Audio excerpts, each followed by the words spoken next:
Greetings! Give me a second.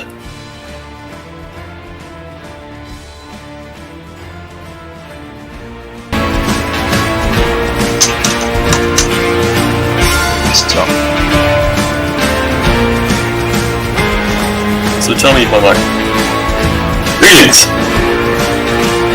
Give me a second.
Hey.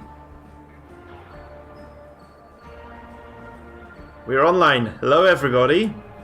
It's Mikefield here. I'm very happy to announce this is the day number 1 of the Butchers League.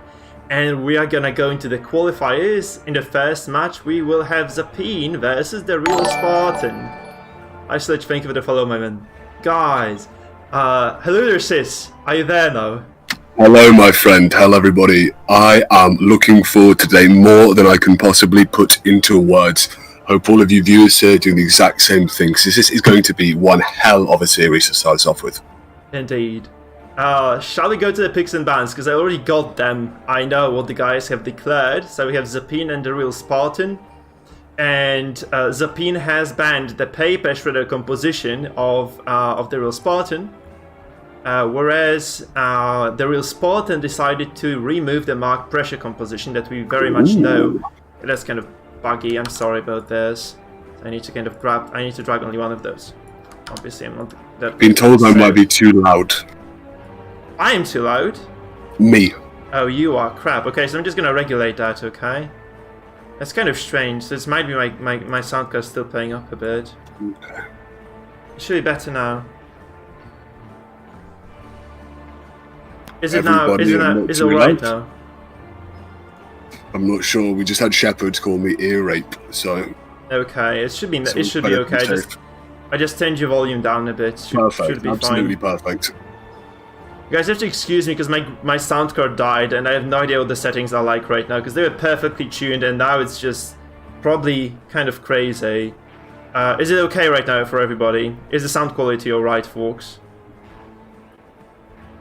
If it is, perfect. Okay, I'm gonna just let the guys know that we can start the match. So what do you make of those compositions? Man, I mean, this the band here that Zapine has taken on the comp he's called Mark Pressure. I believe some of us might refer to it as a Halo comp. This is this incredibly powerful, very explosive Mark comp with a Jester here. For Zapine not to have that, he's really going to be a little bit worried, because that is one of probably the strongest comps in his whole lineup here. I think on Spartan's side, we've seen this paper shredder ban. I mean, that's very interesting. We could talk for hours about that, I think. Just trying to take all those DOTs down. What do you think Zapine is thinking with that ban? So I feel like he just eliminated the only Jester comp. That's the reasonable thing to do. I feel like minimizing the number of Jesters that the opponent holds is a very good step for basically every participant. Because, like, I felt at first that Jester was okay, but the more I play him and the more I actually play against him, I feel like the amount of pressure that he brings to the table is just so immense that it might be a good idea to just get rid of at least a single Jester comp out of the two. Because guys, you have to remember, in the draw, within a single deck, you can only have 2 copies of the same character. So in this case, this Jester is eliminated by both players. Both Real Spartan and Zapine opt into getting rid of at least one of those Jester comps. That's very important to notice. So I feel like this is the major rationale behind both of those bans. Just getting rid of those strongest possible Jester comps. Very interesting here that Spartan only has 1 Jester comp. Because Zapine here, he's not really on as heavy a kind of ticking clock that would end the game if he was to face a team with a Jester here. Using that ban very carefully, eliminating a team that really dictates the comp he can use in response to it. It's a very smart decision there. Indeed. I think we're ready to get into the game, so I'll just let Spartan know. And we can get into the match number 1 as soon as he starts streaming it. So I'm just gonna get this pulled onto the screen. And both Zapine and Spartan will have to just pick their composition for game number 1. And we shall see who will persevere. It's very important to notice as well that the person who loses this match is out of the tournament automatically. I mean, not this match, this matchup. So whoever loses the best of 3. I mean, really cutthroat in these initial stages for these qualifiers too, because this isn't even the kind of the core tournament. This is just whittling this team, these contestants down to 4 really hard as in nails opponents. Okay, that's so exciting! Holy crap! Game number 1, guys. Here we go, boys. It is the Real Spartan versus Zapine. And the Real Spartan goes first in this match. The first coin flip of the entire tournament, Mikefield. Boy oh boy, I am ready for this. starting off perhaps with the riposte early on, very early. Ooh, dodge there. Won't do too much because riposte is still active. Spartan here knows how to take his turn order effectively. He's going to put that riposte down to make so any AoE damage from that Houndmaster or the harvest, from Jester will not actually really be that good an idea. Yes, stun indeed. hit hitting the Houndmaster, 40% resist. Yeah, I feel like the biggest one is that riposte, right? He activated this early, and a lot of Zapin's characters will have to choose between taking that riposte to the face and just not using their powerful AoE attacks. So this is partially mitigated by the Jester dropping the bullet there, but obviously this Antiquarian is going to be under a lot of pressure now. We see Hound's Harry coming across as well from Real Spartan, really missing most of those characters. Yeah. There's high dodge composition by Zapin. It's further bolstered by the fact that he went second, so he has this additional 15 dodge bonus, which is very big, honestly, for him. Like, those, basically 4 of those attacks actually missed already, so the riposte and the Hound's Harry all together. I mean, this Helion here isn't a character with high base accuracy. We do have a man-at-arms here. Maybe we would have liked to have seen the command there get extra accuracy and crit out, rather than the riposte there to start us off with. Well, you asked for it, and it drops right now, so in turn number 2, it's opened up with that command, and this should mean that those characters will indeed hit their mark right now. This Flagellant is putting a lot of pressure, by the way, on the Real Spartan's composition. Remarkable amounts of So DOD pressure. And obviously the Hellion responds in kind, but I'm not sure this is going to be enough to counteract the amount of DOTs coming from Zapin. So Zapin seems to have this upper hand in here. That Dirksab there, pushing that Jester into front row. I think Zapin here is really trying to bite the bullet on these DOTs ticking down on Spartan here. Ooh, What do you make that's of a this? very, very good heal. Well, I think it's just to save him from finale, isn't it? Those DOTs are going to tick him down quite low. Maybe it was unnecessary. I think it was a little bit unnecessary, a little bit too early. I mean, I would have stunned Jester. Especially because of this, right? This is so much DOTs. This didn't help at all. It's gonna be that Houndmaster really soon. That's very unfortunate for Spartan. Though obviously this Houndmaster of Zapin also under heavy pressure here. So you can see this Vessel perhaps going for a stun right now. She's just gonna have to go for this. We are seeing, we've got a snuff here on the Vessel rather than double stun trinket. So maybe he didn't want to risk a 55% stun. You know, he doesn't have the brass knuckles down there. The stun does go through though, obviously. 25 dodge, 5% stun resist. Very, very, very unlikely for him to dodge or resist that. But this Flagellant has been putting so much pressure on the backline of the Real Spartan. It feels like this is almost game over at this point. Look at this damage. I mean, this is an absurd amount of pressure that one character has done. Indeed, this has been mostly this Flagellant with the with the Hemlock, right? Doing absolutely massive work for Zapin in this game number 1. And what good is the man-at-arms riposte done? You know what I mean? That Flagellant is taking these two down. Maybe he could have even moved the man-at-arms back a position. Indeed. There's very smart use of Rampart here by the Real Spartan. Counters this Jester a little bit at the very least. But you just have to remember that those DOTs are not going to slow down anytime soon. And Zapin is actually playing this conservatively. He's slowing down, he's using the regions, he's trying to keep his boys healthy and ready to continue this onslaught. Because this might be quite a lengthy fight by Zapin here. Since Real Spartan has been able to control this Jester better than I had anticipated.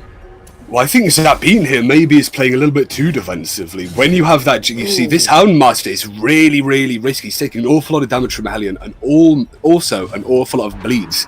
It's going to be more bleeds really than he can out-restore in a little bit of time. And he does have the death blow resistance, right? Lowered by the debuff as well. It's very big.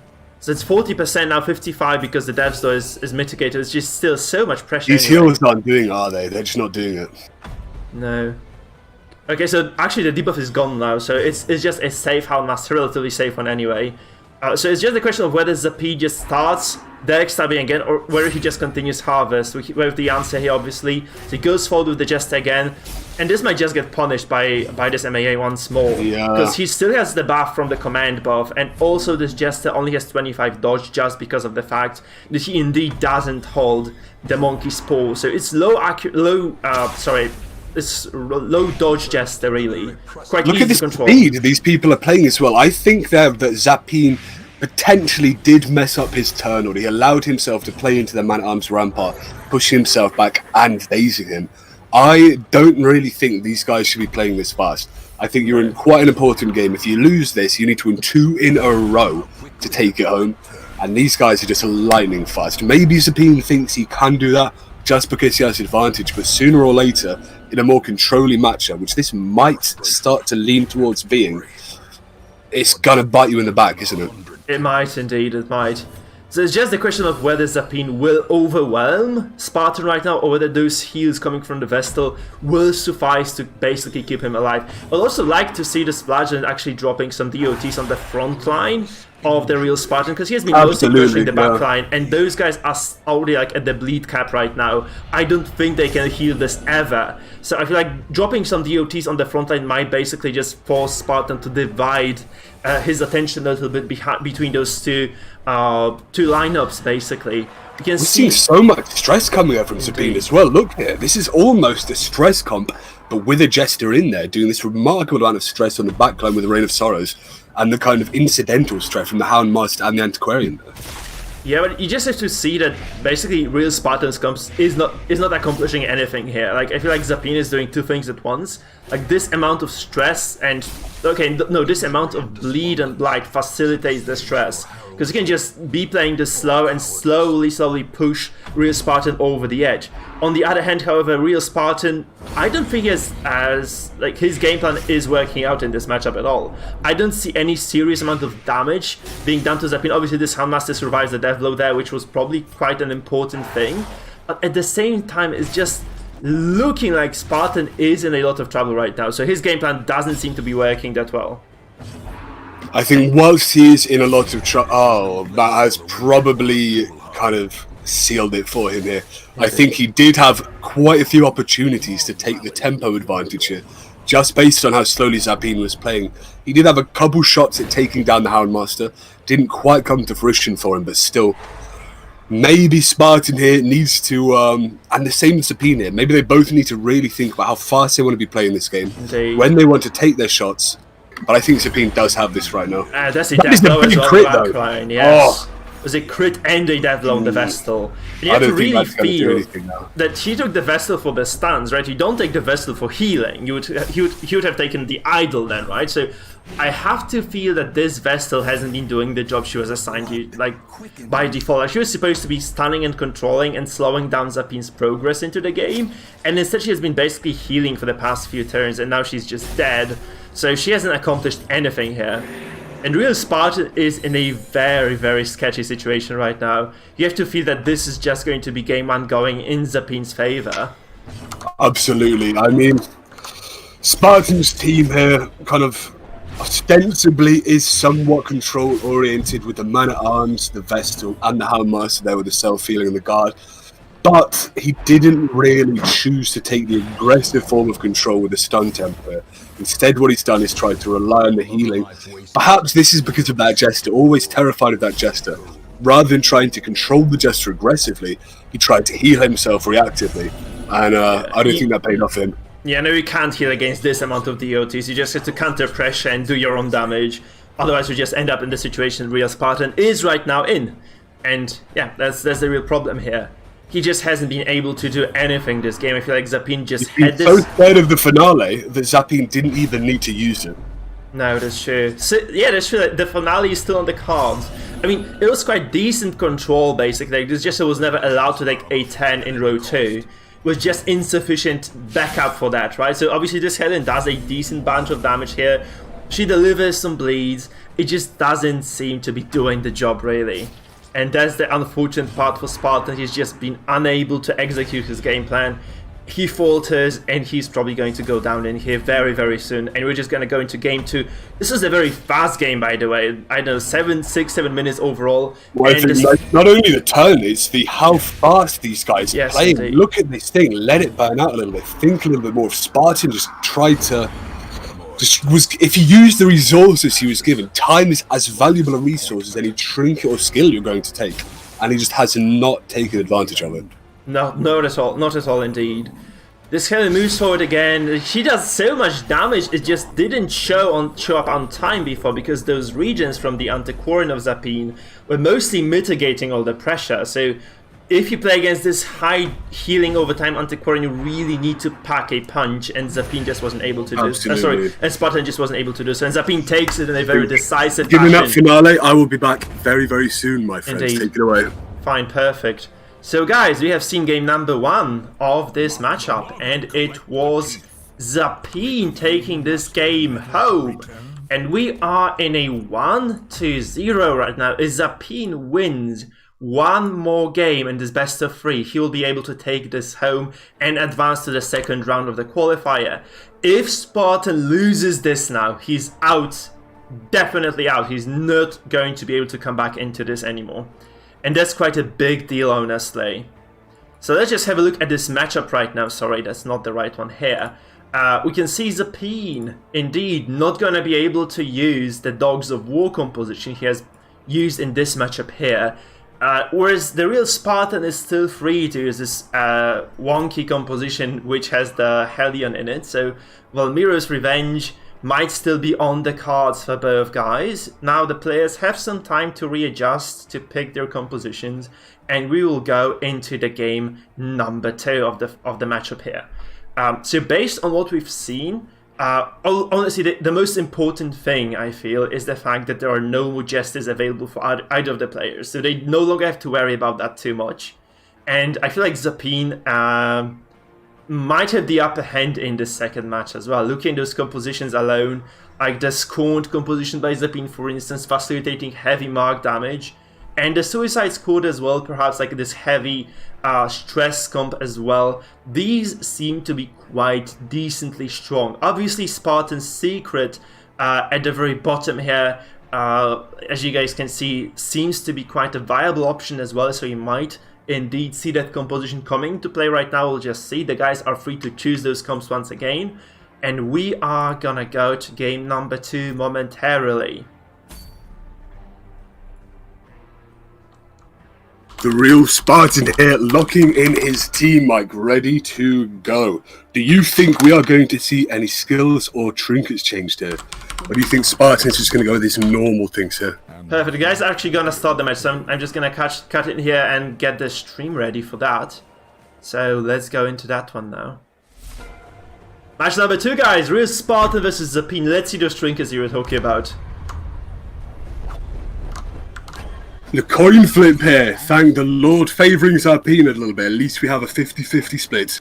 Oh, this is the Spartan's Secret composition, by the way. This is what he picked for this matchup, guys. Wow. This is the Spartan's Secret. Heavy DOT, heavy damage, decent amount of control. This looks very solid, honestly. Zapine, on the other hand, is opening with the Bellwork of Light here, and this is counteracted by the same on the side of the real Spartan. You have to question whether this is the right decision. You do. I mean, maybe this looks a little bit like it's going to be a stress comp, right? Look at the trinkets there on the Hellion. So it might be a wasted turn, really. I would just go for some stun or some damage coming through right now. From if I was Spartan, I would not be using the Bellwalk here. Because Zapine's damage, I feel, not the most impressive thing in the world on this comp. So he might just be safe against the damage. He just needs to deal with the stress. I think we need to see an awful lot of control coming out here for Spartan. We need to see stuns. We need to see the Hellion knocked back into positions where she can't do stress. We need to see him really try to mitigate every single piece of stress he can take. Honestly, I'm very surprised by Real Spartan's decision here not to use the Bile. Because I feel like using the Bile now and just consistently dropping this on Zapine might bring the desired results for him. Obviously, focusing the MAA, trying to take him down as soon as humanly possible is also going to be quite a decent bit of work here. But honestly, like, I don't see this MAA dying anytime soon. Between the debuffs, between the heals, and between all the pressure that Zapine has, I feel like this MAA is not the best target ever. I'd really like to see some sort of blight coming across. Especially that the protection that Zapine has is just immense. Not only that, I think we might be seeing a Stygian embrace here from Zapine's occultist. That is a very strong way to completely nullify basically any incoming damage apart from that festering vapors there. It can be countered by the Arbalest clear, but that is a wasted turn almost if you're just clearing that, right? Yes, I agree. So it's gonna be very... I feel like Zapine might have the upper hand here again. Honestly, this Bellu comes through. Every single time you remove the debuffs, you have to remember that every single time you do this, you waste a 10 you should be doing damage on. And if you play against stress, like every single 10 is gold. And I feel like just that Zapine might be eking out a lead already. Because this stress that Zapine is doing is quite significant on this front line here. Obviously the back line not really under that much pressure yet, but this is just turn 2. We might see some... Oh, that's actually Demon's Pull. I was thinking Abyssal Artillery, but that's just... Wow, when it goes through. Very interesting. Does it really hurt Spartan, though? Not at all. I feel like he's okay with this. Because the A-bomb very much safe in row 3. He can be just spamming the riposte over and over again. Though obviously this means that the A-bomb doesn't actually have the ability to riposte those accusations, but still kind of spreads the stress around. I feel like I like it for Spartan right now a little bit more than I did. Even obviously, then, we have that bowler for the Arbalest. That's almost putting the Arbalest in position 2 is allowing her to use that bowler and really do some quite heavy spread damage on the front if she wants to. Maybe push the Crusader out of stun range, push the Helion back so she can't get a terrifying Yorp off. Inspiring Cries drops. I don't really like this. This doesn't like he doesn't have the stun. That's the problem for Spartan. He has no stun on this Crusader, so he can't control Zapines. Because if he can prevent this Zell's accusation from coming through, it's worth so much more than healing 25 stress. You prevent the damage. You prevent basically like 50-60 stress overall. So it's quite a decent bit that he would have normally prevented. It's just not gonna happen right now. So I feel like this Crusader. The setup there, I'm not really a big fan of that. So you know what, Mike? I want to see a Beast Spile off that Abomination already, don't you? Yeah, so he dropped it once, but he also has very poor timing here, because the deal with the Bile is that you really want to drop it, and then like keep it up as long as humanly possible, and you do it by just basically activating the Abomination last, transforming it's to that Beast. 1-2 rotation, that 1-2 rotation. Yeah, and then untransforming again and dropping the bile once again. This keeps your this basically ensures that the uptime of that bile is just going to be the longest. It's not the case right now. There is so much stress coming through. I just don't like it for Spartan. He hasn't accomplished much in this game. He's getting dangerously close to 200 stress. Like he's halfway through right now, 10-3. That's so much stress by Zapine. Look at this Antiquarian at the back of the real Spartans team, sitting pretty with almost no stress on. Maybe on turn 11 we're going to see an Antiquarian clutch victory, Mike. That's very interesting. Yeah. Also, there's like strangely defensive setups. It's kind of a mix-up. You have the finisher, but you don't take the Materia Pestis, which would have probably done a lot more blight overall over the duration of this fight. So it doesn't quite look too well. It's not looking good for Spartan, really. A little bit annoying for Spartan that his only character that isn't afflicted is the only one, I believe, maybe apart from that Crusader there, with the ability to actually virtue. Yeah. Also, that Rallying Cry didn't exactly work well for Spartan, so no virtue activated despite quite high virtue chance. And it's also quite painful, I feel. So this... these are wasted points, come on, you could for 25 stress. What is that doing, Mike? Spartan here, I think, is a little bit tilted. He's playing really defensively. He wants to kind of win this so much. He's trying to shore up his defenses, try and make it so he doesn't lose, rather than try and make it so he wins, if that makes sense. Yeah, you really want to take that stun on the Crusader. We went through this with you and we were practicing. It never pays off not having that ability. So you really want to have that stun every single time, no matter what composition you're playing. Especially that once you get into this very late game, this stun pays dividends, and it's just not the case for Spartan it at all. It does pay dividends, brother. Someone open a checking account, because right now Zapine is taking this money out of the bank. Indeed. Like, look at this. Spartan was supposed to do damage with this composition. He hasn't done anything to Zapine. Zapine is sitting on a healthy bit of health there. He has probably done as much damage as Spartan has.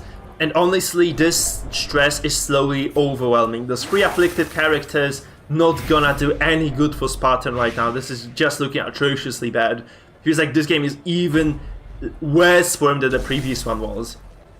I think absolutely. In the first game, we saw Spartan have quite a few chances to take it home, and it wasn't so kind of visible the strategic mistakes he was making, but right now I think sticking quite so dogmatically to that inspiring cry, I believe, the stress heal. Yeah. Odd, right? Yeah, you also see this Crusader luckily moving forward from Affliction, so he gets a free move, drops this accusation, actually destroys the Crusader of Spartan. Affliction goes into play as well here for Spartan. This Arbalest misses the turn, and there's a dead Crusader right here. And we... Harsh, thank you, man. That Crusader has fallen over, got his own sword impaled on his head, and I think this for Spartan is probably the beckoning call for him to pop down and enter the levers of these tournament, brother. Yeah, indeed. It is not looking too hot for him at all. Like, this matchup apparently is gonna end very, very quick. Like, those are very quick 2 games, man. We are basically 20 minutes in, and it's already decided who advances in the second round of the qualifiers here. I mean, 2 of our guys, Mike, 2 very, very prominent members in our community, Zapine and Nero Spartan, both people who I thought we kind of had to look out for. Really quite smart players, very privy to what's known. And Zapine here, I think, really quite dominantly taking it home. We've seen a hard attack there from the Spartans Arbalest. Yeah, I'm not sure it's going to be enough here with that riposte from the Abomination. Maybe he can manage it a very late game kill with this Antiquarian. I don't know. I would love to see it. Even the kill is not gonna cut it, I feel like. This is just so much stress, so much damage. Even those very high dots can probably be controlled by Zapine if he plays his cards smart. So I just don't see any way out for Spartan right here. He basically came up with this comp. It doesn't work again. I feel like he was asking for this beating here, in a sense. 1 damage from the sniper shot. Can you believe that 1 damage? Those bellows and the protection buff from Zapine are just huge in this game. And this Bellwalk of Light that he dropped turn 1 was basically his ticket to victory right now. You can see that the amount of stress that Zapine had to endure is quite serious as well, but it just doesn't compare to what Zapine has been able to do to Sparta. Look at those curses dropping down, there's the dead Arbalest as well. You just have to see this is game over. People often sleep on that single target stress application from the occultist, but here I really, really think he's been able to leverage that with the AoE stress from the other characters to really take it home. Yeah, indeed. So a stun comes through as well. Maybe this damage. I mean, there is quite a lot of light. I feel like if he had actually taken the Materia Pestis here on this Antiquarian, especially if he has not used a single regen this fight. If he had actually used the Pestis there, maybe he would have been able to actually take over. Because look at this. Mike, how effective would this regen have been against an almost purely stressed team with no DOTs? That regen would heal you right out of death's door. Yeah, I mean, really think Spartan messed up there, bro. Yeah, he would have at least dropped that regen once, right?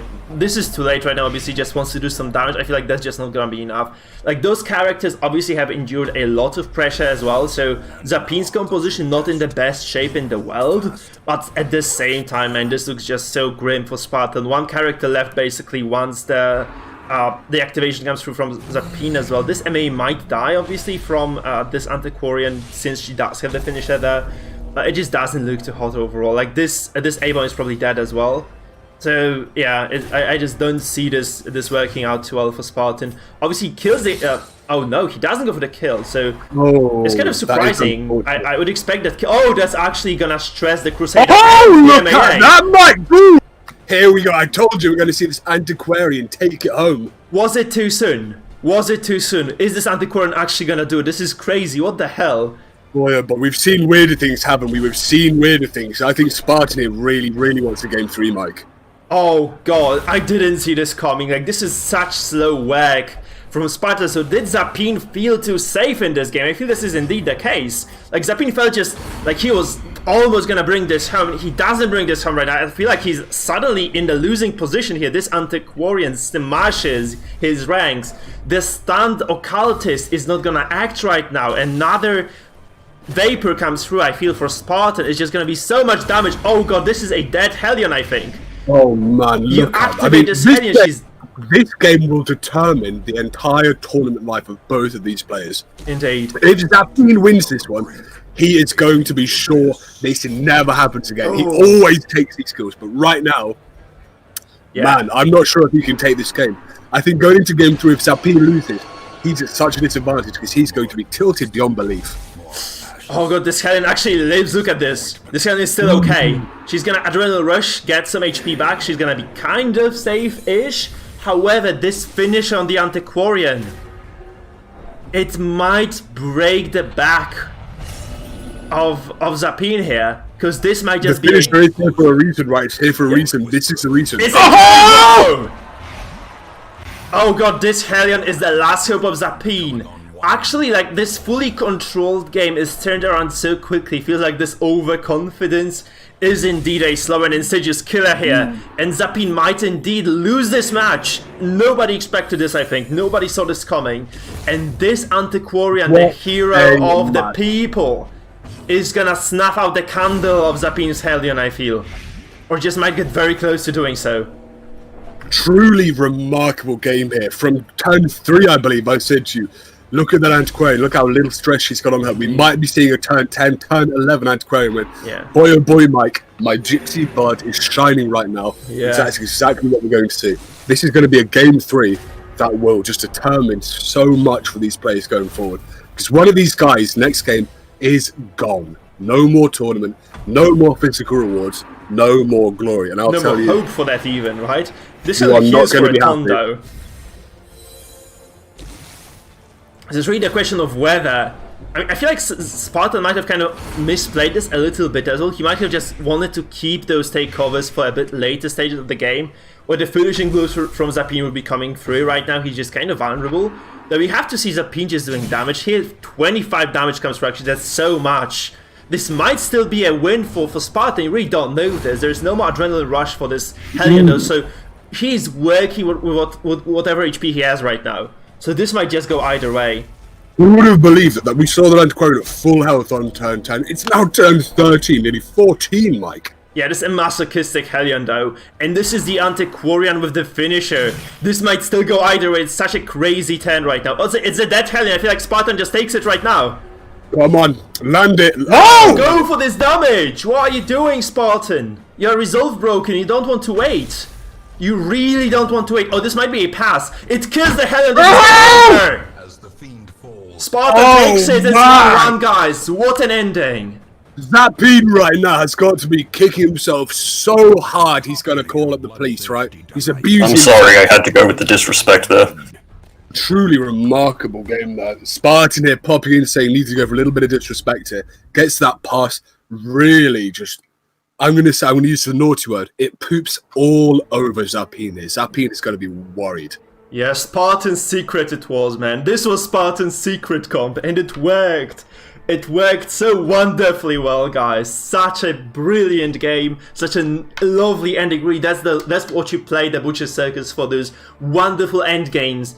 And Spartan was able to clutch it. He took over, he took the game from Zapine's hands, and we are 1-1 in the series.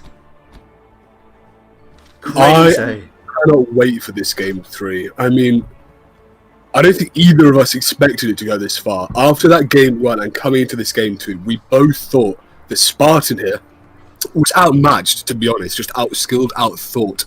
But right now, man, I think we are seeing 2 people here who very well could make it to the final 8-player stages of the tournament. Really, really impressive. Right, so I feel like Solange is going to be joining the cast for the second matchup, okay? Perfect. So you're going to be dual casting then, and then I will take over you, and we'll just kind of be switching around. Is it fine by you, sis? Brother, the more the merrier, right? Indeed. I think if we keep this casting live, fresh, entertaining along with these games, everyone's going to be happy, aren't they? We have game 3 on our hands. We have game out number 3, guys. This is it. This is the final. This is match point between Spartan and Zapine. One of them is going to be dead after this, and the other one is going to advance and have a shot at the group stage. Let's see this, guys. Let's see this. I mean, what a match here. We get this coin favouring Zapine again. Last game, perhaps ill omens for Zapine. If anything, by the last game, he might take the loss here. Spartan here with a very, very interesting comp. Almost like a Halo here, with the Antiquarian there instead of the that Bounty Hunter. Interesting to see what he's going to put out here. Yeah, indeed. That's crazy. So let's see this one as well. Alright. I just need to check something real quick. Can you take over for a second? I'm true right now. Give me 1 second. Festering fear. I think we have to just stop this match. The Spartan made a mistake that he's not supposed to be playing this comp. He's using the same comp, Yeah, he's using the same comp. I just have to message him. We have to redo this. Spartan. Oh, sorry, that was a really dumb thing for me to do. Yeah, man, you have to go out. Like quit, and we just redo this match. Yeah, just everybody watching this in the tournament, a little casual reminder again to read the rules. You are not allowed to use the same comp twice. If it wins, it's out. Yeah. If a composition wins, it's out, so it's not he's not allowed to use this. So we just have to wait again. Sorry guys for this. Our players are obviously getting used to this as well. So yeah, that's how it is. That's how it is. I just have to message Zapine.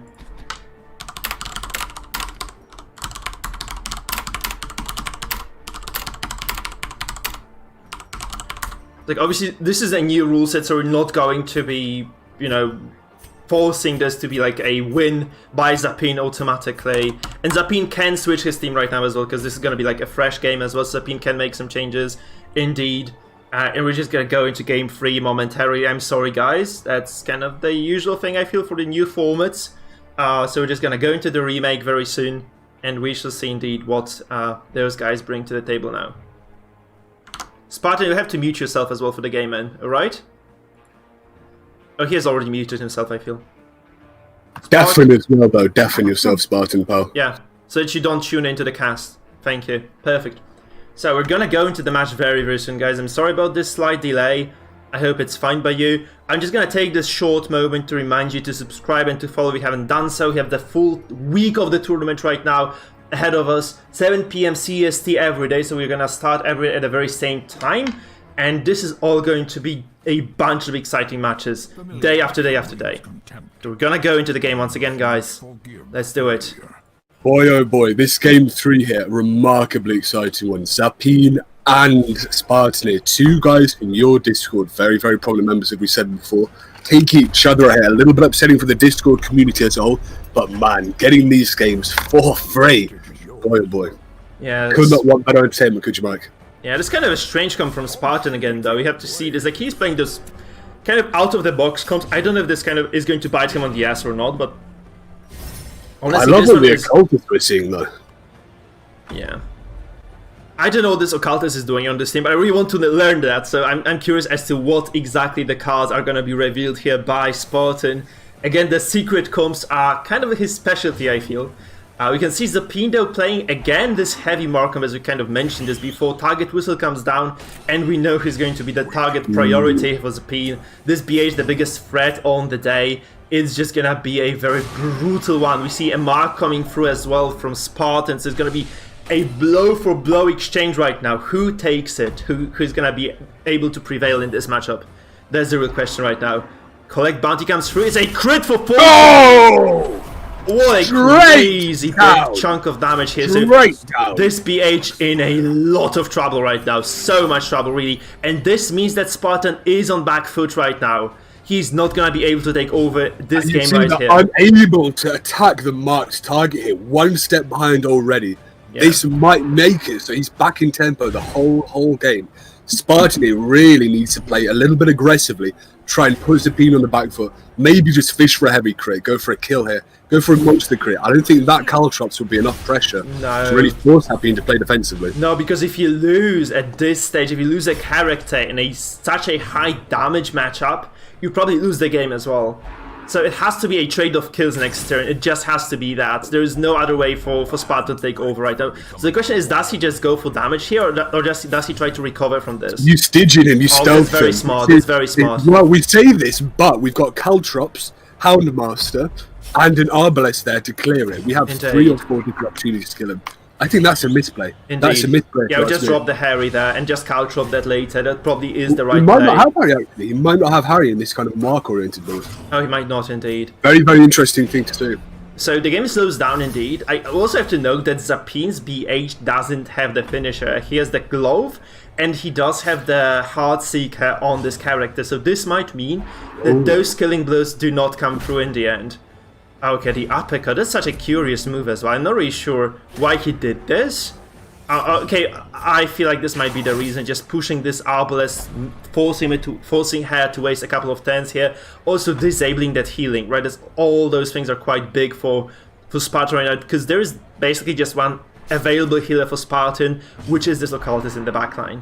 We see that Defender come through, so this is a damage versus damage combat. Both guys are playing this so conservatively. They're so slow right there. I think Spartan here is the one that really needs to take the aggressive tempo, being put on the back foot so remarkably with that heavy crit from the BH to start the whole thing off with.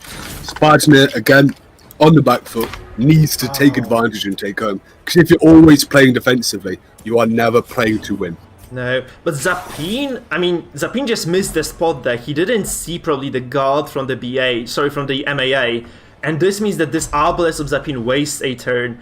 And that's such like every single 10 matters, guys. Like every single move in those high burst comps is gold. And Zapine just basically dropped a golden pouch on the ground.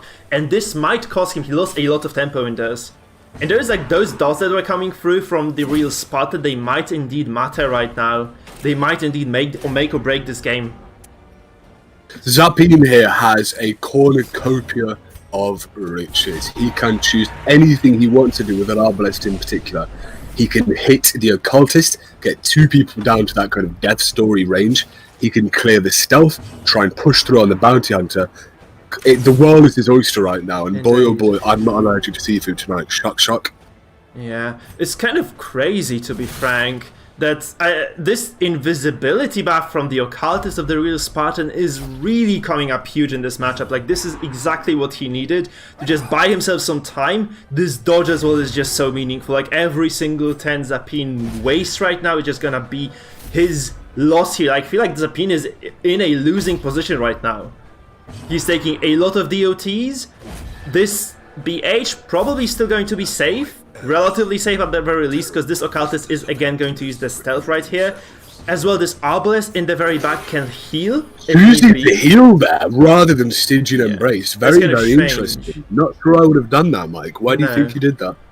Maybe he was afraid that, some Caltrops would come through and just remove this single-digit HP from there. Maybe he doesn't want to stack the HP debuffs as well, so I mean the Death's Door debuffs, because... oh, no, he doesn't have the items, it's okay, it's actually okay. So, yeah, I have no idea, I feel like I would have just stealthed that, because this might be a lot of pressure right now on this BH. He's choosing to use that guard defensively instead of the stealther. I mean, this is the kind of beauty of Spartan's comp. Yes, he has a lot of tech available to him, got that stealth, and he's got that guard. Yeah, Zapine doesn't quite have the Caltrops either, so he's okay doing this. This Arbalest, if he just... I mean, he has 2 characters at Death's Door right now. This is not looking pretty for Spartan for sure, but he still seems to have semblance of control in this one. Although, I feel like funneling that invisibility on the BH would have paid dividends there for sure. So, it's kind of strange he didn't do this, because this means I can only... You don't need to be healing 2 targets, you can only be healing 1. You hate to see, to be honest, you kind of hate to see that stealth on a damage comp. You don't take any effect of the stress gain from it. Indeed. It is kind of purely just that stealth defensively. It does work here because you're not against the Caltrops, and we've not seen like a really vitally impactful Hound's Harrier, even if he does have it.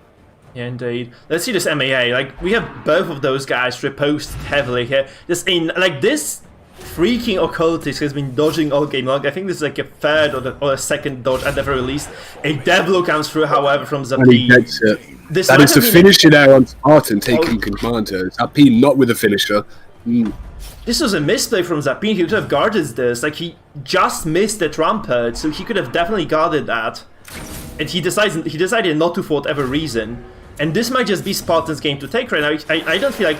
Obviously, crit heal for 2. Maybe Zapine's tilted from the last game, because obviously kind of misplay there. Playing really fast. I was going to make note earlier that he was playing a little bit slower, but right now, boom, click, boom, go, go, go. Yeah. Zapine, again, like, look at this. It's such a weird set. I just don't believe my eyes. I feel like Zapine could have definitely just at least continued going from there. He loses the BH for free. Doesn't accomplish anything with that character. He's healing, like Spartan is healing very well there. He might just kind of be able to stay safe indefinitely, especially that this 1 damage source is gone right now. He uses this MA again to refresh the defender. I'm not really a big fan of playing this safe and slow in those damage matchups, so the ball still comes through this command. That is a very, very, very late bolster. That was bolster. Why? God, why? Let's hope the rule Spartan doesn't have to pick up his kids from soccer practice because they're probably already dead by now, right? Yeah. No, Zapine is like Spartan is gonna take a while right now in this tournament. I have to feel like he might just he has managed to claw his way back in the previous match, and he's probably gonna take this one in a dominant fashion. Unless something crazy happens right now, we just have to feel this is Zapine's loss right now. Like there is very little he has on the cards. Like I don't know what deck he has, like how stacked his deck is right now. It doesn't seem too stacked at all. He really needs to start pulling those aces from his sleeve because this might just be another late. dodge, another dodge. Yeah. They're only 40% dodge. Crazy. This bowler actually really effective, bypassing that guard there. Maybe you don't want to push that Arbalest into rank 2 just for that. Almost with this team, because it's not really going to do much single target pressure right now against nobody with a mark. So that bowler spread really is going to do it. And this MA comes through, guards.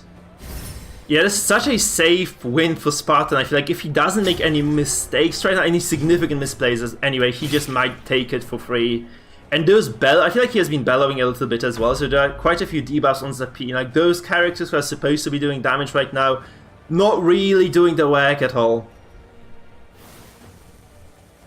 Very unfortunate. So Zapine, I feel he's just with his back against the wall, and I don't think he has a knife ready to kind of repel the attack of Spartan. His Spartan is just gonna take over in a very decisive fashion. He's been able to actually control this game. I'm surprised by how much finesse he has been able to put into this one. Like those Caltrops turn 1, which we criticized by the way, are working so beautifully well for him right now. Like they have done 14 damage across the board already, and the base damage on top of that. So this has been an absolutely huge play right now for Spartan. Most of the HP done, like most of the damage done by Spartan in this game, you have to feel, were those Caltrops actually. Exactly, I mean, not taking the Caltrops from Zapine here. You really do want to take Caltrops, even just for that turn 1 pressure. Turn 7 now, that would have done 14 damage to everyone. So 14 times 4. Boy oh boy, somebody get the abacus out for me. I can't quite do that. But that would have been a lot of damage, Mike. That would have been an awful lot of spread out damage just for one ability. It also could have got a death blow here. It might have turned the tables for Zapine, because this game was on a knife edge for quite a while. Yeah, like those two, I feel like not having the BH is just this huge detriment for Zapine. He could have kept the BH alive. This crit comes through, but just have to wonder if this is not too little too late right now. Yeah, echoing that first turn with that monster 40 crit that Zapine got. It's unfortunate he couldn't really take that. Pop it down as an axiom, boop, boop, boop, leverage it, crank it down and take the win from there. But he just didn't quite manage it. Didn't play as aggressively as he needed to really secure a kill.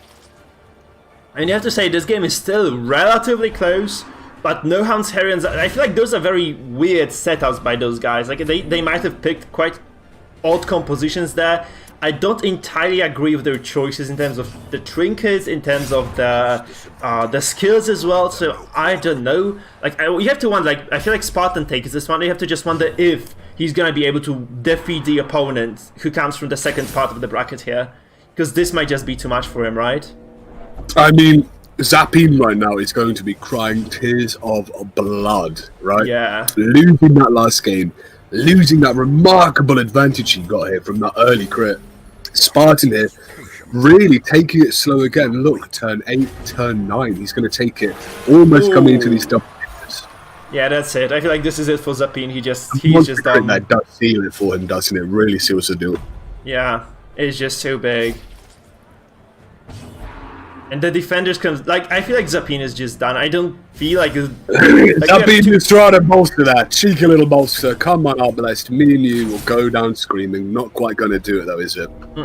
The problem is that Spartan has 2 active healers ready against 2 damage dealers of Zapine. So even if Zapine gets those huge damage blows, if Spartan makes correct choices in terms of the 10 order, he'll always come up ahead. So Spartan is definitely going to take this one. Yeah, we can call this a solved game, Mike, can't we? A solved game. Yeah, it's definitely solved. Like, this is like, if this game crashes right now, we know who the winner is, and it's not Zapine.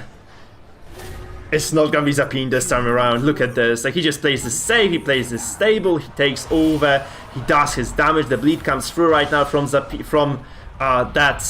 That's Caltrops though, right? Those are still the Caltrops. 10, 9, 18 damage total dealt to this Arbalest.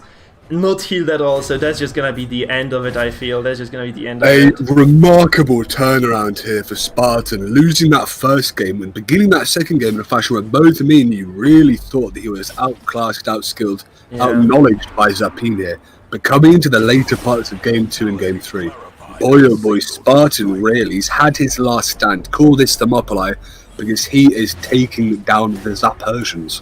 Yeah, he was on back foot all the time there in that game. He took over Game 2. In the end, he manages to just destroy Zap in Game 3. And we have our first... The first game, Mike. The first game. Yeah, the first person to qualify to round 2 of the qualifiers. And this means we're gonna go into the second part of the tournament right away. Absolutely monstrous and dominant performance there from Spartan. In the beginning, we were a little bit worried that he wouldn't have what it takes to even take Zapine down. But coming into Game 2, you need to be terrified of his late game prowess there. Really taking home. Turned 14 or 15 in the second game. That antiquarian clutch, just dragging that game out of Zapine's hands, putting it in his own bank, cashing that check. Into this Game 3, almost the same thing. Zapine starting off with that remarkable crit, really taking the early game advantage in tempo, but couldn't leverage it. Did not manage to take that crit into a Game 3. Something both of us were very confused about, I think, right, Mike? Yes, indeed. And this means we're just gonna wait for the players preparing for game number 2 right now. It is going to be Cetra, also known as Shepherd Doggo, and the Lich facing each other in the arena. So I'm just gonna get ready with the with all those tabs right now. I need to basically load up all those screens again. I feel like the players have already declared their bans, so it's gonna be quite a simple thing for me to do. Just give me a minute. If you can talk, also Silentia could come in. Like, can you just message Silentia to join the stream right now? Me? Because you and him will be casting that right now. Give me a sec. Oh, hello, Silentia, my brother. How are you doing today? All right. Hello. Testing my mic real quick. Everything sound all right? Yeah, I just need to I need to change the volume a bit for you. So give me Perfect. a second. Okay, say something now. Well, hello everybody. It's been a while since I've last been here. Indeed. And well, it's unfortunate that I wasn't able to catch the first game, as my goodness, was that just a fantastic comeback for Spartan. First game, it looked as if he was completely outmatched. Second game, again, completely outmatched. He had some very questionable trinket choices, having a very mixed build on the Antiquarian, having both the finisher, which indicates offense, though the tiers, which would indicate defense, yet somehow still managed to clutch it out at the end in a victory that nobody saw coming. I think that, and then that victory in the second game as well, that Antiquarian clutch, did you see it coming from turn 3? I think some of us went, you know what, no stress on her. Boy, oh boy, she's got legs and she's going to run. I mean, I know better than most that Antiquarian can just win matches that she has no business winning, but even I did not see that coming. It appeared to be a completely finished game, yet the dual heart attack just led to such a snowball effect, and it was such an interesting comeback to watch. Absolutely fantastic games. How excited for you, rather, to cast this next game, man? It's been a long time since me, of you, and sat in this hot seat here. But oh, goodness, I'm looking forward to it. Guys, we have the bands ready, so I'm just going to show this right now. Let's have a look at the compositions. You guys can discuss away. It's Cetra, who decides to ban Fire and Forgive on the side of Lich, and Lich bans Tyrants of Araby, which is this Jester composition, heavy duty. This is my composition, actually, that is banned right there. Yes. Indeed. So we're already somewhat familiar with one of the bands, the Tyrants being one that Mike has shown off a good amount, just being a pretty decent burst build, being able to get the finale off very early, having, reliable stuns with both the Crusader and the Vestal, and just doing his job, being a jester, finaleing people, getting kills that he has no business getting. Though on the side of Lich, Fire and Forgive, I don't believe that we've seen this comp on stream before, though it seems to be a very decent sustain build, having a good amount of healing, having the bolster, for stress and just generally, the bellows for debuffing attack as Love well to as... see a control man-at-arms, don't you? A man-at-arms there that isn't being used just to bellow. A man-at-arms in an aggressive damage style build. Really, really. Bit of a shame we didn't see that here. Mm-hmm. Right, as unfortunate as that we won't be seeing, I do believe that the Fire and Forgive build would actually be quite interesting to see, even if it may end up causing some quite long games. Also here, what do you think about the Lich not taking any Jesters? We see his Cetra Shepherd Dog here, taking a double Jester here in his 4 teams. Look at the Lich, no Jesters. Do you think this is going to pan out in Cetra's favour because of that? What do you think? Well, you are correct. There are no Jesters until you look at the composition labeled as he, Fuck we. me, sorry, it's purple, isn't it? Look, it's purple! He's done me dirty! Change the naughty colour there to purple. Only one Jester there from the Lich, though. Not banned out. Right. Not banned out, that Jester. Right, that is true. Just simply him having access to a Jester, though. You got to remember that the Cetra has access to one as well, so who knows? We could see the Jester mirror match game 1. We could see them try to pull it out games 2 and 3. We truthfully won't be able to know until we see the games themselves. Life's a Lich. This was the character you faced against, correct, in the Musicon That is tournament? true, yes. He was the person that I faced, I believe I want to say, in the quarterfinals of Musicon's game tournament, and I gotta say, he made some very smart plays and just generally played very consistently, and I'm interested to see what he's going to end up pulling out. Remarkable to see these familiar faces from all over the Butcher's Circus community coming in. I think Life's a Lich here. Perhaps he's actually a streamer in his own right. I believe maybe Spanish, a friend of Misukun's. Very, very important guy to keep an eye on throughout the tournament. Cetra here. A remarkable player, very, very active in the Mikefield community Discord. He's had his fair share of viewer games in this format. Oh, the stream has frozen actually, hasn't it? Like, guys, are you looking at that? I feel like it's frozen for... Yes, it has frozen. So we have to we can't do this like this. So we have to ask Lich. It's frozen. Yep. So yeah, we just have to fix the stream first. I'm sorry, guys. This might be a small technical issue overall throughout the tournament, where the stream just doesn't work for some players. I think like Lich has tested this before, so we might just kind of make this work eventually. Goodness. Yeah, And, so just have here to I wait was for this hoping now. that the technical difficulties we experienced in our match was just due to my awful computer. Yeah. I think we are seeing more Flagellant here than we are seeing Jester. That's something that I really, really love. The Flagellant here, such a potent control, just a control maker almost. If he wasn't in the game, you really wouldn't be able to try and effectively leverage turn order in the way that you can. One Reign of Sorrow is doing so much damage over that Game froze. and stress. Really, right now, I think we're seeing a Flagellant hegemony. Maybe we need to put Flagellant up there in the S tier alongside the likes of Jester.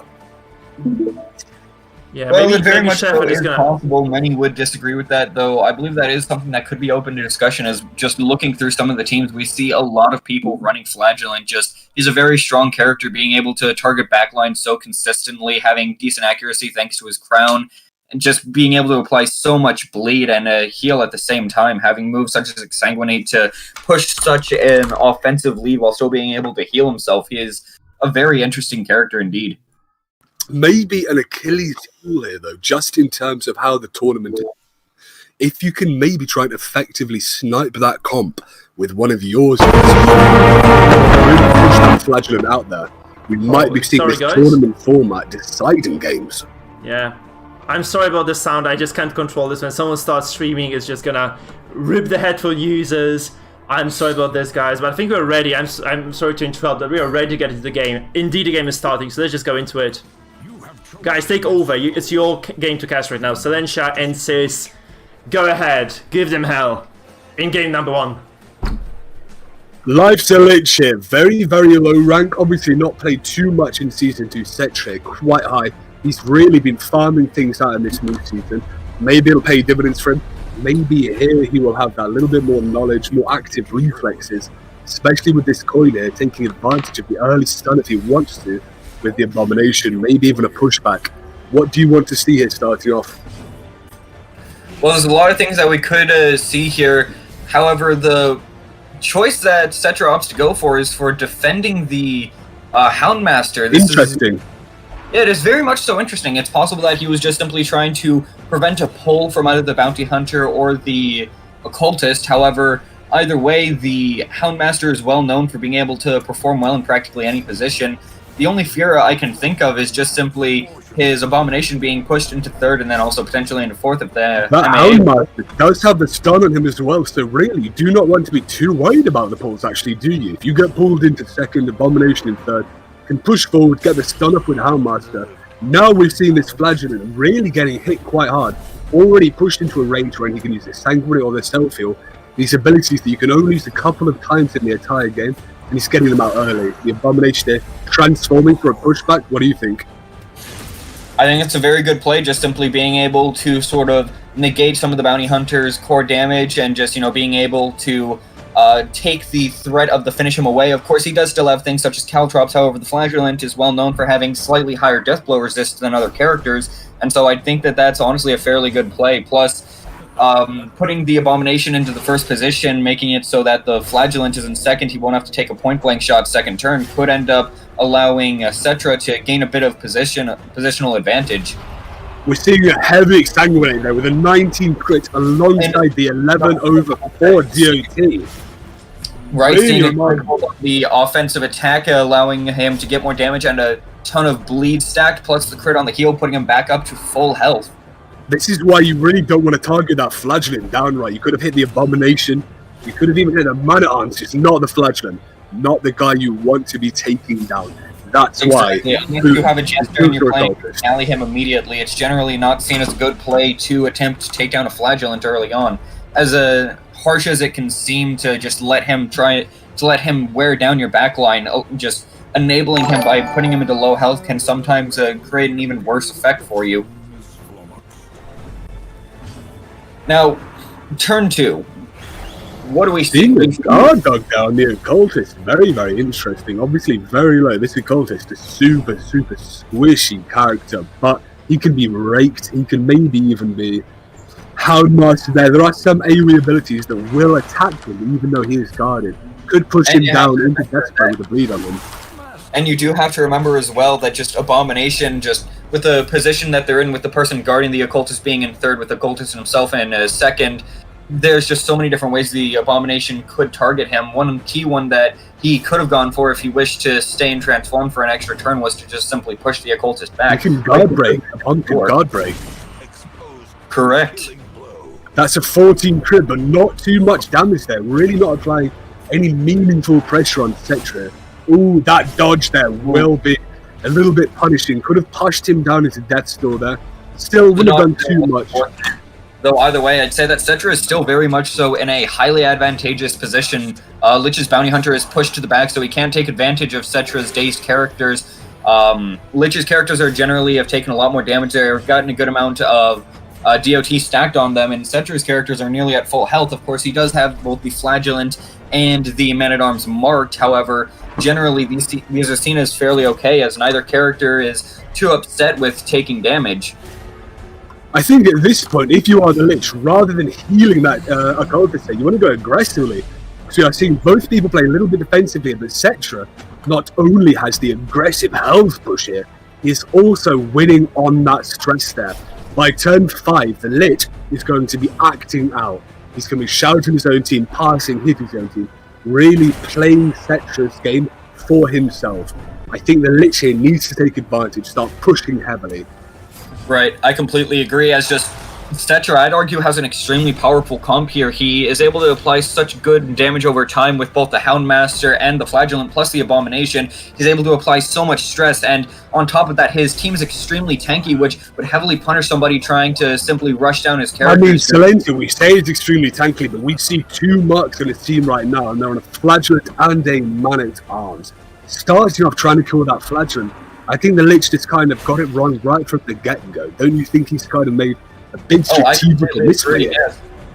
I completely agree with that. Yes, as again, just sort of the Cetra's comp just sort of forces him into targeting the characters that he really wouldn't want to, as he's been able to keep the Houndmaster guarded this entire time, and the Abomination has actually been in riposte a good amount of the time, which could cause Lich to, like, try not to want to target him, as he would take both, additional stress plus additional blight. I think at some point you need to start hitting through that riposte. You need to go, listen, I don't want to keep attacking this Flash and keep getting sanguinated. That's why we are in this position. That riposte, it might put me down, but come on, I need to win now. He's just transforming, stacking stress. Having a clear head, we're able to see that, though. As a player, it's always just so disheartening to, take a riposte and just, like, take what can sometimes, for the player, feel is just, like, unnecessary damage and just end up doing a play which, even if it is the correct play, might not feel as good, and just the mentality around that can cause them to make a lot of misplays. We now see the Bounty Hunter dropping Caltrops. What do you think of this, Sis? Well, I think this is one of the kind of worst positions where you can use Caltrops. It's in this position where it's not in first turn, so you don't get to leverage the whole game. And there we go. So that a cultist is down, even if it was guarded. That Houndmaster's AoE, really, that is what is going to happen. This is why you need to play offensively and aggressively.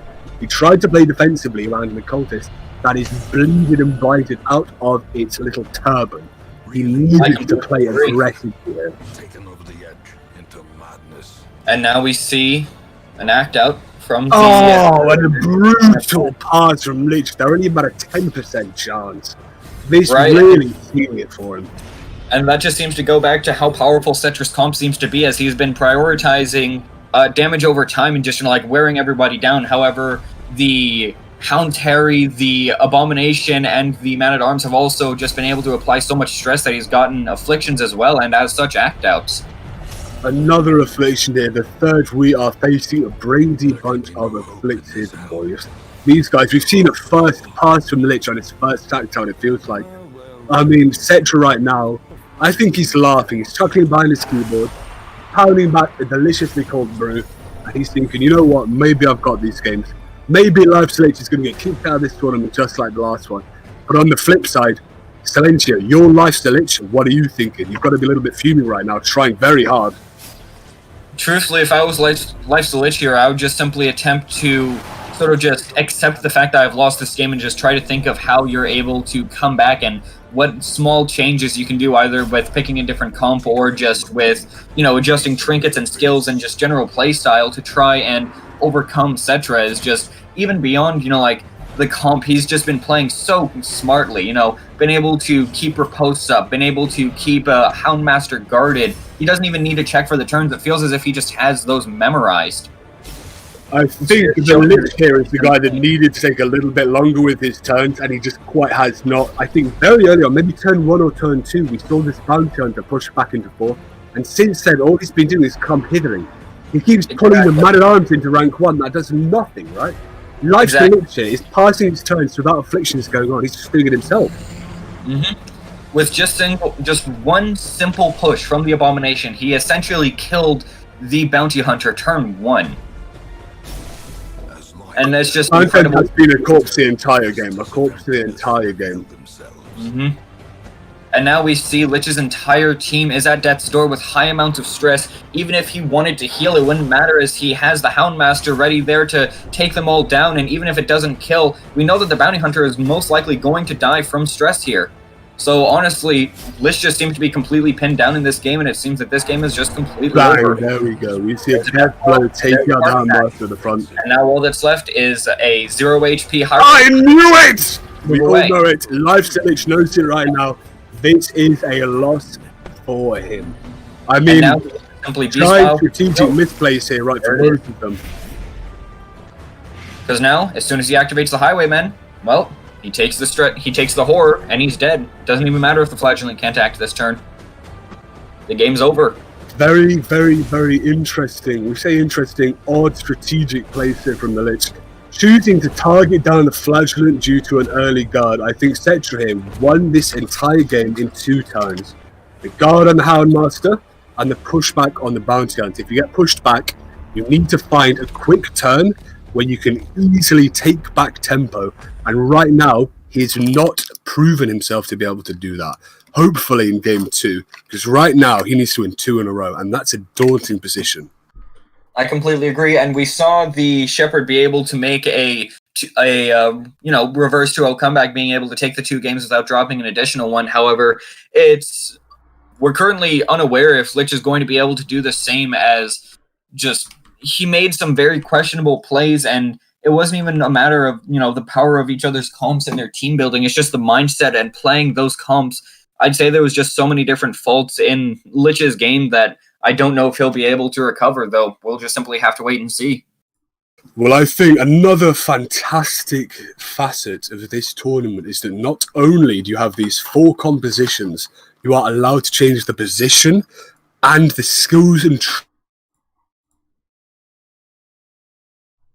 our Legion wants to kind of pivot into, wow, look at me, I'm going to go for a stress team, take that leper, use Intimidate, Zealous Accusation, solo and suppressing fire. He can do that if he wants to. Really, right now, I think Cetra, he is in the hot seat, right? He's got it, but he needs to take it home. We've seen quite often, you rest on your laurels, you don't want to play aggressively, you play too conservatively, you just lose. Life's a Lich here. We know he's a good player. We've seen him play before. He was beaten by you, Silentia, and you are here casting, proving your knowledge. This is a strong, strong player. He's only ever lost to fantastic players. If Cetra takes the win, I think right now we're perhaps seeing another person coming in to this round of 8, this final round, the post-qualifying matchups. Okay, sorry guys, they just rushed into the game, so we have to go into it as well, guys. Right. Here we go, the Lich going first. Pretty powerful here with that Abomination stun. That is the only stun here he can leverage apart from Houndmaster's here. Do you think he's going to take a stun approach here? Or do you think he's going to play a little bit more transforming, kind of slow? What do you think, Silentia?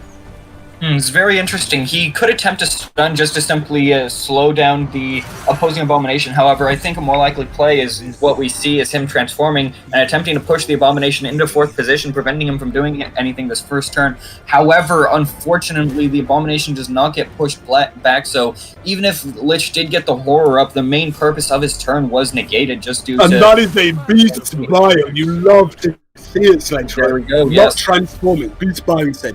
Getting the earlier apostle, guarding himself from both the rake, the flashing daggers even from the Lich's grave robber, and the Hound Harry there from the Houndmaster. Also even that stun. Right, and already a very defensive play trying to guard his occultist, which... What are your thoughts on this play, Sis? Well, I think... if I'm going to be brutally blunt, I think that is a very, very, very bad play. Right now, it's turn 1. You want to be going very, very aggressive. You want to take the tempo. You want to try and seize the control. You had a stun there. You could have tried to stun that Abomination. That's what I would have done. Maybe a bit risky going through the boss. But riposte does not mean you cannot attack this character. And especially the Abomination riposte. What that does, it's stress and it's blight. If you want to race through this team, race through this stress and this deity, that's what you have to do. Strategically, and that dodge is backbreaking. Literally taking so many losses. Unfortunately for Lich, I'd have to agree with pretty much everything you said. Just very questionable plays, and on Cetra, we're seeing some decent luck. Lich had missed the Weakening Curse, and now crits on the Panic Darts, just applying a lot more stress, and just already we can see 3 of his characters having blight stacked on them, and we don't know the extent that he's going to be able to take this to. Oh, that powerful Panic Darts crit there onto Cetra's Abomination. The Abomination had quite low health just from that initial hit there. Half health now ticking down slowly. Maybe this riposte doesn't even need to be kind of interacted with. That blight will tick himself down into Death's Door anyway. Right, that is very true. It seems that Lich sort of learned from last game, is far more willing to, target the Abomination who has the riposte up, and now he's going to go ahead and manacles the Grave Robber, potentially going to shut down a lunge as well, most likely going to just want to shut down Panic Darts and try and slow down Cetra's game plan by a little bit. That lovely Guard Dog plus dodge buff here, playing just... doing what it's there for, right? You guard dodge, you get that little bit of dodge bonus, you want to get some more. Dodging that Rain of Sorrows really, Reign of Sorrows is going to be the thing that decides this game, I think. Whether or not you can dodge it, because that one hit doing so much DOT damage. Right, we criticized the guard dog at the start, however, it's very much so paying off just the high amounts of dodge that it provides for the Houndmaster, and plus just the Lich is able to rack up so much turn economy over Cetra just by stunning so many characters, combining both the Blackjack with the Manacles, and just at this rate, it's questionable to know who's in the lead as there's more stress overall among Lich's team. However, the single target stress on the side of Cetra, you know, it's fairly similar to, you know, the higher stressed Lich's team. Plus, they're just losing turns as they're being stunned. So who knows how this is going to end up? I think right now, due to the proclivity of stuns that Lifesteal is have, he wants to be dishing out as many DOT and again a padding dance crit. Another boom, crit. My goodness. Fearful is not a good one to have. I believe that makes you pass at perhaps a 10% rate, yeah? If I recall correctly, Fearful has a passive around 8%, though yes, that is very true. It is one of the more likely afflictions to pass, and just as such can result in just an awful situation for Cetra if he, you know, rolls the dice too many times and just gets unlucky. We now see a Stygian Embrace come out from the Occultist, trying to really useful. Maybe we would have wanted to see that earlier to try and leverage that stress, because these DOTs on her now, she's going to be put down on Death's Door anyway, and that Reign of Sorrows will still hit her through the stress. Right, that is true. However, a play that he may be trying to go for is now trying to, as he is stealth, just trying to go ahead and panic dart to the opposing Grave Robber and try to get a very early heart attack. Who knows? Right now, we're seeing this kind of panic darts back and back. I've been in pubs before watching fat burly northerners throw darts at each other until one of them gives up. I've never seen two beautiful girls guarded like this. But really, I think either way, these DOTs stacking up so heavily across the board for Lifesteal Lich here.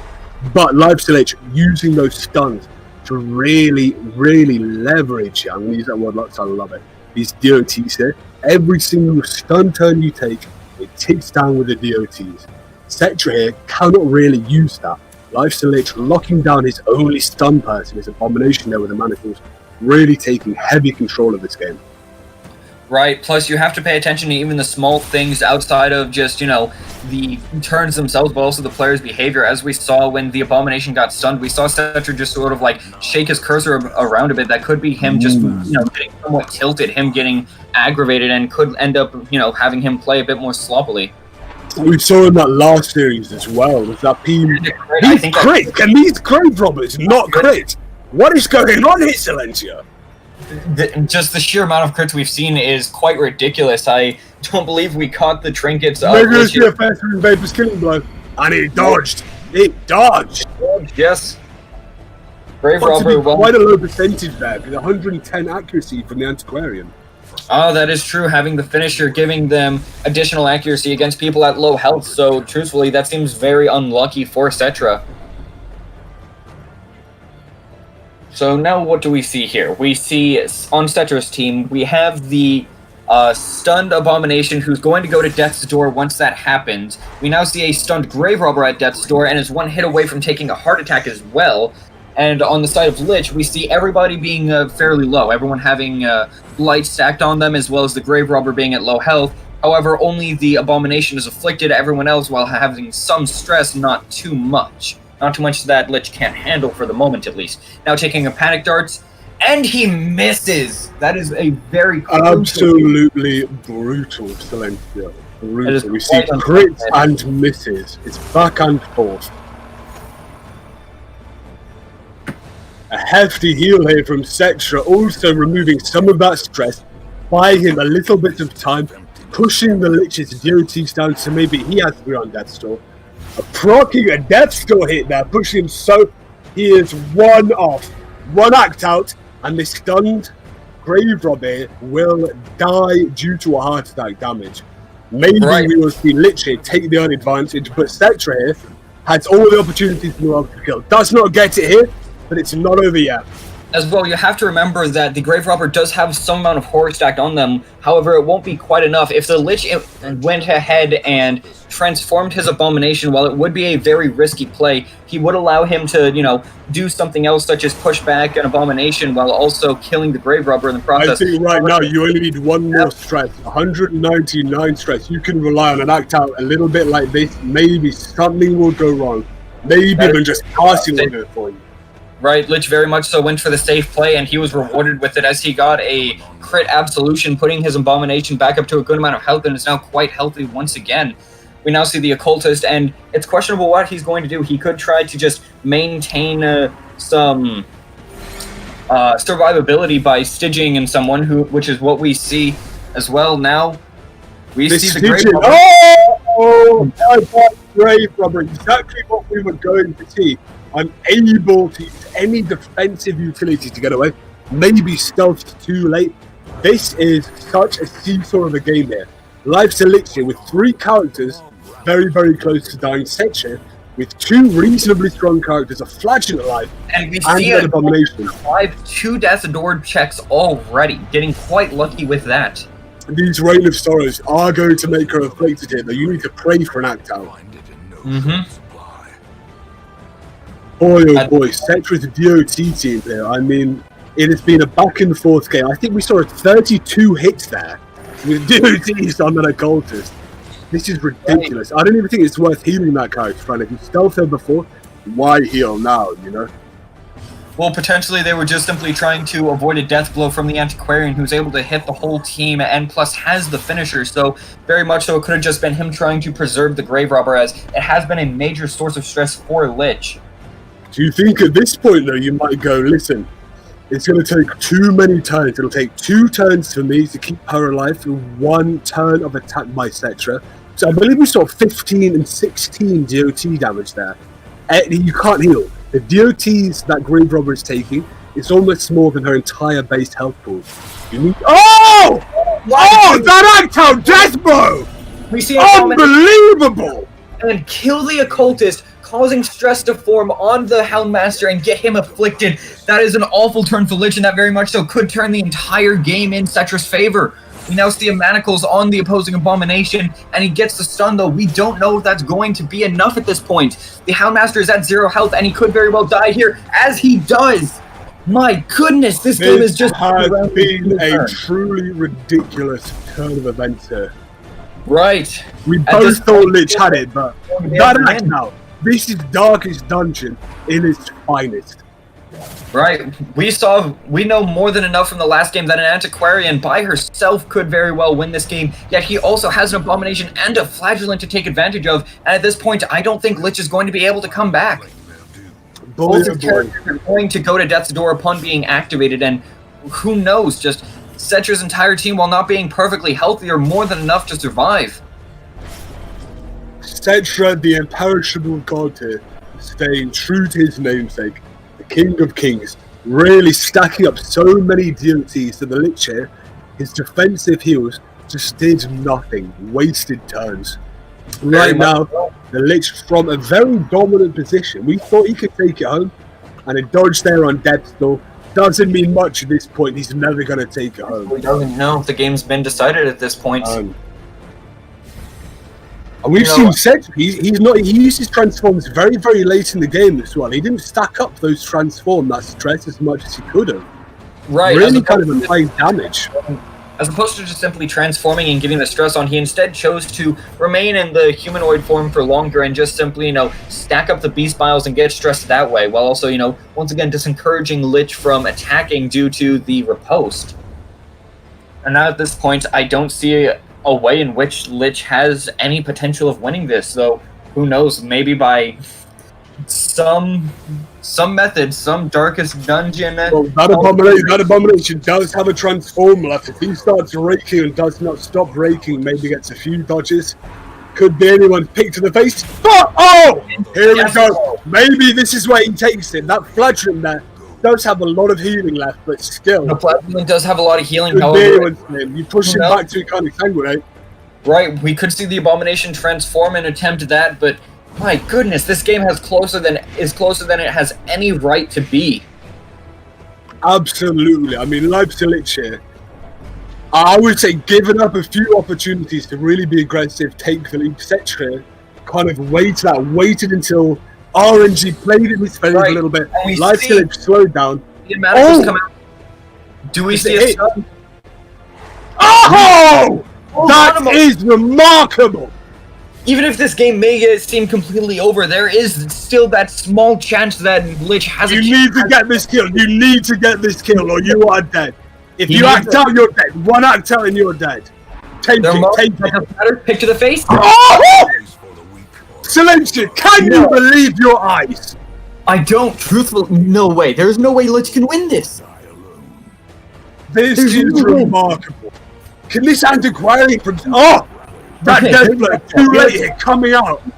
In fact, if anything, the death blow might have been a good thing for Lich, as the Grave Robber didn't have a heart attack, and as such, the Abomination didn't take additional stress from that.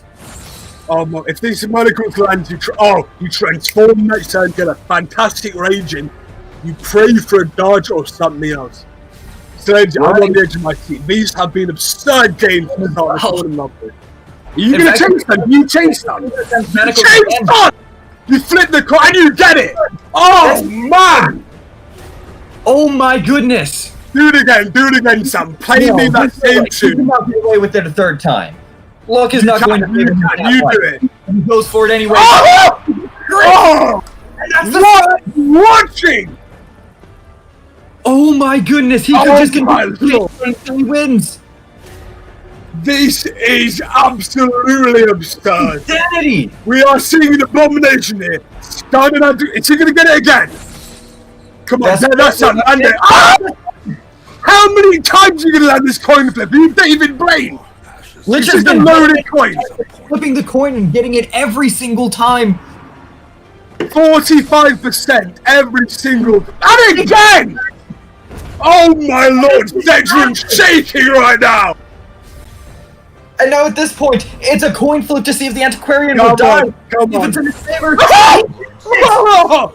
What? Oh! That is man! What on earth is happening? What on earth is happening?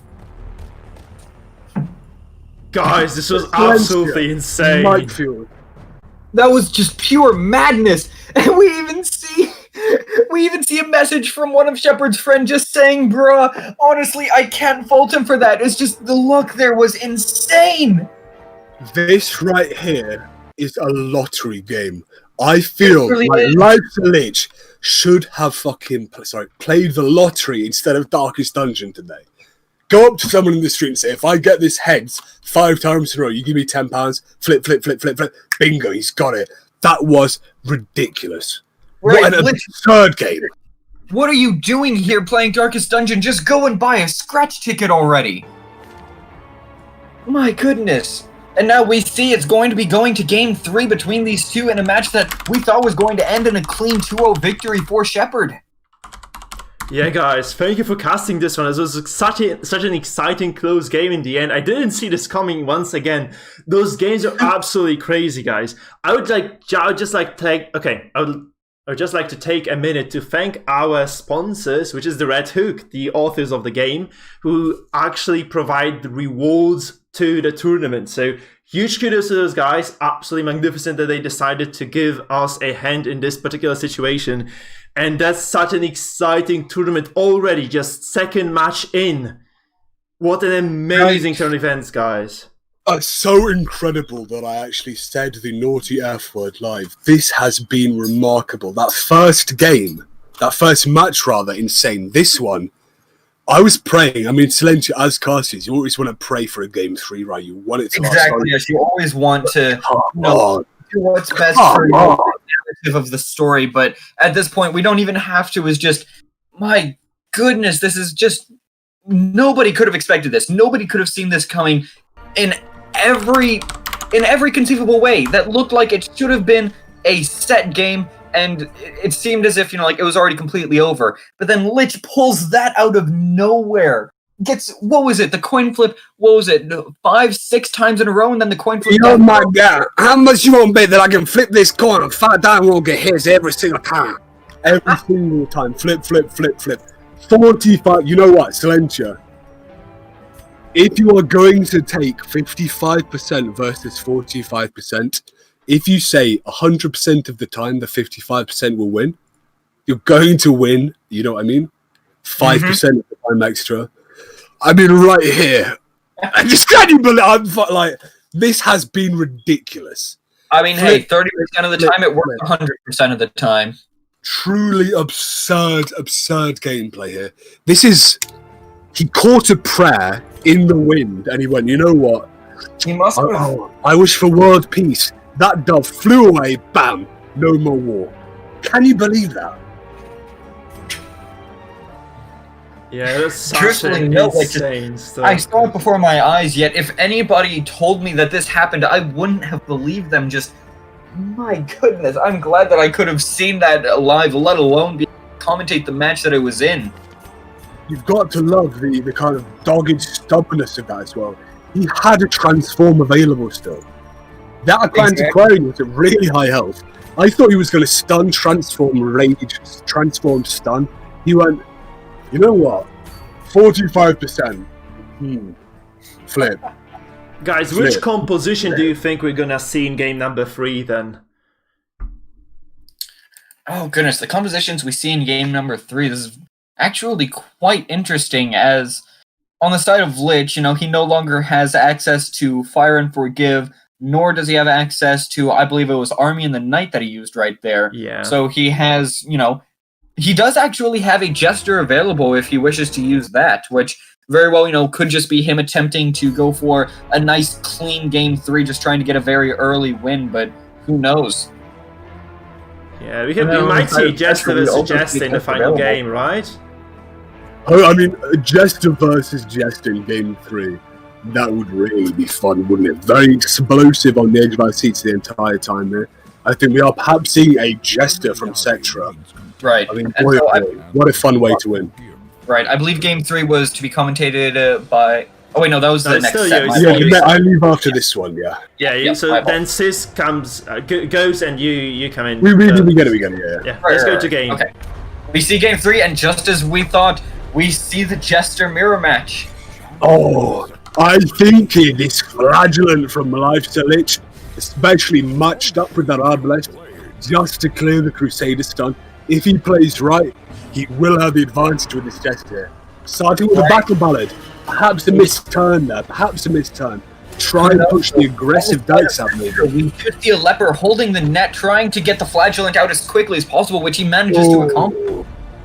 Already seeing 40% movers on that Flagellant. He is simply a ragdoll here. He cannot be in position 1. It's going to be quite awkward, the position here. He needs to be in 2 and the Jester needs to be in 1. Even if he didn't, it truthfully doesn't matter, as you know, he's in position 1, and as such, you know, if Jester wished to harvest, he wouldn't be hurting the Man-at-Arms at all. We see a Battle Ballad from Cetra, just, you know, trying to make sure that no dodges happen, and just, we see double pushback. My goodness. Lowering that Jester into first, also denying the Leper that purge, but Jester in first. If he wants to get that Dirk Stab train rolling, soon enough, if he gets a big crit, a big Holy Lance as well, you don't mind pushing that Leper into third if you finale right after, do you? Exactly, yes. He could just simply attempt a sniper shot and then Holy Lance the Jester and just go for an early finale. You go the Jester. You want to kill that Jester. And he goes on the Flagellant! The Flagellant. Why does everyone hate the Flagellant now? What's going on? Really odd play. Well, it is a very interesting play. He could just simply attempt to redeem, though at the same time he could just go to first position and deny the Crusader, you know, the Holy Lance. He instead chooses to redeem, and this is already very questionable play. I'd say Life's the Lich here is in a position that he's uncomfortable with, not entirely sure what to do. He doesn't want to push his Jester out, but he also is kind of scared of moving, because that is almost purely a waste. I think he should have done that, though. That is very questionable. And another questionable play here from that Crusader. We are seeing, I would say, 2 defensive plays. Both of these guys are really quite scared, putting their guard up all the time, running away from each other, not really playing any aggression that would give them tempo advantage. Oh, and he lands the bleed and the blood on both characters. Right. That is a back-breaking initial play. That game. even just a single harvest from Jester, it can provide so much damage that it's just an insane advantage for Lich. Though we see Cetra continue to target down that Flagellant, and after the single battle ballad from the Jester, I believe that he would be in range. We instead see the Man-at-Arms go ahead and defend a Flagellant. I mean, I think Cetra here wanted to try and get that finale off the Flagellant very, very early, but he didn't quite realise that Man-at-Arms there can guard. And finale does not go through guard, he cannot break guard. One of the few matchups where guard is actually very, very, very powerful as an ability. Quite a good tournament pick here, a good pick against this comp. We now see the Leper go ahead and get a revenge. Questionable play. He may have wanted to wait for an extra turn or two. He's moving! No! What? He's going for this. That is a strange play to say the least. Like, you could almost see the idea if he wanted to move to second so that, Crusader could Holy Lance without pushing the Leper out, but just what is the point of that, truthfully? He wanted a stun, but you're really going to try and go for a stun with a guarded Flagellant or a Man-at-Arms with 70% resist. Like, you have 2 stun trinkets, but it won't do it. I think Spectre and the Lich, Silentia, these guys, I think, are both a little bit kind of confounded by the... He got the stun, but these guys are both trying to play very smart. They're trying to think too much. I see the play. What Cetra's plan was, he wanted to move back so that he could then stun the Man-at-Arms and then have the Flagellant the Leper purge the Flagellant out. It's his idea, though. I'd argue that was a very questionable play. It's a risky play, and it's a play that doesn't do anything. This is one of these kind of plays where if you've not played enough Darkest Dungeon, you overthink. You think, you know what, and especially when you have that turn timer ticking down. He didn't even take too long to think about that, did he? He picked the Jester and then went, I'm going to move. Really, think. This is the most important game of your life in Darkest Dungeon, is it not? Yeah, somebody's first tournament match, it's one that they're never going to end up forgetting, and Cetra could end up regretting it just going for that very questionable play. Like, if it worked, then it had potential to pay off, but what were the chances of that working? Lich not noticing what he was going for. I'd argue very, very low. I mean, we see a finisher on the Flagellant, quite an interesting choice. Did not plan out for him there.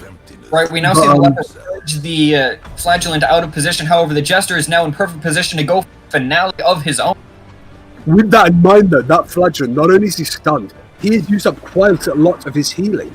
Targeted very, very, very early on. Used 2 redeems so far. Does not have a lot of survivability left, especially not when he can't exsanguinate in the first 2 ranks. That Jester being second for finale, whilst it is important, it might just be a 1-for-1 trade, leaving Cetra with his own finale, making it really a 2v3. Right, just from both sides, it's at this point somewhat unclear who's going to win. I would argue that Lich is very much so in a favorable position due to the higher damage to, been able to spread across Cetra's team, though. At the same time, there's no easy way of knowing, who's going to win here. Lich active Arbalist, he's spending a good amount of time. He's very much so thinking, what is he going to do? He could potentially sniper shot. He passes, he runs out of time. And now we just see bingo! This is what you see here. The Lich had a slight advantage in that Jester's temper, but Cetra taking that Flagellant down. I think the Lich here is in a world of hurt. Even if he gets in quickly with that finale, I'd say he's still 1 down. You don't. Oh no! I'd say that was a misplay, wouldn't you? Exactly. You play that Crusader down, don't you? Yeah, Jester's big selling point is the finale, and after he's used it, you had an easy kill on the Crusader or the Leper even potentially. However, you choose to kill the Jester anyways. Very much so not a great turn as already taken the finale. The Jester had also already taken his turn. If he had killed the Crusader or Leper, then he could have gotten an additional, proc of the turn economy, just being able to sort of mitigate the amount of turns Cetra is able to take. And just alongside that, passing with the Arbalist, potentially taking just too long. I was just about to say, I would like to see the Liches start battling. I love that. You only have 3 characters left, etc. If you need to spend your Arbalist turn clearing, using the illuminating flare, you're really wasting one of the only really powerful damage things you have. He's forced into shooting here. He's forced into eating that riposte. A bleed there that will eventually have a 4 times tick him down, Silencio. Right. This is such an even game. It's been so even, but these little like that crit, every single back and forth here has decided the entire game. I could not tell you who's going to win it here, Silencio. Right, it is a somewhat even game, though. I would argue that Setcher does have a slight advantage as well. The Lich is able to bellow and, Defender and everything. Setcher does have 2 healers available in both the Arbalist and the Crusader. Lich has no way to sort of displace them and make it so that the Arbalist is forced into first unless he just simply bowlers with his Arbalist. However, your death store here, though. 60% the Arbalist, though. Right, we did also see that, Leopard just being able to use the chop and just... the Hue and just target, both the Man-at-Arms and the Arbalist at the same time, being able to, proc the, We're gonna see a Zealous here. He's gonna Zealous here again! Wow! Here, I think 45? Yeah, exactly. This Arbalist here surviving maybe one more death blow than Sedge would appreciate. But regardless, I think the Lich here, he's taken that stun. He needs to play smart now. He needs to play very clever. Maybe if he bouldered first, healed up, perhaps to let these duties tick down a little bit, tried to push his Arbalest outside of that stun range. He had the ability to clear a stun and push aggressively off of that. I mean, right now we're going into turn 6, turn 7. That bowler both on death's door, though. Look at that. Bowler, yes. With an Arbalest on Arbalist on Setcher's side is no longer able to heal. Lich's Arbalest is completely safe. He has no way of targeting out his Arbalist who's at death's door, and just at this point, Lich has taken a huge advantage. Setcher is able to heal on this leper. Very, very smart heal. Deciding here that I'm not going to be able to get a death door hit here. I'm just going to play defensively. Hopefully, this will be better turn economy. If I do this big heal, it might take him 2 hits to get me down. Right, we see the Man-at-Arms. He goes ahead and goes for the Retribution. It puts the Crusader down the death door while also proccing his riposte up. We now see Setcher just on the back foot, continuously healing, though we don't know if that's going to be enough, as we'll be able to see the Jester just simply go for the Harvest, put the Crusader back into death's door while also applying a ton of damage over time. Right now, for Setcher, we are actually seeing a lot of bleeding blight tick down on his left, aren't we? He's going to bowl it back, pushing his left into a position where he can purge, but also take a mighty riposte here from that Man-Arms with the riposte trinket, putting a cheeky little bleed there on him, 1/4. Probably won't do too much, but if that stacks up, especially if this game comes down to turn 12, turn 11, really, really, really going to be important. Right. And just at this point, it's questionable if Setcher's going to be able to end up winning this. Lich goes for the defender. I think he's trying to buff his own protection there. Is that what you think he's doing, maybe? That could be, though. At this point, the Man-at-Arms is just... He's so low on HP that we don't know if the extra protection would even help much. Plus, just simply bellowing would accomplish nearly the same effect. The issue with protection on your side is that it's much, much harder to take a 0 hit with your protection than it is to just bellow. Because if you would need almost 100% protection to stop a 1 hit to be a 0. But if you just do 1 bellow, 120%, maybe even 40%, those 2 to 3 hits, that bowler might even hit 0. Exactly, yes. Oh, a big crit there! This is giving Lich a chance to take it back right now. Dirk stab. Wow. With that, this match very well could be over. Going for the Dirk stab on the leopard. Oh, and he gets it! At 75%, he gets it with plus 35% chance. Oh, man! Though you gotta remember, this match isn't completely over. Lich's team is at death's door with no method of healing. This is an insanely close match, and honestly, I don't think we could have asked for a better Game 3. Absolutely. This has been back and forth. Life to Lich is on a needle's thread. One twist, he's gone. Moving his Jester back into forth, such a smart play. Pushing him outside of range of that Crusader, but you take the Arbalest, you can still shoot him. You can still sniper shoot him, but double death's door. And he's on death's door now, but he's at 4th. Cannot be Dirk stabbed. I think he's safer. He's safer, isn't he? Can't be hit. Right, he's completely safe at the moment. The only person that Lich would have that's able to hit him is the Arbalest, though they're horridly out of position to do so. We see a bowler come out, He hits the Crusader, and it's going to push them back. Oh man, you're pushing him into Holy Lance range. He is in Holy Lance range now. Won't be able to. Is he going to heal? Wow, that's interesting. Very defensive, Silencio. I think you should have played aggressive, pal. What are you? I personally disagree. I think that was a very smart play. Just Lich is generally not going to be able to target Cetra that well. You know, the best he has is the Jester with the Dirk Stab, and just I think that is a very smart play. Just trying to sort of, you know, like maintain his position, though the corpses are dead, and it's sort of moving, man. 5 times these bleeds sticking down on them. Thankfully, though, that Maranton hit you. Almost a wasted turn. That this bowler though will he's going to. Oh, you hate to see that save. The Jester is the most important one with that finisher, right? Finisher and the Dirk Stab. He's the only reliable killer here. Plus, he can continue to apply Harvest, get both of them in Death's Door, and make it so that they can't heal to get out of it. Absolutely crazy back and forth. Cetra, is he going to heal again? Will he stun? Will he go for a double death blow? Go for a double death blow! Come on, he needs it now. You can't play defensively anymore. He tries defensively. To ward them off, which I believe could end up leading to his defeat. He could have won this if he had been aggressive in these past 2 turns here. This is not when you go defensive, right? You are 1 man down. You need to even this out. Now you can't go for a double kill with that Crusader. You are not able to Zealous the front 2.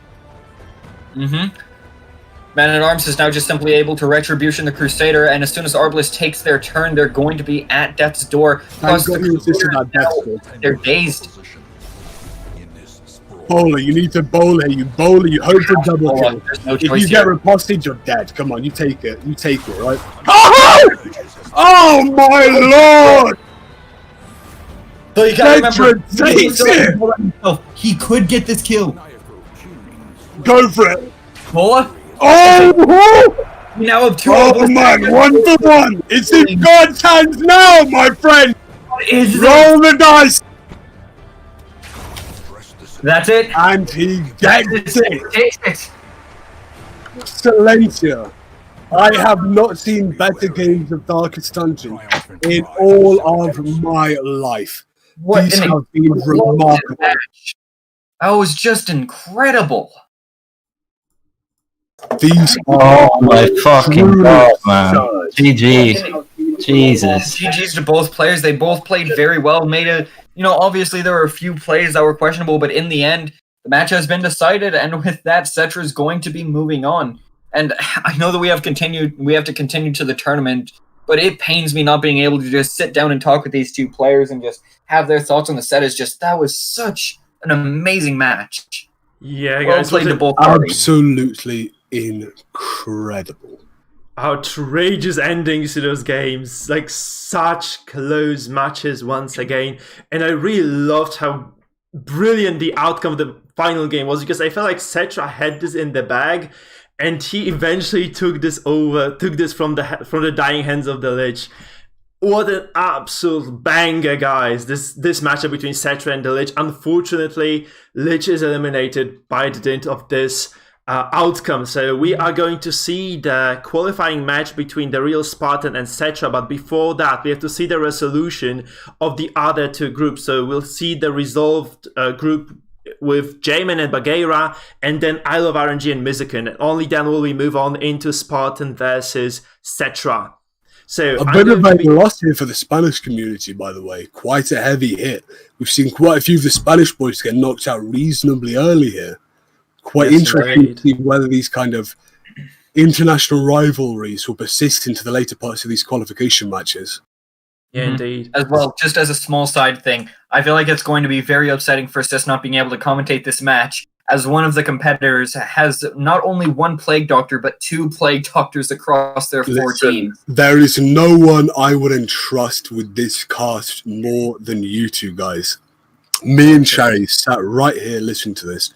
And I think with this said, guys, I'll call it a day for this match. I'm not sure if we're rotating background. Yeah, we are. So at least I plan on this. So if it's possible for you guys, we'll be switching between every single game. So the person who sat through 2 games will be switched out for another one, right? So it's me and you next, right, Mike? Yeah, indeed. And then it's going to be Cetra. So it's going to be Silentia and you for the first qualifier final match. And then it's going to be Again, you no, it's gonna be Silentia and me for the final one of the day. All right. I mean, guys, these have been ridiculous. I cannot wait to sit back and relax and watch this. Drink a cold brew. You guys are perfect. I am looking forward to this beyond belief. Everyone watching right now, remember, follow, like, subscribe to Mikefield, to everyone involved in this tournament. This is real shit. The only ever officially sanctioned Darkest Dungeon tournament. Physical rewards, guys. I'm calling it a night for tonight. Silentia, Mike, fucking take it away. You guys are absolutely fantastic. Thank you for your kind words. Thank you, man. Lovely cast so far. Guys, I'm just trying to contact the players right now, get their bans, and just learn which of them is indeed going to stream for us in this final, in the third matchup of the day. So we'll just have to wait a second so that I can set up the stream properly. In the meantime, Silentia with a crazy game, or match number 2 there. Like, those games were absolutely insane. Oh, they were incredible. Yes, like all 3 games, it felt as if they were just so heavily favored in one person's side. Game 1, Cetra took it. Game 2, it felt as if it was just going to be a clean 2-0 victory, but Lich ends up taking it. In Game 3, it looked as if Lich was going to, do the exact same thing as Spartan and just, lose Game 1, then take Game 2 and 3. But Cetra managed to take it in the end. Just, my goodness, just everything that happened there, you would not believe it unless you're able to see it for yourself. Lovely. So I need to just get 135 Jamin, who I'm told is going to be streaming this, into our Discord right now. And then... And while we're waiting for that, I think it'd be interesting to talk about the players for a small moment. I'm personally unfamiliar with both of them, though, as we can see, they were both managed to get Darkest 1 in Season 1 and are currently, in Champion right now. And just, I think that more than enough shows that these are both very competent players. And I mentioned it before, but I'm quite intrigued by J-Man's comps, 2 of which having Plague Doctors, commonly considered to be one of the worst characters, as well, one of them even has the Musketeer, who is just universally considered the worst character, and just how is he going to make these work? Indeed. Well, that's a big question. We also have the bans from the players already. So 135 Jamin has banned the regular boys by Bagheera, so it looks like a damage comp, straight up damage comp with a flavor of this MAA, perhaps useful support there. Whereas Bagheera has indeed banned, let me just check this out again. So he's banned the Old Gold, which is this very first composition at the top, which is this heavy stress comp that was so popular. I feel like around month 1 of the Butcher Circus, when those refined compositions were still not around. It is still a decently strong comp, so I feel like that's why Bagheera decided to ban this. You have to also feel like Bagheera's compositions are very well suited to deal with the PDs, because he has a Shield Breaker in one, he has an Occultist on the other, and then I feel like the high pressure from the Soaking Boys comp, which is a Jester comp with a lot of VOTs, is also going to be fairly decent at eliminating this priority target, which PD might just be, right? Because if you do leave that PD unchecked for an extended period of time, this character will definitely take over that, over every single match. Right, I completely agree. And on one comp of J-Man's in specific, the Queen's Guard, I'm very intrigued by the Plague Doctor's, inclusion as just the Crusader and the Leper. It leads me to believe that the Plague Doctor may actually want to go for, I believe it's called the Emboldening Vapors, just to buff up damage on everybody, potentially even buff up damage on Jester and allow for a very early finale. And just, my goodness, that looks so curious to me. And I can't wait to see it if we do end up seeing it. Yeah. Guys, by the way, I'm not going to be responding to the follows in the normal fashion, so thank you right now, but just imagine that I thank every single time you people follow. So by the way, remember to follow, subscribe if you're enjoying yourselves. We're just going to go into the match between 135 J-Man and Bagheera right now. This is going to be the match number 3. And one of those guys is going to be eliminated after this matchup. So it's very exciting to see which one of them indeed goes out and which of them clutches this and moves forward to the second phase of the qualifiers. What is your bet, by the way? What is your bet? Oh, goodness. We are going into the match right now. Right, because Bagheera, he has far more, how would you call it? Far more, Yeah, can I sorry interrupt you? 135 Jamin, can you please try to enable sound in the game? Because I can't hear it right now. Because we are into the match, but I just can't hear the sound of it. He's minimized the application as well, so it's very unfortunate because we just can't see the stream at this point. Okay. Okay, that was peculiar. Thank you, man. You also please just mute yourself, okay? Just so that you don't hear the commentary. Right, deafen everything. Yeah, deafen everything. Sorry, guys, about the sound burst. That's something I just can't prevent. Because every single player has different sound settings, and this means that's just something that I can't keep away from the stream. Okay, we are ready now. Perfect. Thank you, man. 135 Jamin, can you please mute yourself as well? Deafen, he means. Yeah, just deafen, so that you can't hear any so comments. You can't hear us. Yeah. Regardless, so while we're waiting on that, just both comps, they look somewhat interesting. On the side of Bagheera, we see a fairly heavy stun comp with a good amount of damage over time, thanks to both the Jester and the Shield Breaker. Just a very disruptive comp. And Jamin, sorry. I think you're alt-tabbing, just don't alt-tab. Perfect, right. Yeah, there we go. Okay, go ahead. Sorry, Salinsha. Right, and then on the side of Jamin, we just see, a somewhat standard mark composition, though, with the Musketeer, which, looking at the name of her, we get to see J-Man's justification for using her over other characters, and can't fault him for that. No, you can't. But I feel like there are certain mark comps that are just over the top, and that's just one of them. I feel like we talked about this with Sis yesterday. This is like an absolute overkill. 4 mark reliant characters, 0 support, 0 healing, really. It's just absolutely and completely all in from 135 J-Man. We just have to see whether this does indeed pay dividends or not for him. Because I feel this is a very risky playstyle. Looking at this first turn, it very much so does seem to be paying off for Jamin. He could very Caltrops get a very early execute off. Does he get it? He does not. No. But right, as we can see, from Bagheera's comp, it's a very and if he manages to, displace a few characters on J-Man's team, then we don't know if he'll be able to recover. It's just every character is so reliant on damage. Yeah, I agree. It's just insane. So we can see this. The problem with J-Man's comp is the longer this game lasts, the less likely he's going to be able to win this one. Because basically every single turn that Bagheera manages to eke out plays in his favor. He has a lot of consistent damage dealers, and he was able to just kind of eliminate one of 135 J-Man's characters very early on. He'll definitely be able to take this one home. However, the game is looking quite dire right now. I actually don't understand this heal from 135 J-Man. He could have definitely just healed 1 HP. He could have just gone for an almost guaranteed execute on this Vestal. She lost 15% dev blow. It's just like an 85% chance dev blow there, which doesn't come through. Bagheera though, still on this door here on this Vestal, he loses her from the get-go 10-2. That's exactly what the Markham wants. Very bad position. He's lost a character, sure, but as well, his Abomination is in 3rd position and Jester is in 4th, meaning that if he wants to try and finale, he'll have to, move up and force his Abomination into 4th position, which he's just going to end up passing, which, as awful as it is, may be seen as a correct play. Just Bagheera is forced into a very, very bad position here, and J-Man is just taking a very strong early lead.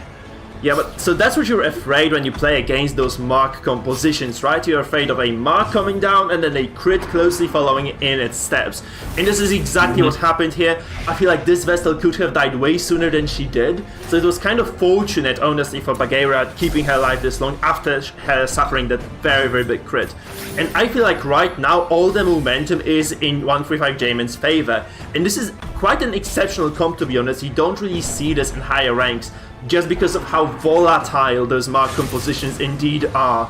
But it's working wonders right now for 135 J-Man. Obviously this BH in rank 4, kind of suboptimal you might want to say, but still this is very, very decent situation for him. He took out a character, this Jester is rank 4, not really a big threat.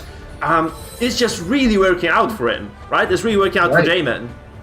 I completely agree, yes, just J-Man very much so has the advantage here. As I mentioned, all 3 of Bagheera's characters want to be in front, yet, obviously not all of them can be, and as such, they're forced to have some characters just lay dormant in the background, not being able to accomplish very much.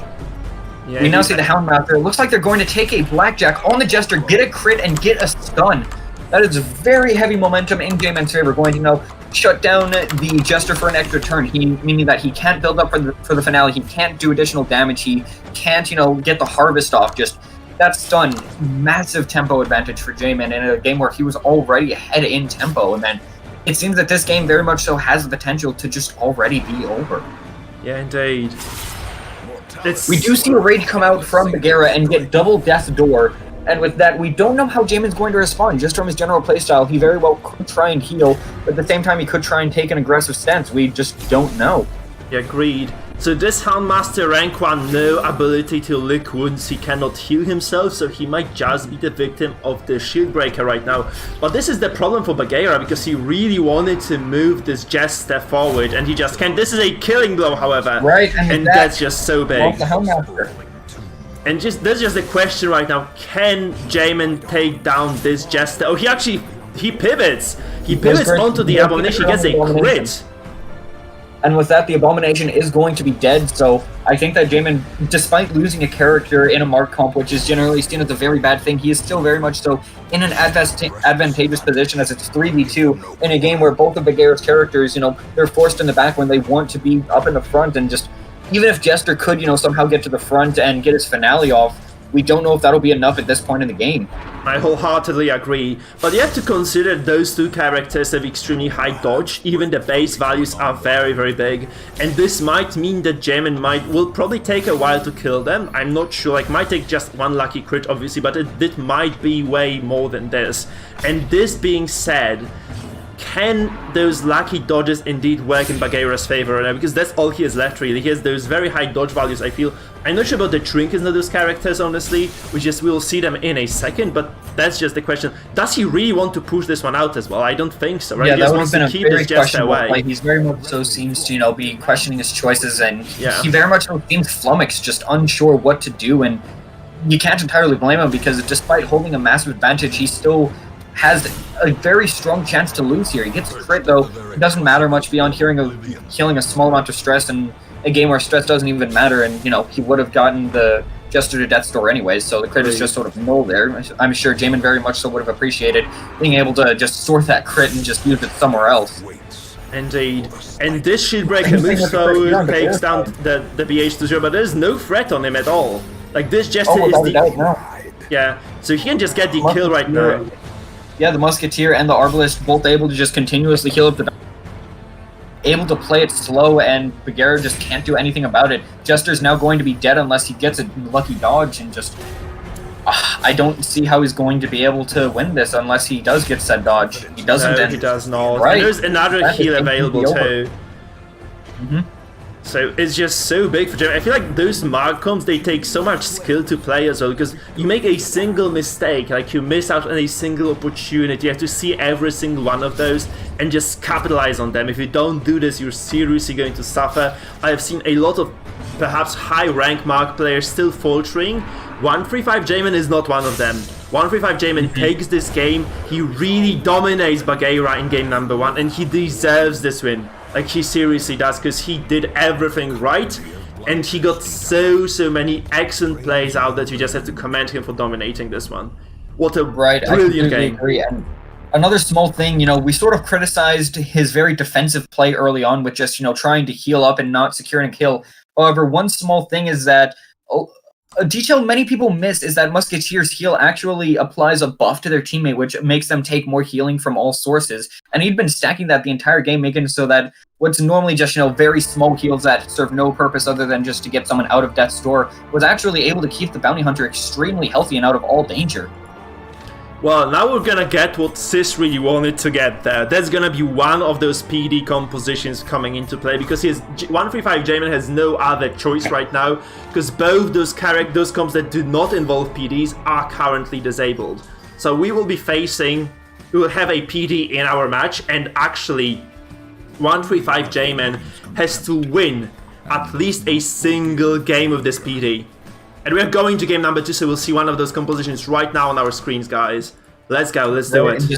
Another thing, these games have been going extremely quickly. They've been very fast games, both players not taking much time to think, and just with the nature of Mark builds, the match was decided very early on, so who knows, this match could just end up, being over in just a few turns as well. We don't really know.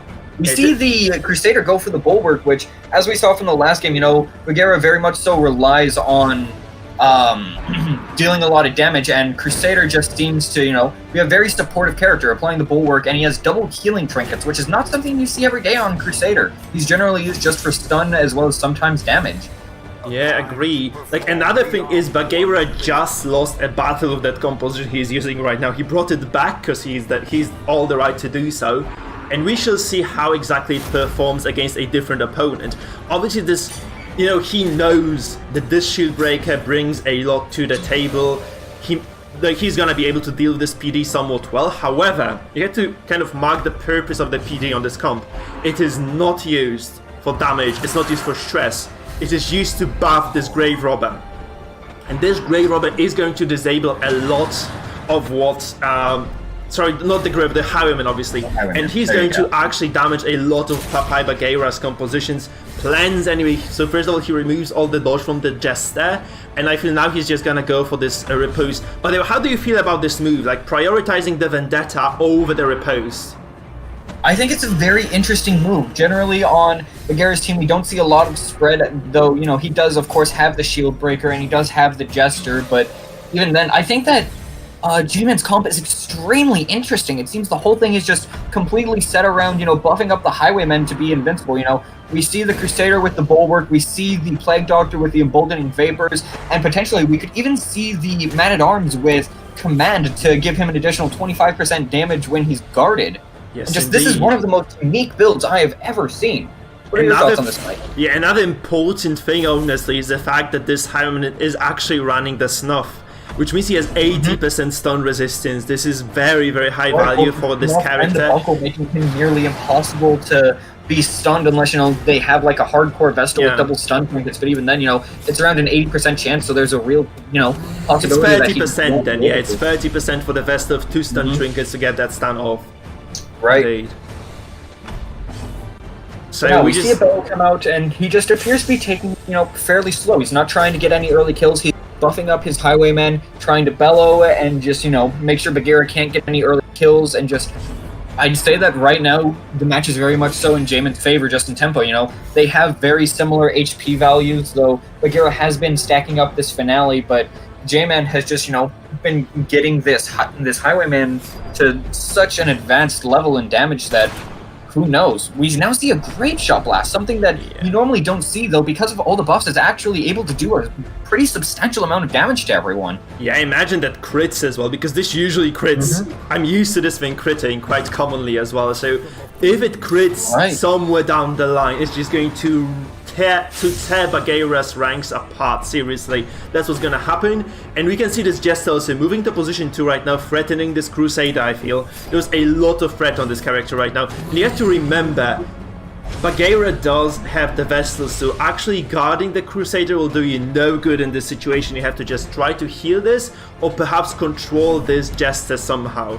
And right now, Bagheera is indeed moving this Crusader back, so this push through comes through, and this means that also there's another little thing that Bagheera probably didn't think through in this situation, because as I was kind of thinking about this Abomination landed in rank 3, and the only ability from rank 3 he could have used was first of all Transformation and perhaps a Bile or a Stun, but if he were to remain in the Beast form, this had to be the Slam. I'm actually kind of surprised he chose not to transform and use some of the human form skills, because this was perhaps an opening for the finale on the Crusader.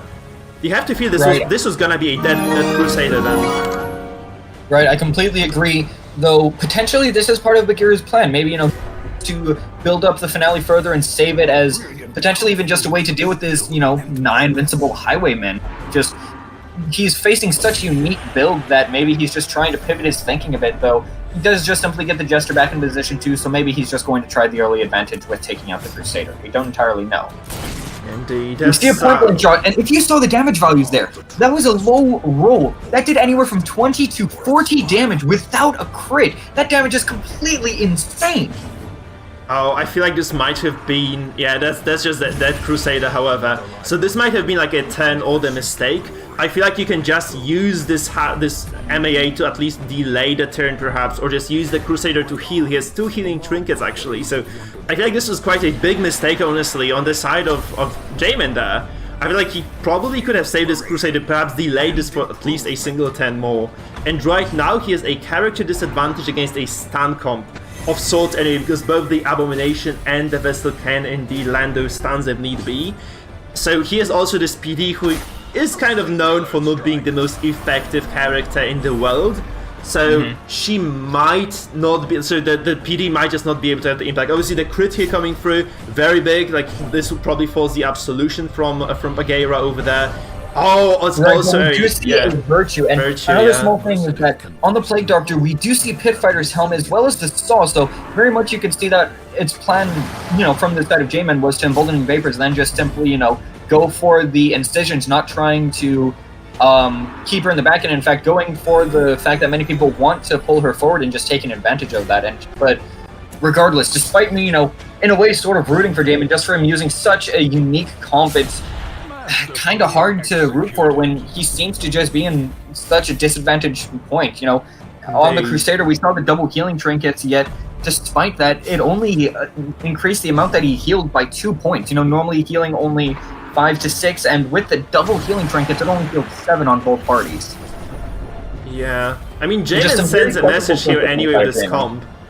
It's something you have to reckon with, right? Despite this kind of going sideways for him right now, it's such a it's such a potent team composition anyway. However, you have to question that that guard over there, because, you know, a shield break and A-bomb both can indeed break the guard instantaneously, and they do so. So it's a wasted 10 for the MAA. He could have been removing the buffs perhaps from those, so he could have been perhaps bellowing there or using command, right? Something else than guarding, because the guard is absolutely useless against the shield breaker. That's what she's called, shield breaker after all, right? So she does break the shields. Very true. And and now we see the Divine Grace on the Abomination. However, we don't even entirely know if that would be very helpful, as Incision applies, I want to say, 4 bleed across 3 turns, and the Abomination has been hit by it twice, I want to say 3 times now, and just who knows if that, you know, Divine Grace will be able to out the raw damage that the Plague Doctor is able to apply, which again is not something that you hear every day. I'm actually surprised that damage from the Highwayman is somewhat low, because I kind of expected, I saw the Highwayman do absolutely ridiculous amounts of damage.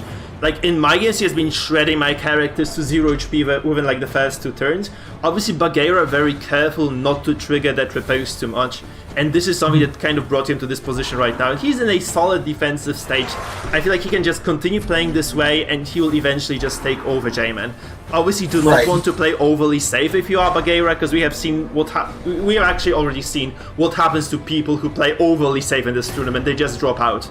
And this happened in the first game, in the first matchup. Then Cetra, or Dog, like Shepherd Dog, he also almost dropped out of the tournament because he played too safe.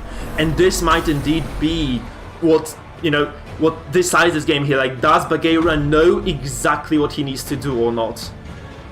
Because we have 2 opposed, right? Is that on the Highwayman, not only is he using Graveshot Blast, which I want to say, no, it has a very significant damage debuff because it hits 3 people, but as well, he has 2 defensive trinkets, which means even despite the Emboldening Vapors, he's not doing quite the amount of damage that you would expect, especially not with a Riposte, despite it not being procced at all. Yeah. I mean, it's just gonna be very difficult target selection from now on if this PD eventually goes down, which she does. Which it does, yes. That was just points side, and he got it. Yeah, what do you do if you are Bagheera? Like, do you try to stun this Highwayman, who might just probably crit your Vestal and just take her down to 0 HP within a single turn? That's a really big question mark for me. And besides the Jester, you know, he very much so isn't in a very good position, you know. Regardless of who he hits, both of them have ripostes up, and I don't recall if we saw the Man-at-Arms trinket, so we don't entirely know if, you know, he has the riposte trinket, but even despite that, you know, like, it's still damage, it's still risking a kill, and there goes the last stack of Aegis for the shield breaker. So now they're in, you know, they're in the hot seat. There's a good potential that they die, though they do end up dodging, though, which is obviously very helpful for Bagheera. Yeah, 50 dodge. I feel like maybe this MAA is sort of an overkill on this scope. Maybe J-Man needed a bit more pressure, because I feel like he just lacks a single damage dealer, which would force Bagheera to play forward, because right now Bagheera can just play it safe and slow and steady. He'll eventually get the win.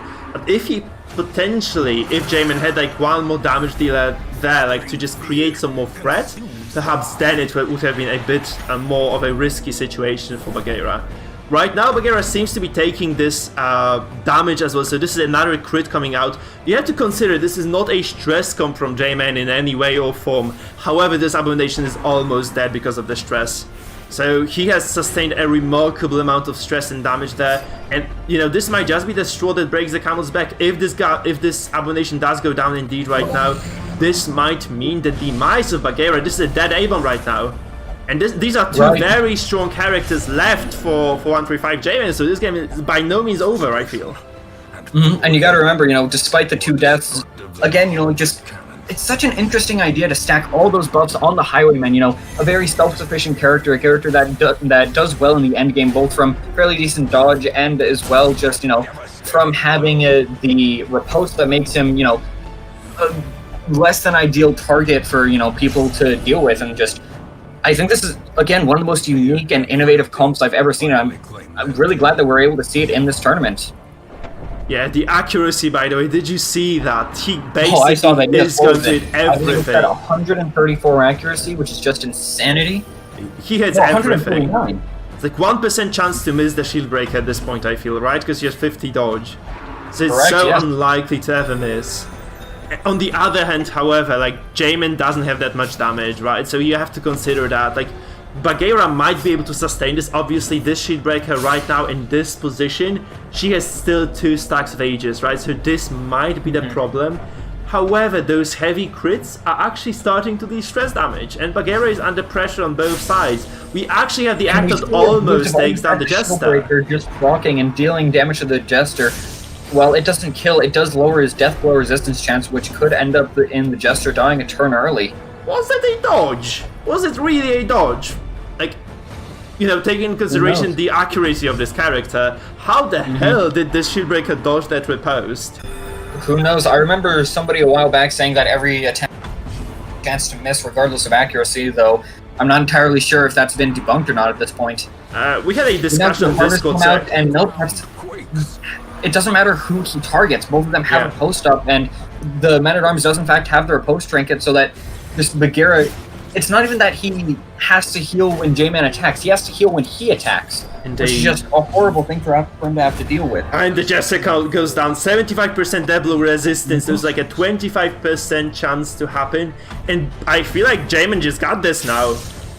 Those characters are acting out, they are losing their health, and J-Man's really, he has not sustained too much damage this game at all. Obviously, if this Highwayman goes down in the end, this might be the end for J-Man, because like this, I don't feel like the MAA can take both the Shieldbreaker and the Vestal down, so it's going to be a very, very close game right now. This then might be the deciding one. So does Bagheera indeed get this? What happens here? And he gets a death blow! 25% again. That's crazy. And with that, the game variable may be over, because I don't know if the Man-at-Arms will to out-damage him, but at the same time, he could just simply try to stress them out. Indeed. But no, it feels really bad for J-Man right now, because it kind of, he had an avenue back into the game, and it's just not there anymore, it's just not there. Right, I agree. Because you just go with the Shieldbreaker, you take the punishment, you heal with the Vestal, and just repeat, rinse and repeat, rinse and repeat. However, you have to consider the stress as well, right? Because every single time the Shieldbreaker drops to 0, she does take additional stress damage, and this MAA is going to be bellowing, just simply because the Vestal is not going to be able to stun him ever, right? Because every single time she tries to stun, she cannot heal the Shieldbreaker as well. And this basically means that if the stun doesn't land on this MAA, this just kind of punishes Bagheera quite heavily. So you can see this, actually I would like to see this played differently. So I'd like to see the Vestal healing first, just getting this guaranteed high HP on the Shieldbreaker, and then the Shieldbreaker going for damage, because I don't feel like you can do 24, 25 damage with riposte. At the very same time, if you heal that, this means you always keep your Shieldbreaker from death's door, which means she doesn't break that easily. And she's so close to breaking right now. She's so close to just being at 200. And now we see exactly what you're going for, or exactly what you suggested, and who knows, potentially this could be the deciding factor which allows a finally take the lead. Yeah. And yep, exactly as you thought, you know, the Shieldbreaker is now fine, they're not at death's door, and they don't have to risk anything. Yeah, but that's gonna be probably resolve broken Vestal quite soon, so you know, this is not going to work forever. Also, the Shipbreaker might just kind of act out in a different way, so this might indeed hurt Bagheera in the end. We don't really know how this is going to play out. I feel like, you know, Jamin does have a substantial disadvantage in this one, obviously, simply because he has a single character left. It's so unfortunate, though, that this Hiram had indeed gone down there in the previous, on those previous turns, right? This means that right now Jamin is in a very, very tough spot. He really needs some luck to take this one home, I feel. Because he can obviously bellow right now, break the Vestal perhaps, but this still might not be enough. Like that's just, I don't feel this is enough. You agree there. Oh, this is 1 HP, so this means Bagheera doesn't necessarily... Oh, he has to heal this, actually. Because if he doesn't heal this, she takes stress. Okay, he actually goes for the stun here. No, he goes for that.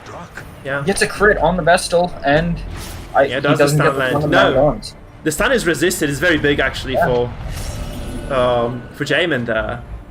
And now both the characters are afflicted, and there is a chance here for something to happen. Yeah. I mean, I feel like if he bellows this, doesn't the Shieldbreaker have a chance of just dying there?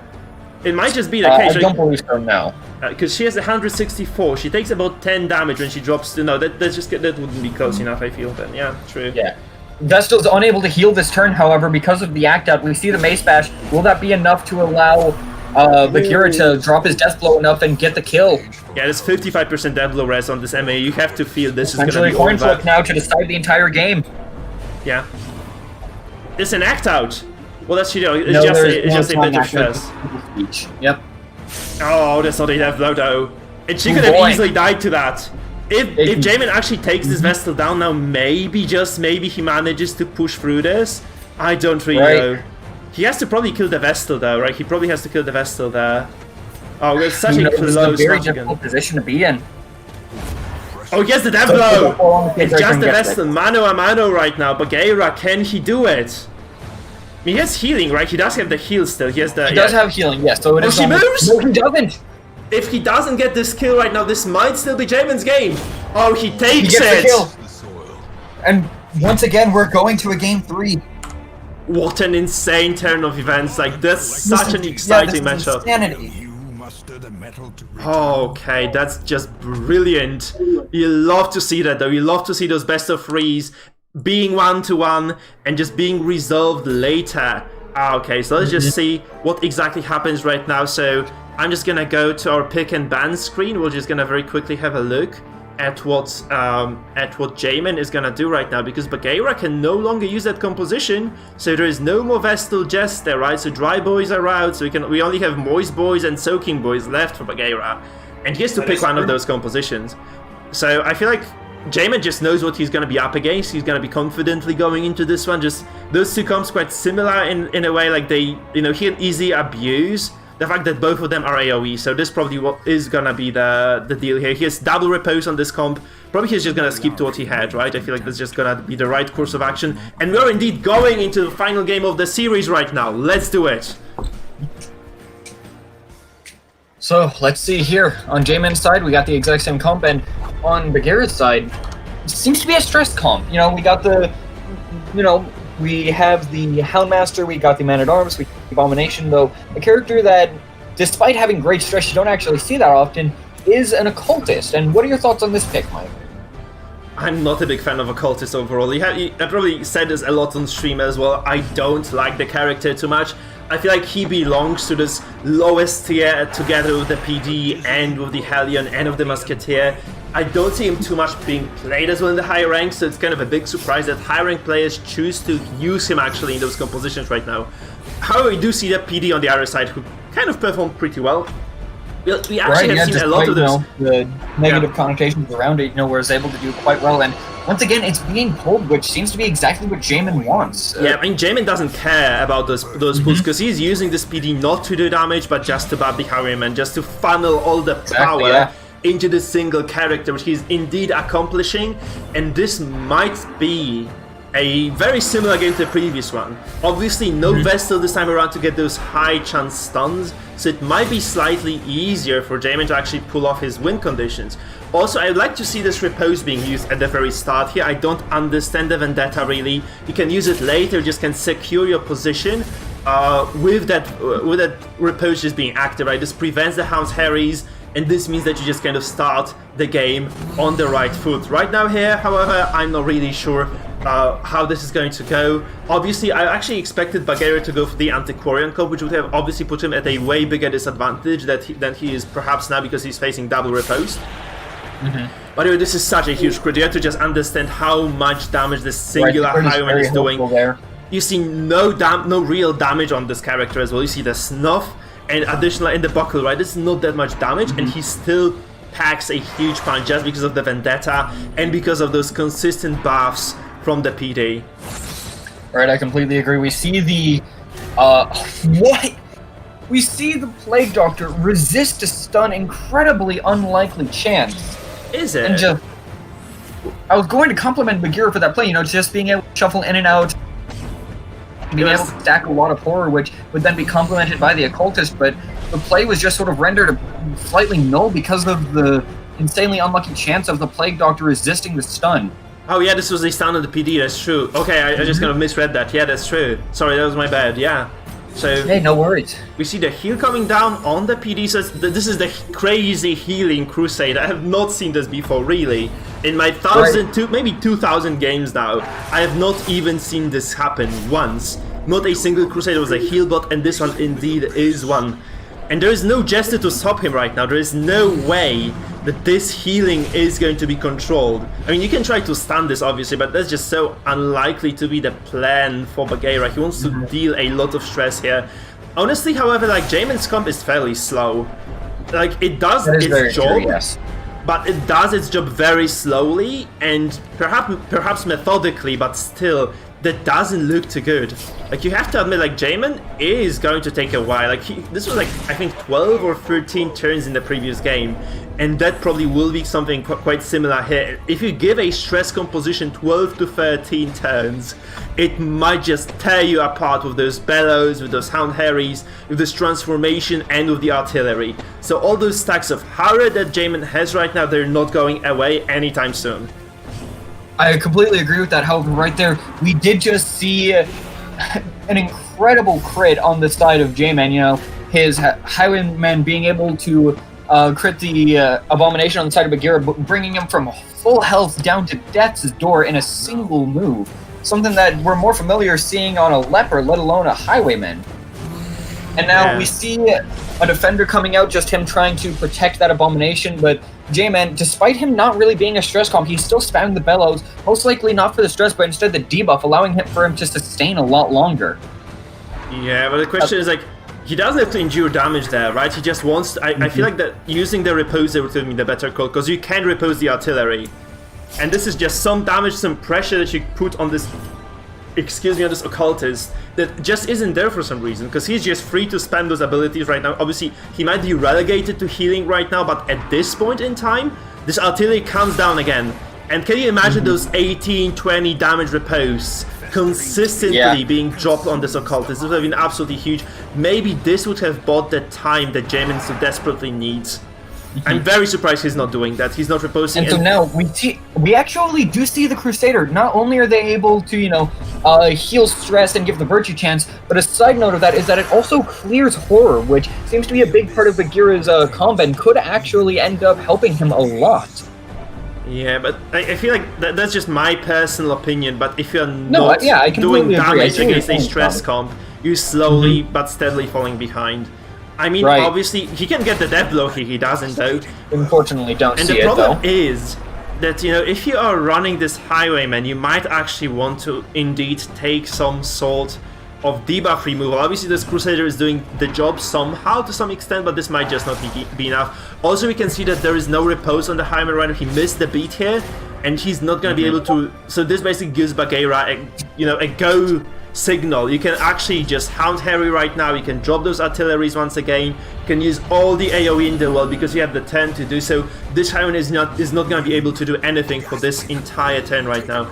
A heal comes through. That's, I think, an act out, but a very good one because this Highwayman probably needed those debuffs to be removed either way. So I feel like Jamin was just gonna do this. It's kind of a fortunate turn of events for him. Also, this Abomination does get stress broken. It's kind of a peculiar thing about Jamin's comp. Not only does it really do heavy amounts of damage, it does stress as well. Although this Absolution critting is obviously a saving grace for Bagheera. Oh, very much so, yes.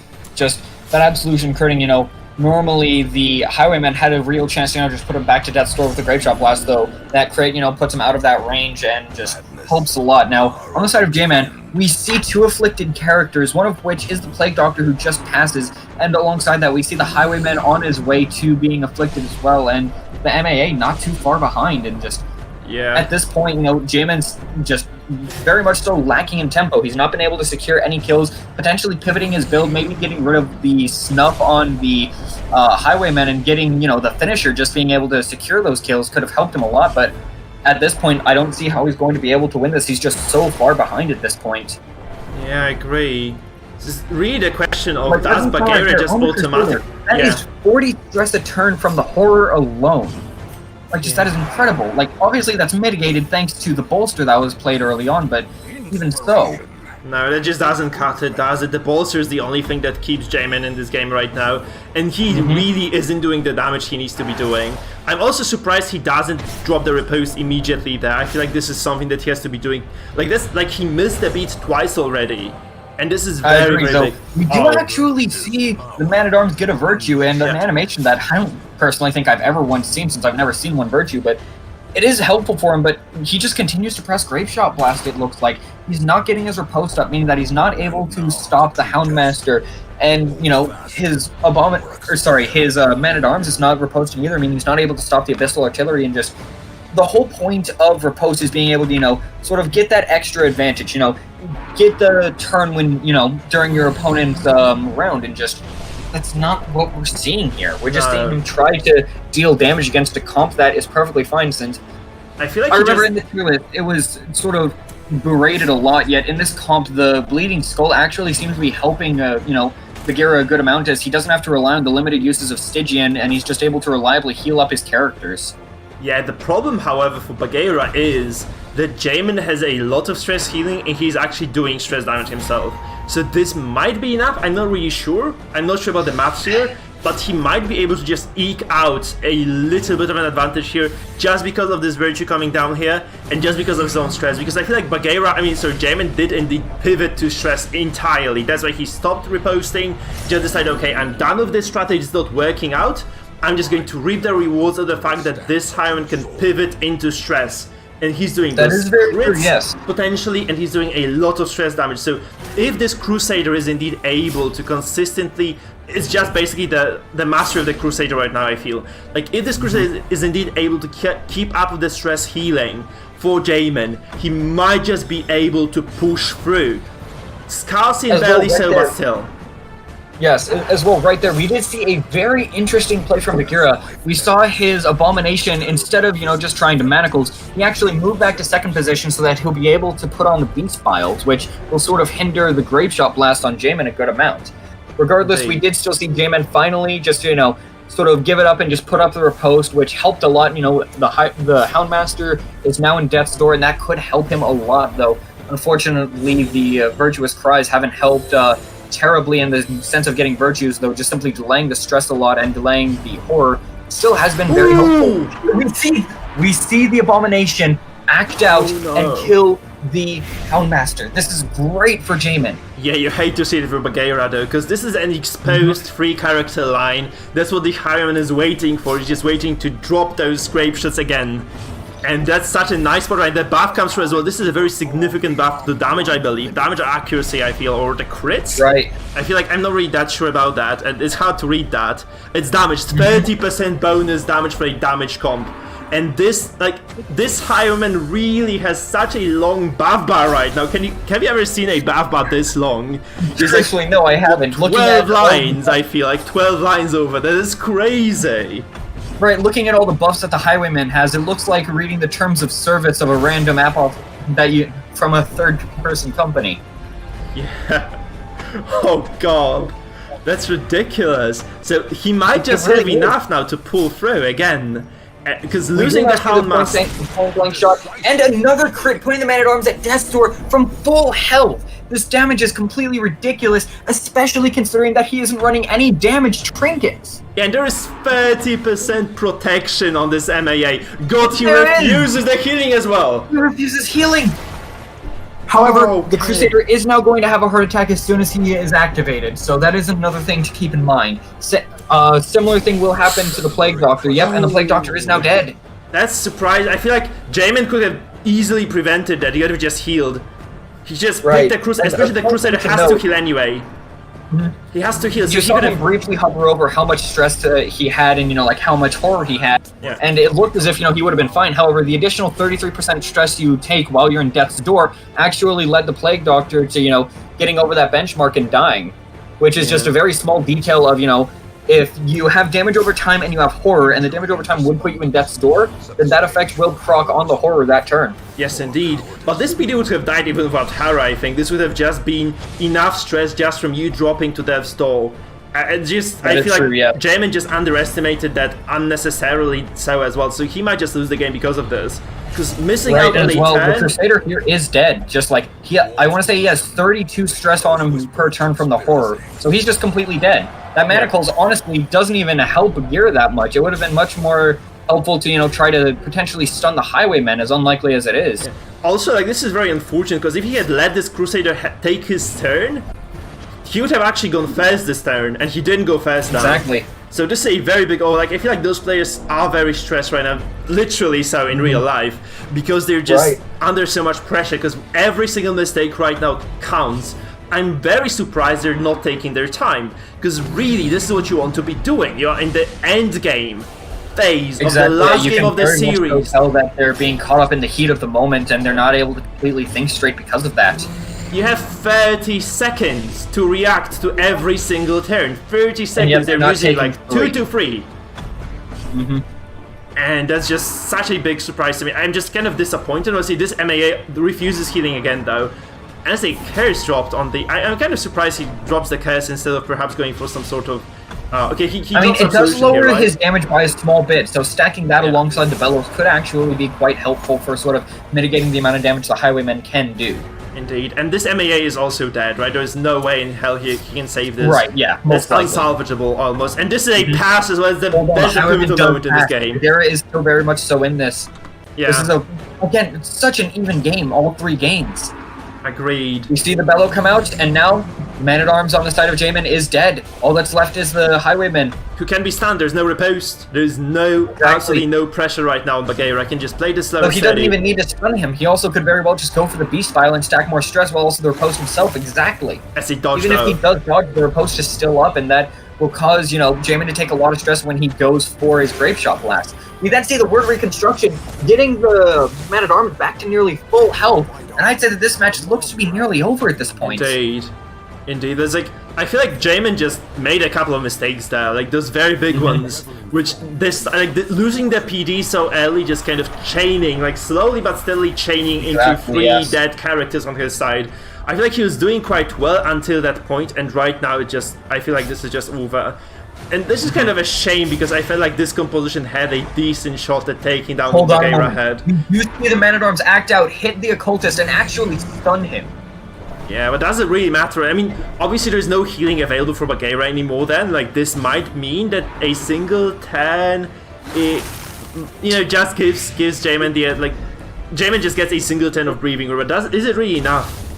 I feel like he needs more than a single turn of breathing room right now. He needs basically, he would need all those Bagheera's characters to pass their turn to come back into this one. There's also riposte, right, as you've said, so every single shot you take is going to be riposted, and it will hurt you quite significantly. And, obviously a lot of stress on Bagheera's side. You cannot understate how much stress these guys are under, but there's just not enough. Absolutely, yeah. And since this game has been on knife's edge, I feel like losing this PD might have been this pivotal moment indeed, and might have led to Bagheera just taking this very little bit of an advantage, this inch. All he needed was the inch, though. All he needed was this little inch here. Obviously, a heart attack on the MAA. However, yes, this game is not over yet. No. The B We see the style. B style come out once again. He's going to get riposted. That's- He's crit. oh, He's at no! death's door. Did He could Bagheera see a just great throw this? ending in a double death door. He threw The this! stress. Oh my goodness. Oh no! No, This is... he can't. He actually can't. Oh no, he cannot PBS now. However, the point blank shot still will most likely kill the MAA. That's it, Yes, Demi. he's dead. Do you think Bagheera knew the corpses were gonna disappear? Was he keeping track I of don't that? think so. No. No, he's playing so. He very well could have, but I don't think so. No. And this might be this is the deal breaker. This corpse just going away. This could have been a double kill for this highwayman. At least this Right. would have done enough stress probably to break this abomination, which it didn't in the end. And that's probably dead J-Man right now. Very unfortunate this corpse goes away. I'd say the match is over right there. Might have been simple maths for Bagheera though. Maybe he knew. Like, maybe he knew. Maybe he knew. Maybe he's been playing the 10,000 IQ. Because it's 5 turns. Sis said this on Discord yesterday, I think. It's 5 turns for a corpse to go away. Right, but now the weakening curse, and that's game. Unless he manages to dodge here. Nope. Oh. And with that, GG to both players. Bagheera ends up GG. taking it. Yeah, Bagheera advances. And we shall see if he's able to beat the winner of the follow-up match between Isle of RNG and Mizuken. Our good old mate Mizuken will be our third contender here, and Isle of RNG is the 4th one here. Okay, no, actually 7th and 8th. That being said, GG's to both players. Excellent game once again. Kept me on the edge of my seat for its duration. What an insane turn of events. I kind of feels bad for J-Man to be out season because I feel like he had so much potential. Probably those were I feel the best games of the day so far. Now, obviously, no offense to the other players. There's just been so many good games that it's impossible to say which one's the best. I would just vote. If I were to cast a vote, I would vote on those guys. Like, they just really duked it out in every single match. Obviously, Bagheera comes out victorious, but still, what a freaking performance there. Absolutely. And with that, I believe that there's one more match left, and with the patient, it'll end in you and Sis commentating it. Indeed, right. So thank you for the commentary right now. We'll be back if you want to, obviously, for game. Oh, absolutely. For the game between Spartan and Sheffield, I feel, because Sheffield did take game number the series number 2, right? Yes.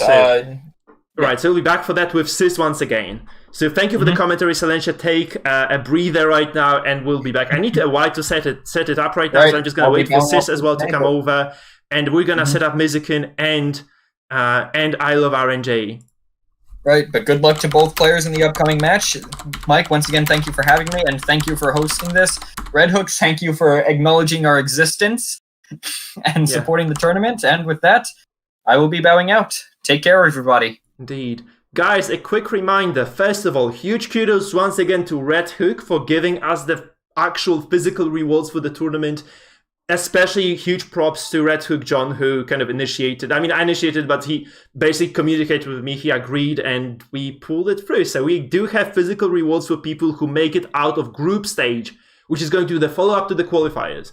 Second of all, if you're new to the stream, I see a lot of new faces, I feel, especially like that we have 76 people watching total. This is the biggest this stream has ever had. If you are new to the stream, please remember to follow and to subscribe. This helps the stream to grow a lot, and we'll also have the tournament coming through this entire week. So we have a lot of games to watch then, and you'll just stay up to date this way. I'm also going to be uploading every single matchup to my YouTube channel, so, subscribe there. If you guys are enjoying yourself very much, I do advise you to also become members of my YouTube channel, which you can do by clicking the join button below the YouTube stream. And doing so allows you to buy the membership for $3, and I get about 70% of that. That's a big deal for me as well. So if you do feel generous today, consider doing so as well. There's also a donation link below the stream in the description. Guys, for real, the least you can do if you're watching right now is click that little follow button, because Mikefield here, he's very, very humble, but seriously, he has done more than I think almost anyone in terms of sheer hours in Darkest Dungeon content. He's got some of these smaller, kind of lesser-known creators, and we've all really kind of formed this little team together. If you want to show support for this game, please, even just for, let's say you don't have any money, just click follow, join the Discord, subscribe, you know, have fun, talk to people, really enjoy the community. That's all we want, yeah? If you don't have money, you don't need to pay. Just try and join in, keep this community alive for as long as we possibly can. Because I think this is something really quite unique, especially this tournament. And we really, really, really just want to keep it alive for as long as we can, right? Indeed, indeed. Every single follow helps, guys. Okay, I'm just gonna set it up right now because it takes a little bit to transition between the scenes, right? I need to get Mizuken in the scoreboard as well, and it's gonna be I Love RNG because Mizuken is gonna be streaming this. So it's gonna be I Love RNG on the right and Mizuken on the left. Yeah, hello guys. Hey there, Mizuken, man! Hello, Mizuken! Lovely to hear you, man, once again. How are you guys? Enter the Mizuken. Enter the Mizuken. I'm very excited to stay here. Really excited. Thanks for the invitation, guys. Really, thank you. You know, I am speak very bad in English, but I don't care. English is coming in leaps and bounds. I mean, Mike, even a month ago, it sounded like a different person. Mizuken, you are learning English so quickly. I'm afraid you might be a kind of computer AI. Yeah. Some terrifying Spanish language AI. So fantastic. Thank you. Well, so I put my screen now. Yes, indeed. Okay, And you have to I'm also coming. mute yourself, right? Just entirely. Okay, So deafen I'm yourself muting as now. well. Perfect. See Thank ya, you so much, guys. Mizuken. Good luck, guys. Good luck into the game. Mikefield, this game. Mizuken, the hoster of the last tournament, a guy that put down $150 and 2 premium subscriptions to his Twitch channel on the line. That last tournament, one of the funnest things I think that will ever be in my Darkest Dungeon history. Completely ridiculous. I walked out of that with $100 in Amazon bucks. So fun. Right now we are seeing an evolution of that, man. For Mizuken to be here, I mean, Mike, that is high praises enough for you. Yeah. I'm very happy he actually agreed to join us here today. And yeah, like, that's such a crazy thing to think about as well. Like, if you have Mizuken here, the thought of him dropping in the very first round, that's kind of terrifying, honestly. And I just, on the other hand, obviously we have I Love RNG, who is also a very active user in our Discord. He's a very high ranked player too. So this is an even match of both of those guys' darkest rank. So we just will see how this pans out. Bans are down, by the way, so I Love RNG has decided to ban the Ruin composition by Mizuken, so this classic Halo comp almost. Just that there's no Arbalest, there is a Vestal, so more control.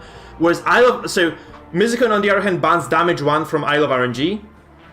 That's another Jester Arbalest composition with the splash of a Crusader and an Abomination, so those guys are out. And the players have to choose from the other 3 remaining compositions for coming into match number 1. And I'm very curious what happens right now. Those comps look very interesting, especially the family comp from Mizuken. I feel that's kind of memey. I don't know if he's gonna pick it or not, but yeah, that's just something to think about. The other 2 comps of Mizuken, however, remember about this, that's heavy stress. Look at this, AoE stress across the board for both of those squads. On the other hand, for I Love RNG, we have a Lepe comp. This is, that's not the Goliath comp, is it? Because there's no Crusader there. It's like, this is a variation of the Halo comp, I feel. And we have 2 Grave Robber teams. Thank you, John let's Ellie, be for honest, subscribing, in a man. more Thank you. kind of meta scenario, Mizuken here, we've seen so many of these Spanish boys coming home, and so far they've not quite done it. All of the Spaniards in the chat right now are going to be pouring one out for the hombres, right? Oh, indeed. Dios mío, pour one out for the hombres. Mizuken right now, he has so much weight on his shoulders, pushing down, carrying that flag with him. I Love RNG here needs to love RNG, take it home. But for Mizuken, there's national pride on the line, right, Mike? I agree. I wholeheartedly agree. So I'm very curious who does indeed take this one. So I'm just going to let the guys be ready. I feel like we are indeed ready to go, right? Aren't we? Ready, steady, cook. It's time to make an absolutely spicy chili sauce from both sides here, my friend. Yeah, we're ready to make history, aren't we, guys? Let's make history. What's on the menu tonight? A little slice of history. It's a little slice of Musican on the menu today for Isle of RNG, and vice versa, guys. We're going into game number 1 of the matchup. Double Darkest! Look at those! This is the highest ranked matchup we've seen so far today, Mikefield. Indeed. Oh my lord. Crazy stuff, guys. What a lineup on both those sides. We have heavy stress from Isle of RNG, heavy stress from Musican, and there's a lot of DOT as well that accompanies Isle of RNG squad. Actually, Musican as well is running the variation of the Mangle comp, so we have a lot of DOTs on this side of the pitch as well. So I'm very curious how this one goes. They're all in, aren't they? They're like both all in. These are such remarkable teams right now.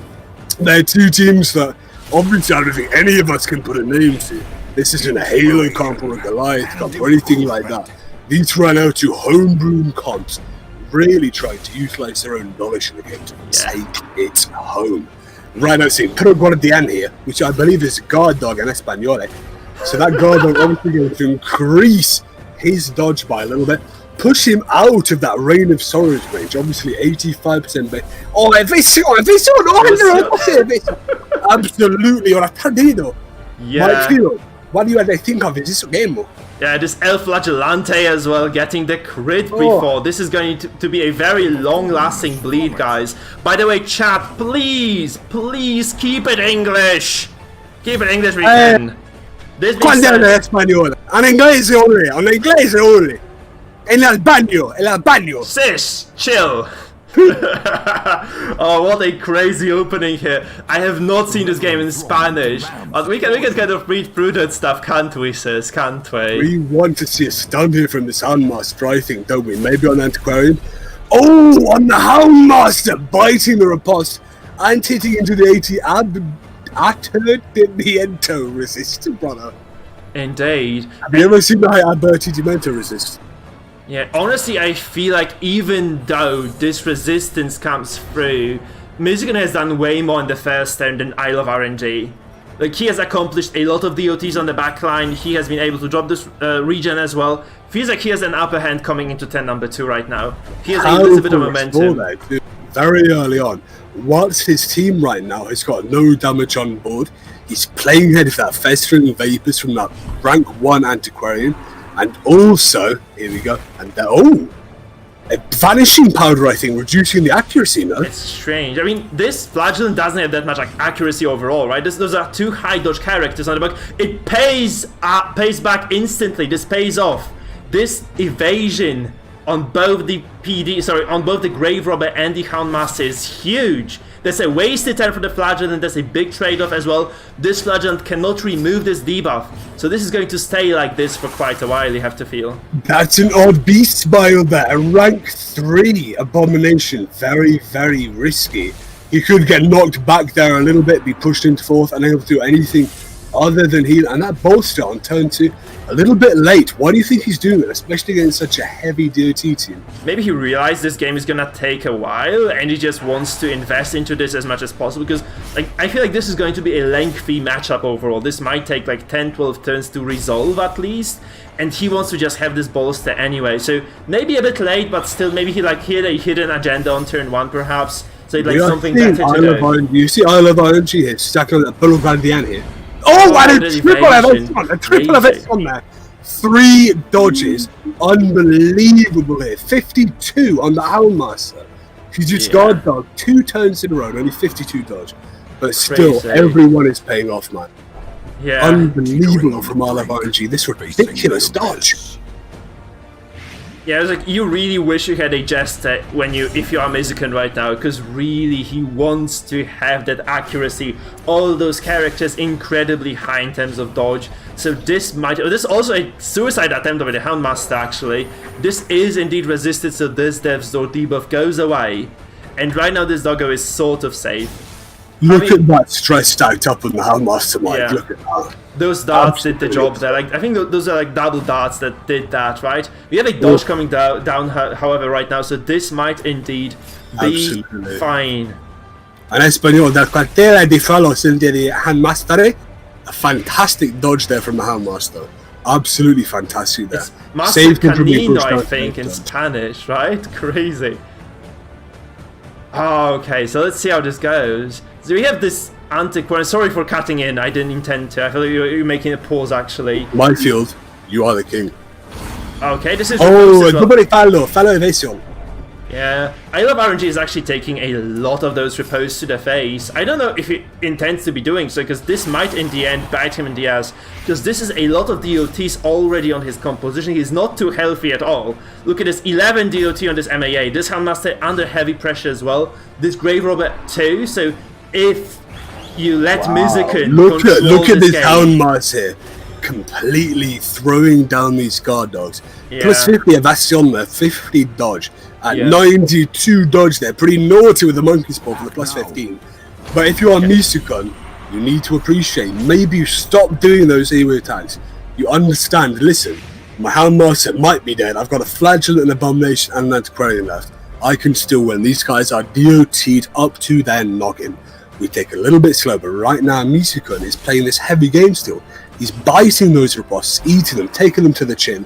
I don't think that's necessary, Mike. Yeah, absolutely. I don't feel this is necessary at all.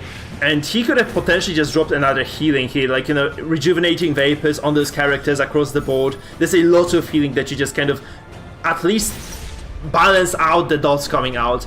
And Mizukin has such a huge damage advantage right now, I feel like overall, like those dots will pay dividends with an A10 or 2. And there is no way for Isle of RNG to remove them other than those then this toxin what is it? Toxin trickery, but I don't think anyone really takes that. Very weak skill. Doesn't even give you any healing. Kind of a wasted turn it.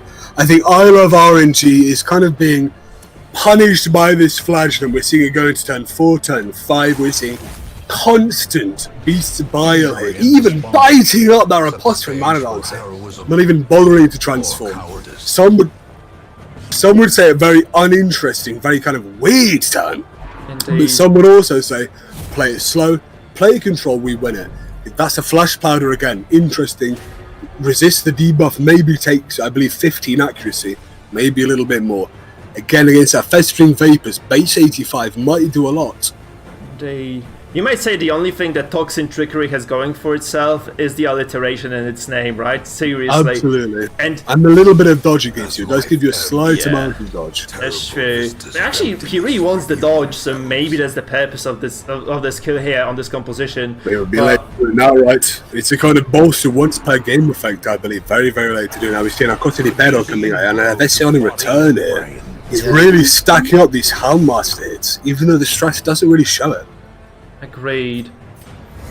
So Mizukin actually plays this safe right now. He slows down the game pace. He knows that, you know, for his opponent, for Isle of RNG to start healing and regenerating, he would have to move this Antiquarian first. So it's at least 2 turns before Isle of RNG can start healing. The question is that gonna be enough or not? Oh, Desperado, I believe that is Afflicted indeed. Yeah, something to do with I don't give a heck. So that has an ability to pass. Oh, so we need to the keep name, an eye out yeah. for these passes here, yeah. But those health bars so low for both the players, and this Flagellant actually, I think Isle of RNG has been very diligent this game and has been able to keep this Flagellant away from 50%. Punished there on the mana arms rather than the back to Reign of Sorrows. What's going on there? Eating the riposte. He wants to do this. He has to do this because he really needs to heal with this Flagellant. And the sooner he drops to low HP, the better for him, actually. I feel like this was something that Mizukin was hoping for. Wow, he resists. Thank God he resisted the debuff. Thank God there. He wanted to take this huge repose to the face. He was hoping this was gonna be a big number. It was. Not sure if this bleed is gonna be enough, however, to take him to 0 HP, to 40%, so that he can start healing. Man, we're gonna see this abomination the entire time, not even transforming, mate, sitting there and healing. I think right now, come on, brother, you need to play aggressive. You want to throw a manacles down the Antiquarian or something. Look at this gameplay. This is anyone's board right now. If you like this. I feel like this might be smart, actually, because he's just waiting. Death blow! Death blow on the Houndmaster. Absolutely ridiculous here. So, Isle of RNG taking it from Misukun right under his nose. Yeah, he could have activated this Houndmaster. I don't know why he didn't do this before. Right, he had an activation ready on this Houndmaster still. This might be a kill, by the way. This might be a kill on... Oh, okay, this is double evasion! Oh, those dodges are evasion so on big. both of the Death's Door characters, Mike. Yeah. Basically, everybody is at Death's Door right now. The question is, like, I feel Mizugun can still pull this through. Or pull... Yeah, like, the problem is this Flagellant needs to drop to 0 HP for that to work. And these regions have been really working against him in this case. So he does want this Flagellant to be below 50%, just that the question is like whether it's gonna be possible or not. That's another double evasion! Double evasion. Oh, you hate to see it when you're missing. I believe 52 on the Mr. Carino there, the Houndmaster. Possibly around the same, maybe about 30 on the Grave Robber. Really unfortunate there. His Abomination taking every single hit. Regardless of the rejuvenation he's got, he's going to be put down on Death's Door whenever he accepts that character. Triple kill on the cards. With this finisher, we need it with this finisher. Come on here. 3 going down. Roll the dice. No way! Oh, those debuffs from Bellow I feel might be coming into play as well in here.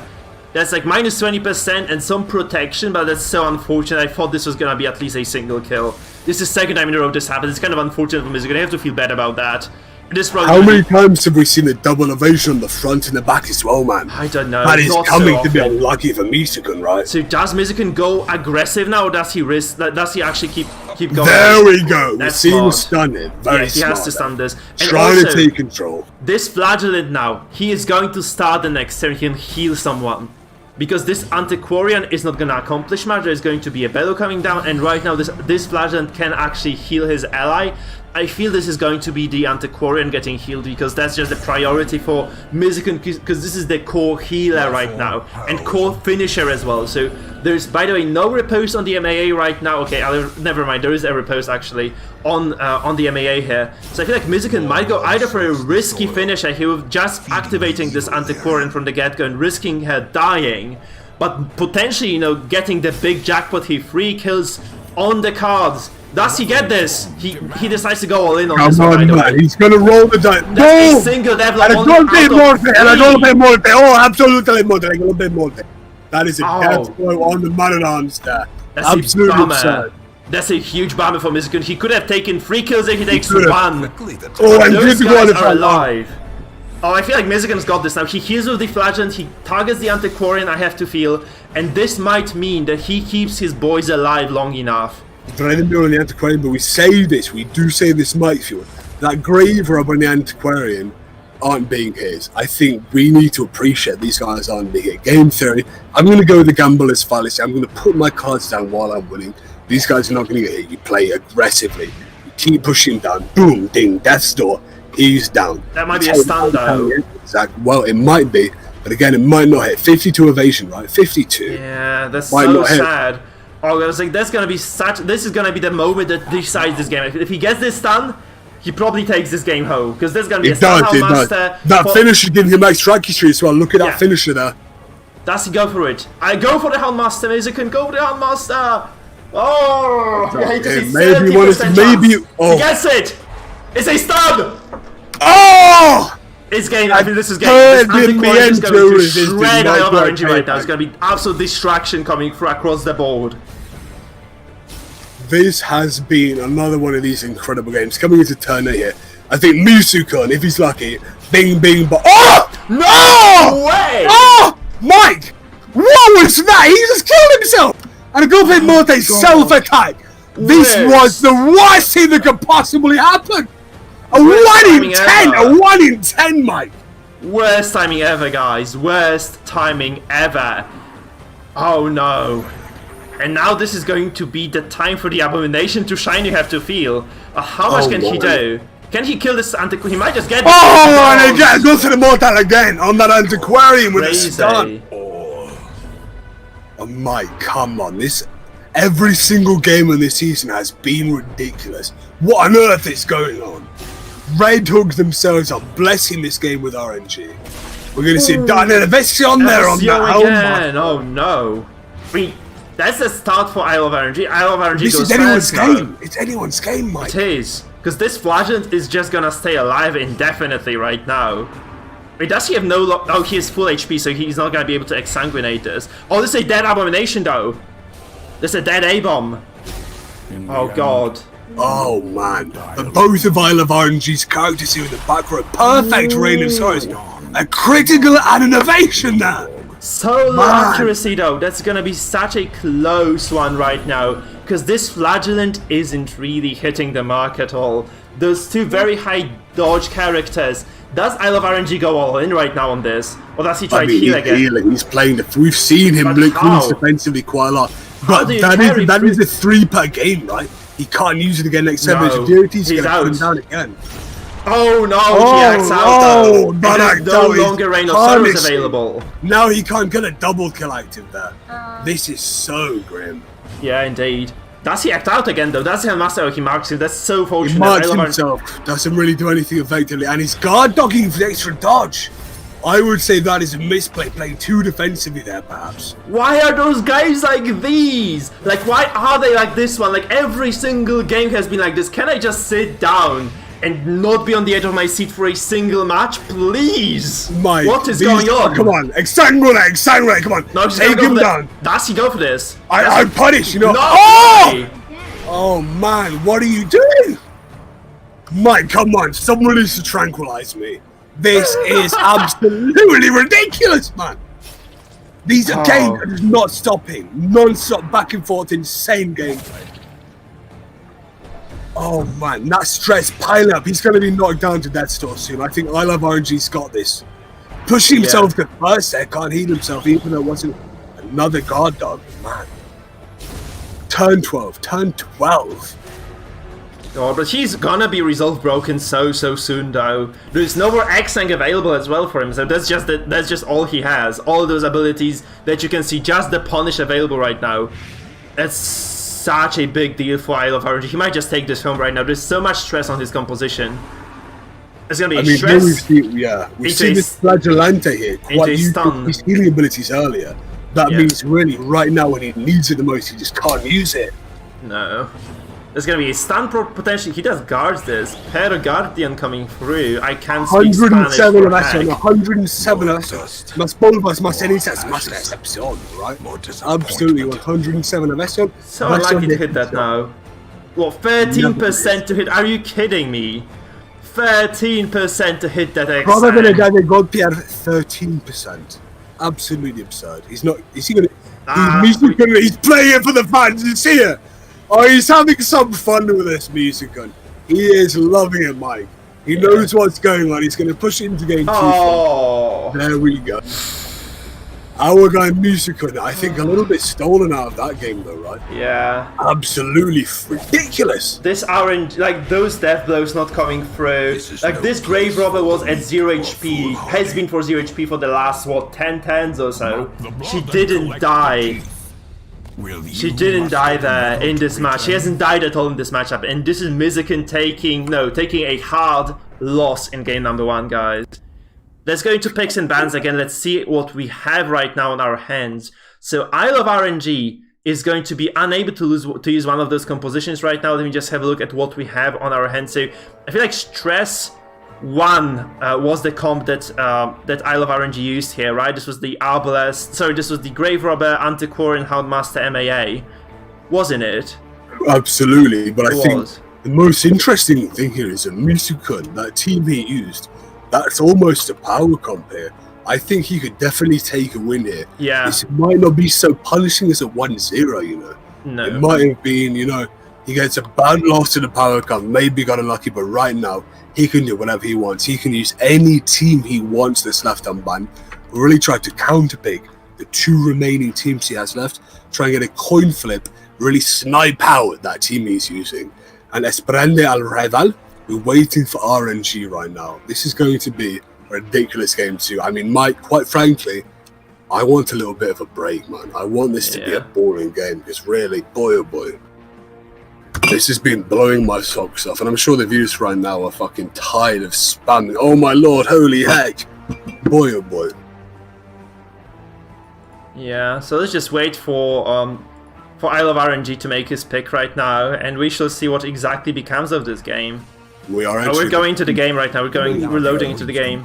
again. We see another Clash of Titans. Look at these two, darkest two or darkest one in their own right. Really remarkable. This close from season 2 as well. I agree.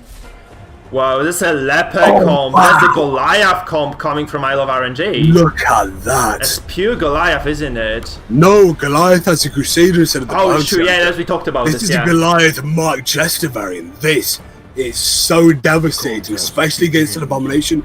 You purge him, bam. You're in such an incredible position to pull in the Antiquarian, really destroy the. Here we go. Padaga, hit, will it hit? 20, boom, Mike. I think I Love RNG is taking it from the first turn. This is what I effing love to see. Yeah, you can still pull through, right? You can just use the fade away with the Antiquarian just to go back to this. I mean, take cover, right? So that she goes back to 4th. I think she can use this from fair draw, can't she? So this is still recoverable. Don't do that though, do you? You really don't, I think. That's a wasted turn, really. But That like, your move, you're essentially wasting a turn your Antiquarian. yeah. Instead But of do you wasting want to lose? Do you want to lose your Abomination turn, like the Transform turn, and the? I feel like you just can't push the leper out. Oh, you can't actually. You can't because he has the snuff. Well, Mike, Alright. whatever happens, there's a bounty hunter there. You move him forward one, you get pulled right back in, don't you? No, but even if you use a stealth, you can use Illuminating Flare and then pull him right back in, Mike. There's no. a Arbalest hit from Isle of RNG. Oh, I yeah, would do that's- that. I would do that right now, wouldn't you? But that's kind of the trade of that. His turns.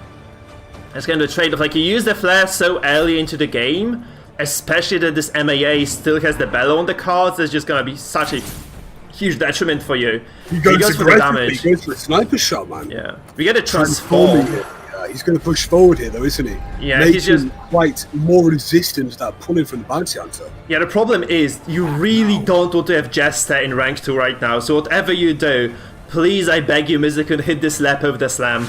He does this. He realizes this, I think. So 90% move on this. He's got the snuff. It's not going to land, though, is it? Really? he really wanted to do this, but he doesn't want Jester to finish him.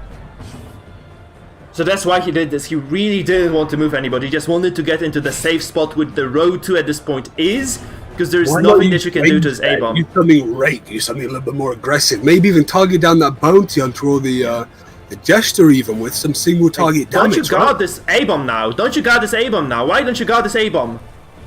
He might have he might be thinking right now, next turn I'm transforming, I'm going to Solemnity. Listen, he needs to transform next turn, right, to get that stress off. He did do it. I think he's listening to you, Mike. This is the necessary move. Quickens. This is the necessary move. Like, he had so many options, but this is the only one that keeps him in the game. Like, if you are able to save this, at least, like, you know, prevent that damage from coming through, at least for a while, this is such a big deal for you. So he just activates now, he goes back to human form, he heals a little bit so that the Derek sub doesn't finish him off, he's gonna be fine. Like, he drops a regen potentially as well. He probably would have wanted to drop the regen sooner, but he was not able I to. wanted to see that absolution here coming into play, that perfect rotation back into human form, using those human form abilities. Fantastic. Oh, check out that. A harvest coming in, putting on a bleed on both the Man-at-Arms and the Houndmaster. Might not do enough in turn 2. Come into turn 5 if you get enough stacked on. You might do it though, Mike. Yeah, I mean, he's doing a lot of stress, but I don't think this is... I mean, for Mizuki, this composition is fairly squishy, right? If you play into what I Love RNG has with this super tanky comp, like a front line of an MAA and a Crusader, perhaps, you mostly save, but right now you definitely aren't safe. I mean, Mike, just for a second, we see I Love RNG using his second sniper shot on an unmarked target here. The bounty hunter not choosing to use his come hither and shooting a marked target. Really interesting. I think if we saw in turn 1 an illuminating flare, pull in sniper shot, we see a dead Antiquarian already. I think I Love RNG here, not quite comfortable with this team, not quite sure what to do in terms of thinking for the turn after, thinking, I don't know, 3 or 4 character turns in the future here, you know? Yeah, and this is such an important match for Mizuki specifically, because if he loses this one, he's just out of the tournament. In the very, very qualifiers, it's very unfortunate indeed that he's not taking his time. But I mean, everyone in chat, give music on your sub. He has so many fans in him, Mike, doesn't he? How much Spanish have you seen? Yeah, he has us first and foremost, right? So we are sitting here probably rooting for both of the guys, obviously, because I Love RNG is our boy. But seriously, I'm also rooting for Mizukan. He has been such an awesome, amazing host for me. And yeah, it's just such a big shame that, you know, he might just drop out in the qualifiers. Obviously, I Love RNG is such an active, powerful player as well, destroying the ladder himself. So, you know, it's a kind of hard pick for me here. If I had to choose, you know, one player whom I would prefer to win this one. I think, to be honest, from that tournament, we saw Mizukan's cast, who didn't get to see him play, so we weren't quite sure of how good he was. But quite frankly, we've seen some really veteran play from him here. Really quite careful. I Love RNG here with such a powerful comp with that Purge, that Jester there.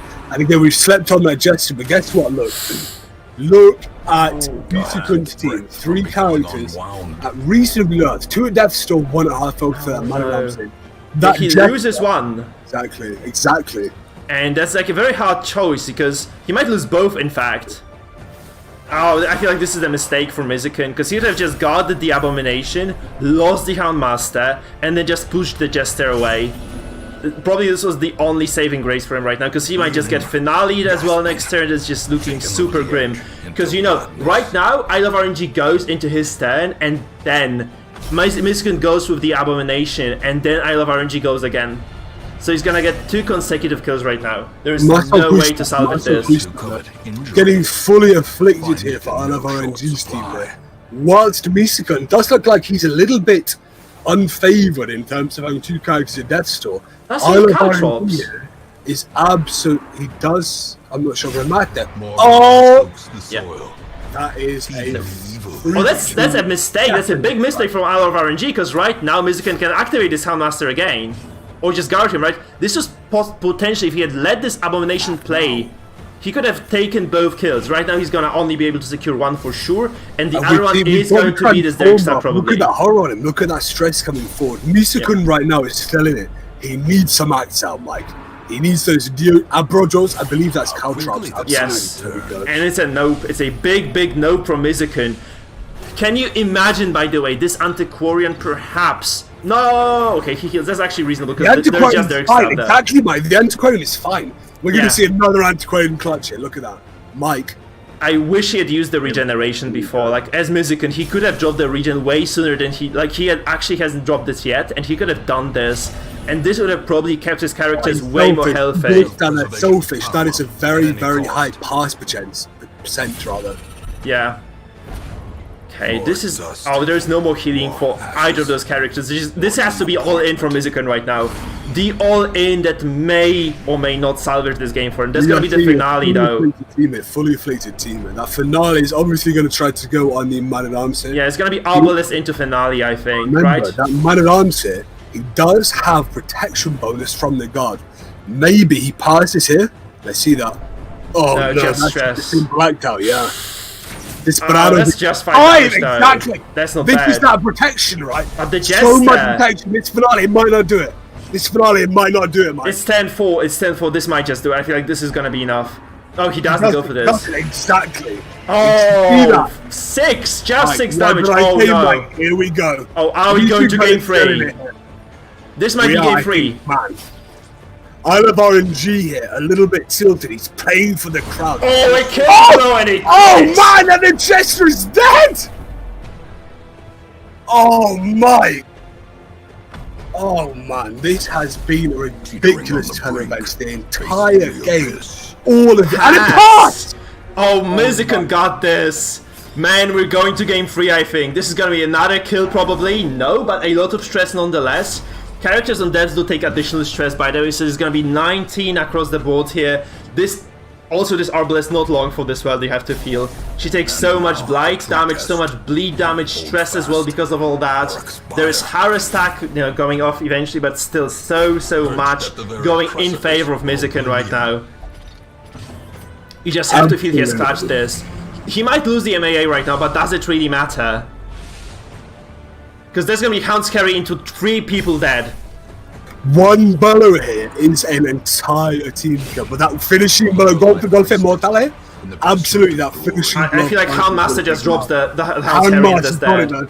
Everybody dies. All the Veteran Vapors. Double kill from the Antiquarian. This is all she rolled for RNG. I think that's going to write down the Arbalest team. Look at that. Yeah. There we go. GG to Mizuken taking game number 2 in perhaps not the most decisive fashion of them all, but in style for sure.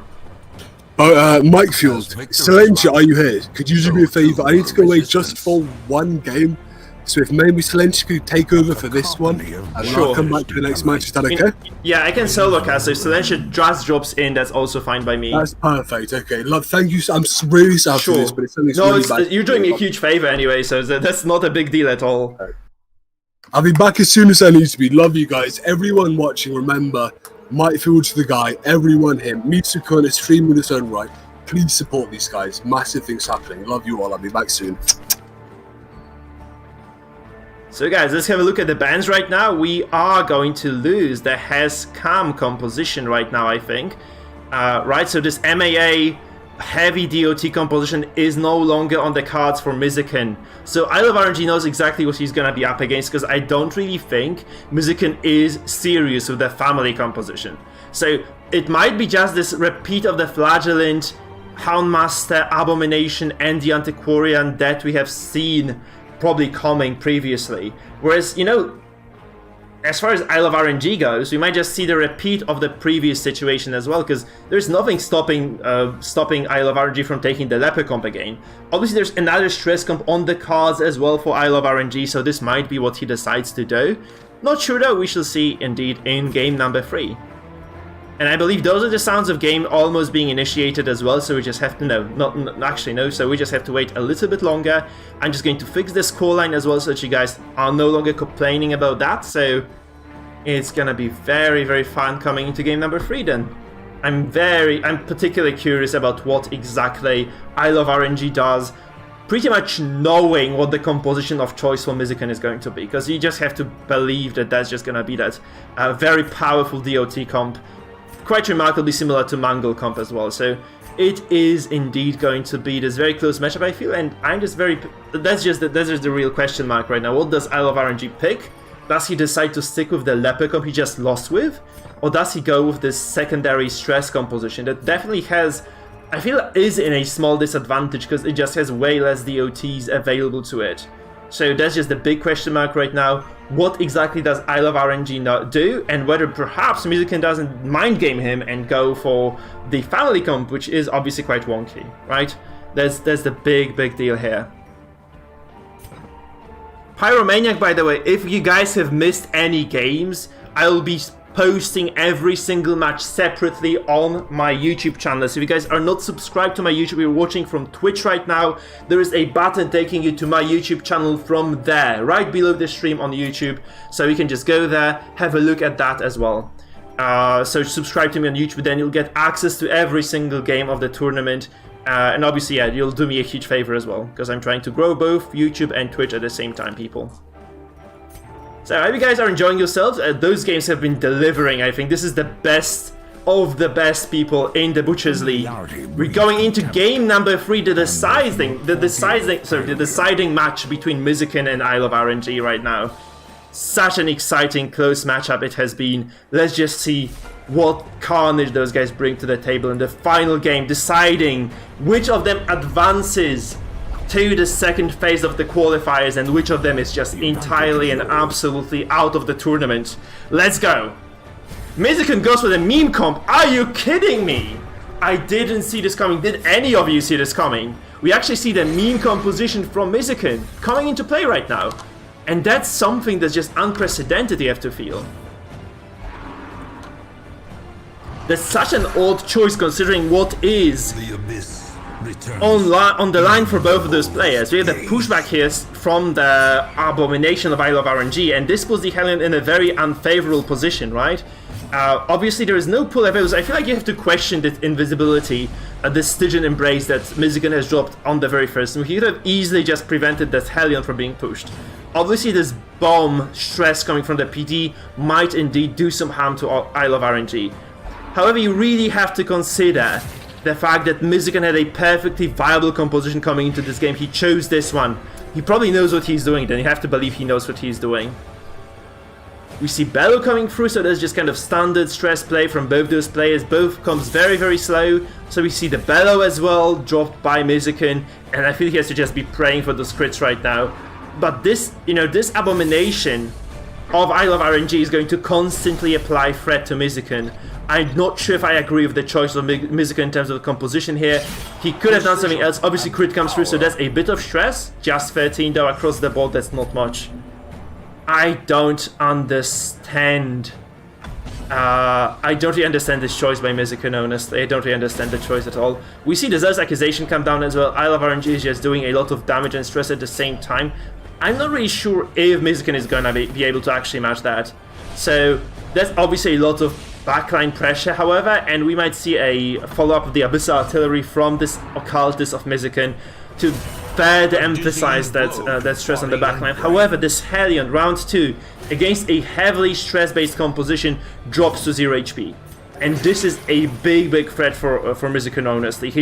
By the way, he doesn't have the classic horror skills that usually an Occultist on stress composition carries. Instead, he chooses the Curse and 2 supportive skills and the Dagger. I'm not really sure whether the Sacrificial Stab is indeed the correct choice here. We shall see, however. We see another Bellow, so this might resolve break both the MAA and the Grave Robber here for I Love RNG. And this is very unfortunate, obviously. For I Love RNG here, he has 2 resolved broken characters. He might have to face the consequences right now. Those act-outs might indeed do something better. I don't exactly understand what those mean because I don't speak Spanish that well. So if someone on the chat could translate those afflictions, would be very much appreciated. Right now, however, we see Retribution, and this is evaded by Mizuken. I kind of said this in French, I think, or in no human language at all, most likely. But this Hellion is going to potentially do a lot of stress and accuracy debuffs on the front line. This is gonna be followed up by a risk, however, because you might just lose this character if, a single Deblo comes through.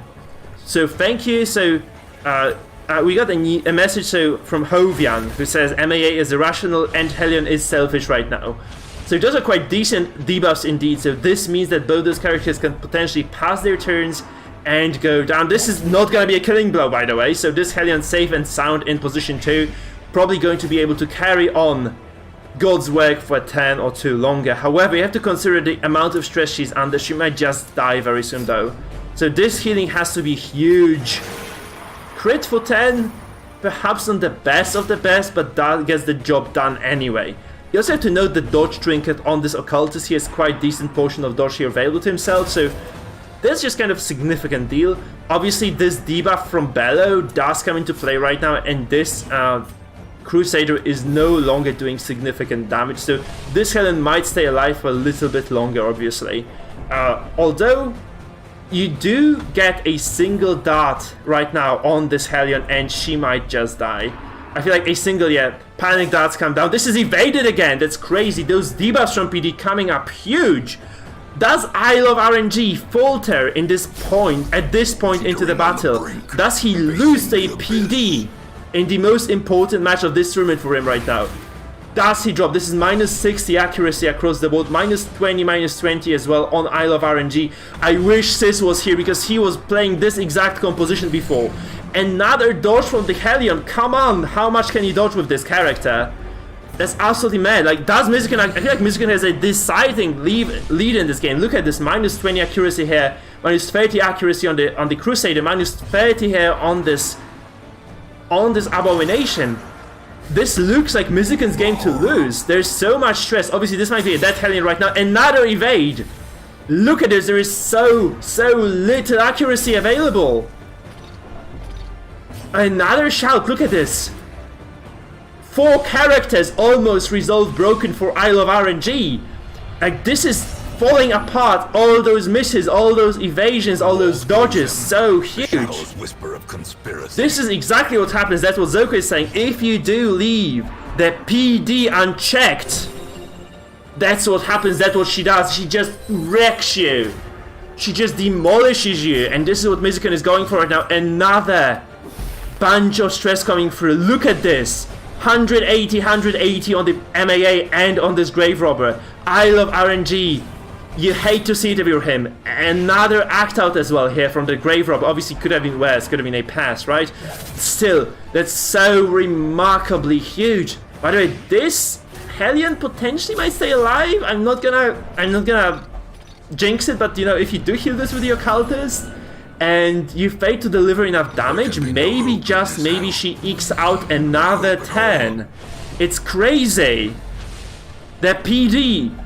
Sis, why aren't you here? The PD might just take the first game. However, you have the virtue from the Crusader of I Love RNG. This is so important for him. Super unfortunate, almost heartbreaking for Mizzicon. He has everything going in this game for him. And now he maybe loses this to this virtue. Powerful comes through indeed. Thank you, Life's a Lich, for translating for me. And this might indeed mean that I Love RNG will eke out a small lead from himself. However, you have to consider the fact that this Grave Robber, in a very dire situation, there is nothing preventing PD from hitting the back row once again, or preventing the Occultist actually from doing a lot of stress damage to this Grave Robber, potentially taking him down from the get-go. This is another double dodge, by the way. The Hellion may be dead, but the debuffs remain on the battlefield, and this means that this Hellion is absolutely going to be magnificent right now. Even from behind the Death's Door, she's still going to deliver a lot of disruption on I Love RNG. The meme cup of Mizzicon dominating this game, absolutely taking over those accuracy debuffs, those misses. I Love RNG resolve broken on 2. This MAA, no, not gonna be long for this world, you have to feel. Oh, however, this stun comes through, so this Occult is not going to be able to finish the job yet. This Crusader might be healing here, I'm not really sure about this. We have another bunch of stress coming out, however, from Mizzicon. This is enough! The MA goes down. This is just a Crusader and an Abomination against a full squad of Mizzicon. However, you have to obviously consider the fact this Crusader does have the virtue going on, so he might be quite difficult to take down. You know, you have the bonus stress resistance from that, you get the bonus damage as well. This might just do this for I Love RNG. I really don't know about this though. Those accusations coming out to say 10 damage crit as well, very big damage for Mizzicon, and really he doesn't have that much to resist this now. So he tries to shuffle this Abomination, maybe to rank 4 if he's lucky. No, he clears the corpse, so this doesn't do this. Obviously a lot of stress again. We don't see any significant act-outs, by the way, on I Love RNG's squad. So this Abel might do something nasty. It does not, however. There is no activation here. This is a dead MAA potentially right now. Look at this. Is this going to be a stun as well? Is this going to be... That's a stun toad. That's so unlike this. Like, about 20... wait. Well...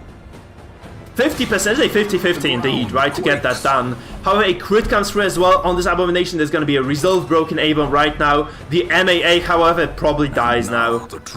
Maybe there's this accusation has to finish him, but still, it's a dead MAA. It's going to be so close, such a close match right now. Can Mizzicon do this, or can RNG actually pull through?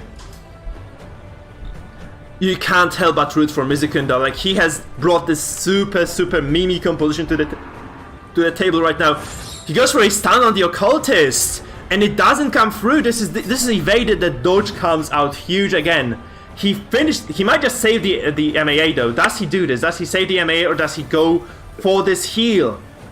It's gonna be 2v1 for this Crusader then, and this is indeed the decision of Mizzicon. He ditches the MAA. He takes down the Abomination, and this is just one man, the last man standing for I Love RNG. This is what divides them. This is what divides our big man Mizzicon from the qualifier round 2. What a crazy 10 round here. Absolutely insane. We can see this PD again dropping some stress. This is gonna be enough very soon. Look at this focus stress damage that Mizzicon can pull off actually. I feel he has just gonna get this. He's just gonna get this. Look at that. Mizzicon is gonna be able to take this Crusader down probably next turn. This stun comes through, however, so it's not gonna be just yet. However, this PD probably going to do enough stress here to just murder this Crusader right now. Incision comes through. Oh, he has no more access to stress skills. So this is kind of unfortunate, obviously.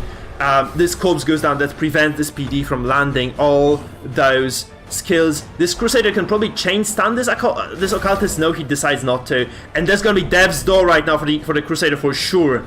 Look at this. There's gonna be the Death's Door dropping on the probably. I feel this is gonna be indeed that happening for him. So it's gonna be this bunch of stress coming down again. This Crusader is so freaking fortunate that he didn't get Resolve broken yet. That's so lucky. You can't understate how big this is. You can actually, that's a big mistake. From Mizukan, he could have moved, like he could have just easily guaranteed the win here. If he had moved the Occultist around with you can switch the PD and the Occultist around. And this means that the Occultist is safe in rank 3 and can just spam that ability instead of being consistently stunned by the Crusader. It's so unfortunate he didn't do this, because this was definitely a win then. Oh my, this is so Mizukan might have just thrown this lead that he has created for himself. He has been taking over this game consistently. He might just not be able to close it though. Look at this. This is Zell's accusation evaded by the... Oh, okay, you hate to see it if you're RNG. If you are, I love RNG. He probably doesn't love RNG right now. Another evasion comes through. There's going to be a Devstone, the Crusader. That's probably going to be the decisive... Sorry, there's going to be the decisive win from Mizukan right now. You have to imagine that just there's no way in hell, unless he gets crazy, insane RNG. This might be a kill right now, it's not. 70% death blow resistance though. This is a Crusader who is just begging to be eaten alive right now. A single stress ability from this Occultist is just gonna do it. The stun comes through, however, this Occultist still stays alive though. Does Mizukan just decide to sack this Occultist right now and go for a stab or no? Because this Crusader can easily stun lock anybody. He goes for a stab actually. That's kind of desperate, you have to feel for Mizukan. Okay, this Occultist though, still 75% death blow resistance. This Crusader has the Root of Execution, 35% death blow chance right now on this guy. Does he get this or no? He goes to his accusation, he gets a death blow as well. This is just Mizukan's PD alive right now. This might be a stun lock into a kill quite easily. That's a death blow! Mizukan advances to qualifier round 2. I love RNG is eliminated, guys. We have the winner of the qualifier number 2, and we know that all the matchups to the second part of this tournament. We have Bagheera versus Mizukan and Shepherd versus Spartan. Oh my god, yes. A lot of wrongs, but I win. Oh my god. Very good. Oh my gosh. I got to hit a hair attack in this moment. Oh my god. Congrats, Mizukan, advancing. I'm so sorry. So sorry, I love RNG. Thank you so much. But you're out of the tournament right now. We have the winners of the first part of the bracket, and now we'll be setting up for the second matchup, second set of matches of the day, which is indeed gonna be Shepherd, aka Cetra, and Spartan. You guys have to be ready right now. We have to be preparing for that match. In the meantime, Bagheera and Mizukan, you guys have a chance to scout each other's composition, decide what is worth a ban, and remember, the winner of the following matches advances to the group stage. So they're so close to getting the physical rewards that Red Hook was so generous to give us. So I'm gonna remind you guys, the winner of the tournament gets an art book, a piece of art from Darkest Dungeon, as well as a t-shirt. Everybody who makes it out of the group phase, which is so close, is indeed going to be getting an art book and an art kind of, I feel like a poster or something as well on top of that. So Mizukan, you are very close to getting those groups. Good luck, prepare right now, take a breather because those games were absolutely insane. And I got to take something of dinner. Yeah, you need to probably eat as well, right? So we're just going to go right now with Shepherd and with Spartan to decide which of those two guys is eliminated and which of them does indeed advance to the next stage. Guys, I'm so hyped. See ya, Mizukan. Enjoy. I'm just gonna wait for our casters right now, so it's probably gonna be Sis and Silentia. Also, I need to get messages from Shepherd and from Spartan to know who's gonna be streaming the match and who indeed is going to be banning and what they're gonna be banning as well, because those guys probably have the bans ready for each other as well. So we're just gonna have to wait for those confirmations from the guys, and we are indeed going to go into the next set of matches, guys. So might as well stream. Perfect, thank you, man. Thank you. I have to wait for good old buddy over here to send me an invite because he doesn't have a friend code on his application. Yeah, alright, so I'm just gonna have to I do have to set up the stream anyway, so you guys take your time.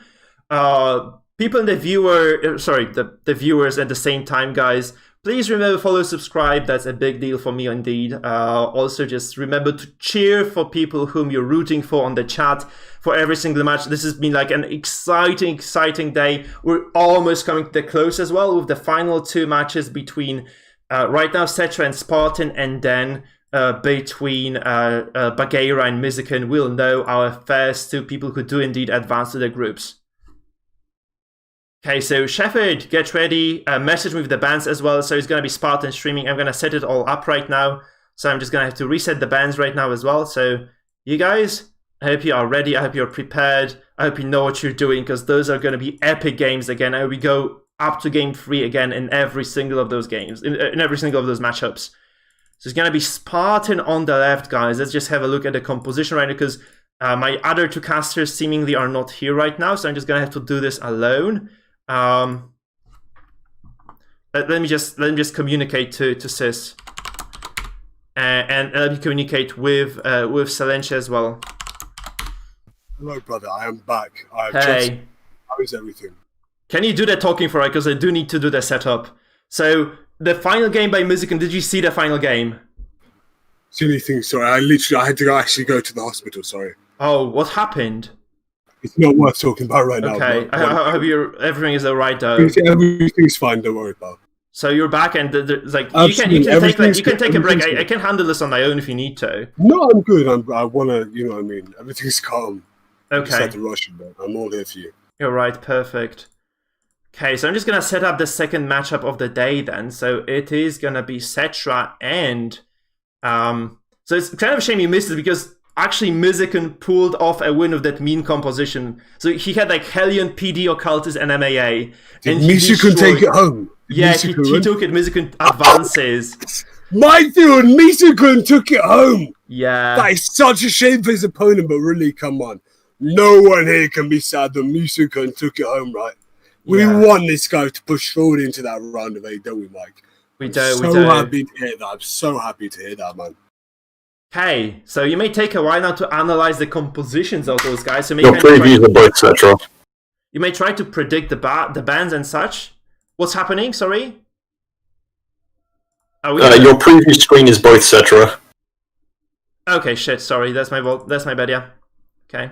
Thank you. You just point this out, because you know I don't have any practice with this. I set it up like kind of properly, but still, just remind if I miss out on some scoreline or such, just let me know. So it is going to be Spartan versus Cetra. Let me have a look at the bands. So we do get the bands for both players, I think, right now. So it's going to be, yeah. Tyrants of Araby is eliminated by Spartan.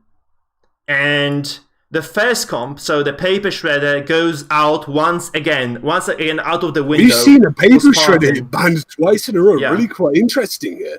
Not a team on the face of it that would seem that particularly powerful. Grave Robber and Shieldbreaker here. 2 characters that are kind of middle of the road. They're fledgling here. While he has his place in heavy control teams, not considered really a powerhouse in and of himself, perhaps just paying cringe to the Jester here. Yeah, it's so crazy. Also, I like to see my own composition getting banned consistently too. So Cetra is not gonna play this Grave Robber, Crusader, Jester, Vestal, which kind of makes me smile, you know? It makes me smile a little bit at least. Okay, I'm getting ready almost. I'm just setting the scoreline back with the new players, and we should be ready to go. It's going to be Cetra, Shepherd. Right, perfect. So I'm ready to go, guys. Ready as you are then. I am just going to have a look at the stream as well, connect with Spartan there, who I believe is streaming right now. And we will indeed get ready for the game. So guys, I'm as ready as you are, so whenever you want to go, just go ahead. This is going to be such a fun game, man. Seeing really the beginning of the Mikefield tournament here. We have seen, I think, some of the most ridiculous and funnest games we've ever seen in Darkest Dungeon. And I can say that because I'm not quite wasted right now. I've not drank that much. And man, I've been screaming. I've been hollering. These have been ridiculous games, Mike. And it can only go up from here, really. Truly an absurd start. Oh, absolutely, yes. And we're coming to this game, and the real Spartan brings the Hellion to the table once again. What is with this madman? Why Hellion? Why? But he won with this, right? So it's kind of a surprising pick, but at the same time, he somehow... I don't know how, but he just makes it work in the tournament setting. Because says I couldn't make this work in like those very low veteran ranks. So I'm very surprised to see all This those... is the perfect thing, Mike, isn't it, about this tournament format here? Maybe it's a tournament format, maybe it's that these people are just going, you know what, I'm good with this, I'll give it a try. But really, Helion is only weak because of the meta, what she's countered by. We are seeing so many Helions, so many occultists, so many flagellants here, really. It's anyone's game, Mike, really, isn't it, to be honest? This Helion is really... We've seen it take games before. We've seen it really quite present, actually. It's maybe even been equally as present as a Jester in some of our matchups, Mike. Yeah, that's true.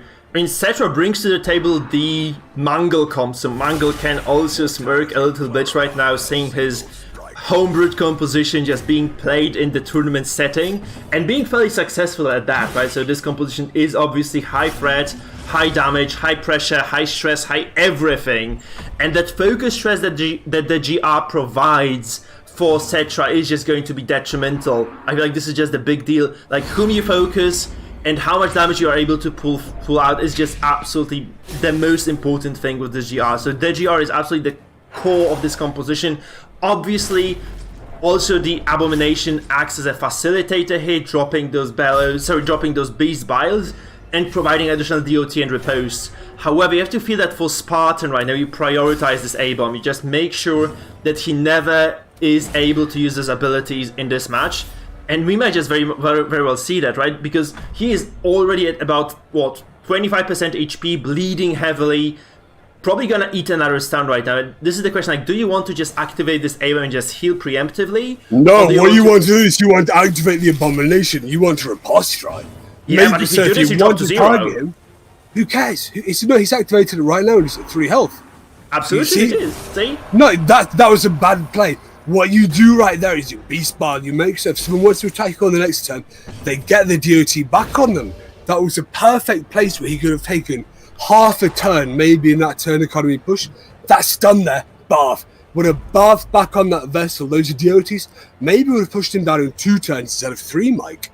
Potentially, yes, but I feel like Cetra has he just has a different plan. He's just trying to buy some time for himself. Like, he knows this A-bomb is just dead. So perhaps he's just trying to buy himself the time to land those crits with the darts, to land this big stress DOT, to land those Rains of Sorrows. And you can see this Handmaster also under very heavy pressure, so he might just not be able to get this A-bomb dead.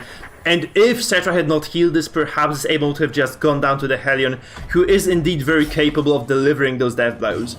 So, yeah, it's just a strategic decision from Cetra. I feel like we just have to respect it, since, you know, he got kind of far into this tournament already as it is.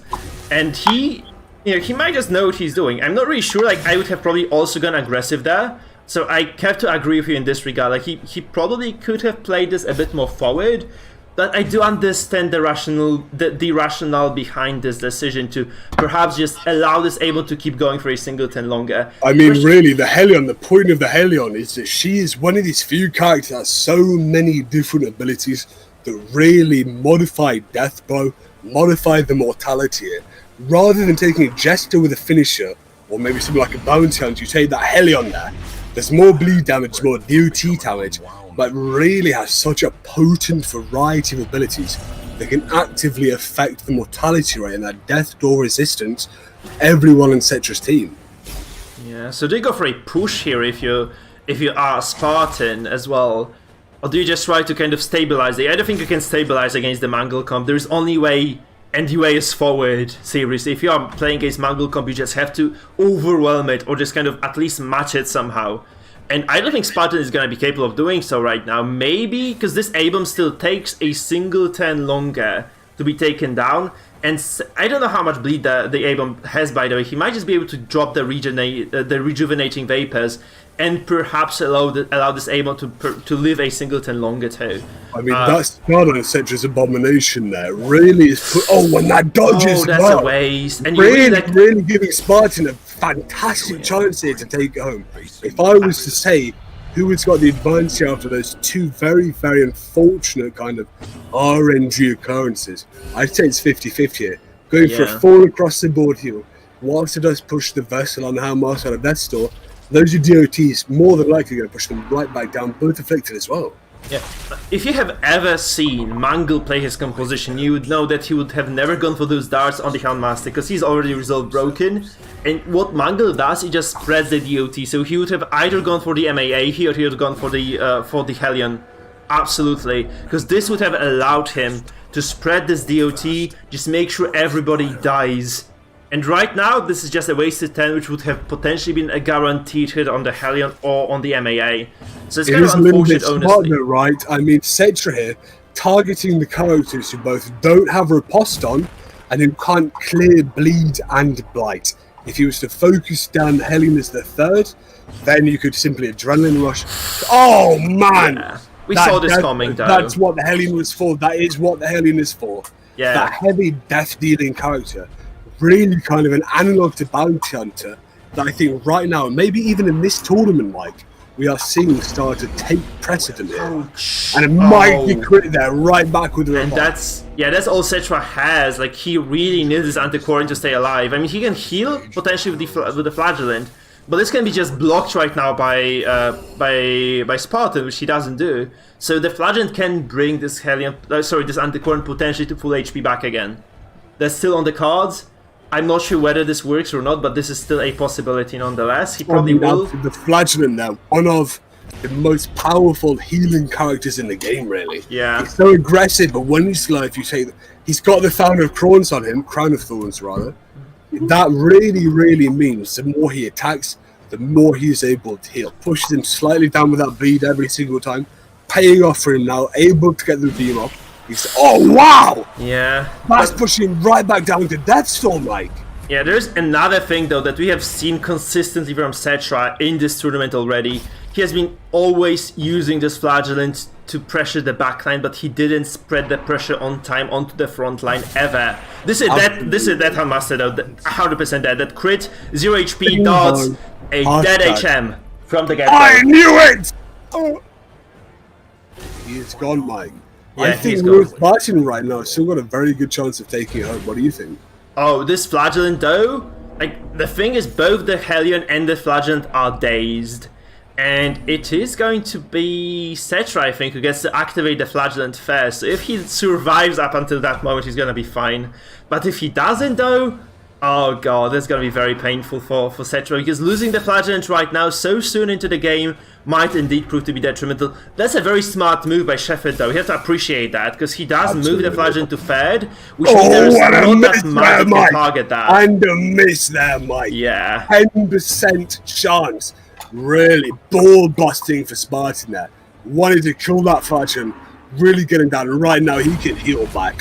Flagellant right now is the only major support character left on Cetra's team.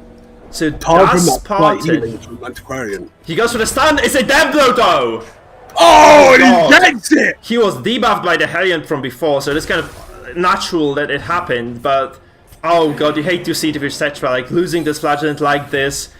Oh, that's so unfortunate. However, Cetra still does probably kill this Vestal right now. It's going to be 2 versus 2. And I feel this Antiquarian, if he starts healing with her right now, there's going to be just an impossible game for Spartan to take that. I'm surprised. Frankly, I'm very surprised and baffled by those Vapors. Because this was just a guaranteed kill with no repose on the Vestal. And he could have already started stacking those heals. He didn't do this now. And it, like, okay, he doesn't have the Iron Swan, right? He doesn't have the Iron Swan on the Hellion, so that's not a problem. That is one of the most important abilities, to be honest. And she's gonna be saved there. The guard fails. And he commands! I'm not sure about that, Mike, really. You want to be stacking on the pressure, you're already behind him with that Grave Robber of 4 health. Indeed. Shadow Fade her into a lunge. Man, I think Ruru Spartan is really kind of taking his foot off the accelerator here. In a fucking, straight up race to the finish line, right? Oh, you need a beep sound for that. We need to get you a beep sound. Whenever we try to curse. But yeah, that definitely makes sense. Yeah, like, Cetra, I feel like this is really unlosable for Cetra at this point. Like, there's so little backline access, and these guys are just gonna sit in the back as long as they're allowed. And honestly, the regeneration that Cetra can start spamming at this point is just going to be absolutely huge. To the face. Yeah, that's a very big hit as well. Like, this penetrates the guard, right? This penetrates it penetrates the protection that is, and that's just so big. it just ignored all the protection this MAA had, and yeah, that's just the deal breaker. I was feel. about to say the only way Spartan can win this may be by riposte Bella spamming, trying to adrenaline rush, play very slowly and defensively. But Cetra here, he knows that. He's picking to the face that Spartan boy, picking him right in the face, trying to rip it off. He drops the rejuvenating vapor, so he really needs to start stacking these. Here we because go. those This is solved here, right? This is solved. Yeah. That heal.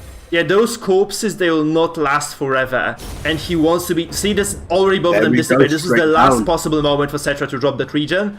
And right now it's just going to be mano a mano. And you know, those are two melee characters against two somewhat squishy ranged ones. Obviously, Cetra does hold an advantage. He also has double invisibility available. You have to remember Shadow Fade, but you can still Shadow Fade and then take cover here. Yeah, indeed. There's a Jesus, lot of... this. Wow! There's so much playing field that, here. man. That's so odd. Chooses to take the Hellion there down to Death Stall rather than just attacking the Man at Arms there with Riposte open. That Riposte probably wouldn't have even killed the Graveyard, wouldn't have put it down to Death Stall. No. Could have taken the Man at Arms there, saved the Riposte in that daze there. Really interesting. But here we have been set up for a finish at double festering vapors. Boom, and it gets Hellion. Yeah, dodge as well, yeah. So I feel like Shepard has been able to get this kind of convincing win despite some of his mistakes. Like, he has been able to pull through a lot of very solid moves, and this composition obviously not going to be available to him anymore, but it works, right? So there's one more game he needs to secure to advance to the group phases. However, Spartan here, he really needs to re-strategize in this case. He needs to think about like what he's going to be playing coming into the game number 2. Because again, you lose here, you're eliminated. Kind of brutal, I know, but it just had to be done. Because otherwise we'll be sitting here until like midnight or so. We are still going to be sitting here until midnight anyway. But yeah, we are. But that's fun, that's fun. We do it for love, right? We do it for love. Qualifying games, man, whilst they may seem a little bit cutthroat, we need to understand them, really. I think this is all about player skill.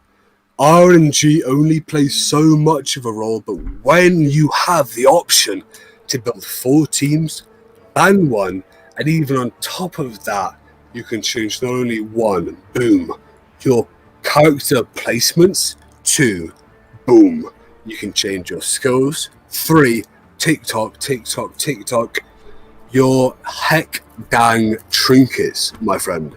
Every single thing anyone wants to change here, they can do. Indeed. People here who have more knowledge about the game, more ability to on the fly change their trinkets. Because right now, there are only a few compositions, a few teams left for both players. You could easily change some of your trinkets around, some of your skills around, try and counterpick those, maybe put a stun on, put some heavy resistance trinkets on Mike. This is really what I want to see, and I think this is where the better players, the more knowledgeable all-round players are going to take it home. We're going to the game again. Oh god, so this might be the last game for Spartan. Or this might be just one of the 2 that he plays today. Let's see, guys, let's see. Super hyped once again. So Cetra has a lead coming into this. Obviously, let's see the compositions first, because this is what we are really going to discuss at first. So Spartan here, this is the Spartan secret again, right? That's the secret composition by him. We love to see the secret, don't we? The secret that always pays off. The secret did show up huge in the previous one. This is why Spartan is still here with us today, right now, right? This is the Spartan, this is the Spartan secret that saved him, pushed him through, over the edge, into this series right now, but he might just lose this. This A-bomb resists the movement though, that's so big. 25% he gets the resist. This is the kind of thing, whenever you take an abomination, you always want to think about taking that little movement trinket ability. Just because no one has 0% movement resist, right? Sometimes you want to go, listen, I'm smart enough, I want everything to be certain, yeah. Not only death and taxes, another one of these comps you've seen in this tournament, I want everything I do to be certain. If there's a 10% chance you don't hit it, 1 in 10 times in this tournament, guess what, Mike? You're not going to hit it. Yes, indeed. Guys, but there is a question from the audience, like how to join the Discord. There's a link in the description below the stream that you can just use to access our Discord. By the way, I do recommend that you do follow me as well on Twitch and subscribe to me on YouTube to get like full access to the streams. Now let's continue, guys, into this fight here. This did slow down. It's kind of a slower fight. We see this wonky Crusader build, by the way, from Spartan once again. So he has the Aegis and he does. Look at this Rain of Sorrows, though, powerfully resisting the bleed from the Antiquarian here. This Rain of Sorrows really will start to punish Spartan's team beyond belief. Looking into turn 5, turn 6, they will be taking 5 bleeds damage per turn on both of them. By 3, 15, 30 on both in one ability. That is such incredible turn economy if you can really leverage it over this late game chance. We're going to see rejuvenating Ravers, it appears. Look at that. And he's healing himself. Not going to do the bleed, but a very, very smart decision if he wants to take this into, you know, the very late game, Mike. What do you think about this? Should he be pushing? Well, he definitely does want to. He gets it right now. So this at least means that this Arbalest is going to waste a turn. But I feel like this Arbalest doesn't really have a decent, like, a solid role on this composition, right? Also, sustaining, like, dropping those regions over and over again against this amount of DOTs might not be your best bet if you're playing Antiquarian, if you're real Spartan here. So I feel uneasy in those stress versus stress matchups because it's just so hard to tell what the right call is gonna be just based on seeing the characters alone. So Cetra here playing very aggressively, on the other hand Spartan playing defensively. I wonder, like, because previously this worked for him, right? This defensive play, healing, successively dropping those vapors with the Antiquarian did indeed work quite well for Spartan. So maybe, just maybe, he knows exactly how this matchup works. He knows what it takes to bring it home. And I feel like this is what he's doing, right? At least he has confidence right now. He has confidence coming into this matchup. He knows what he has to do in order to win. He's just playing his win conditions. It might be looking quite dire right now, though, because he has taken a lot of stress already, whereas he hasn't delivered any. But maybe, just maybe, this is all planned. This is all something that he had already, you know, prepared coming into this matchup. He gets this pushback as well in the Flagellant, removing a single 10 from Cetra. So this might be exactly what he wants. He wants a slow game where he can just stack those virtue chances. Maybe, just maybe, take it. And we can actually also see this Abomination with a virtue trinket, this Antiquarian with a virtue trinket as well. He knows he knew coming into this game he was gonna play against some sort of an iteration of a stress composition, and he came prepared. All that being said, Mike, look at Spartan's stress right now. That is really starting to pile up compared to Cetra's here. And Cetra's comp here isn't necessarily a pure stress build. We've got a Flagellant here, so whilst dealing stress, does ridiculous DOT damage, especially with a Hemlock to that back row.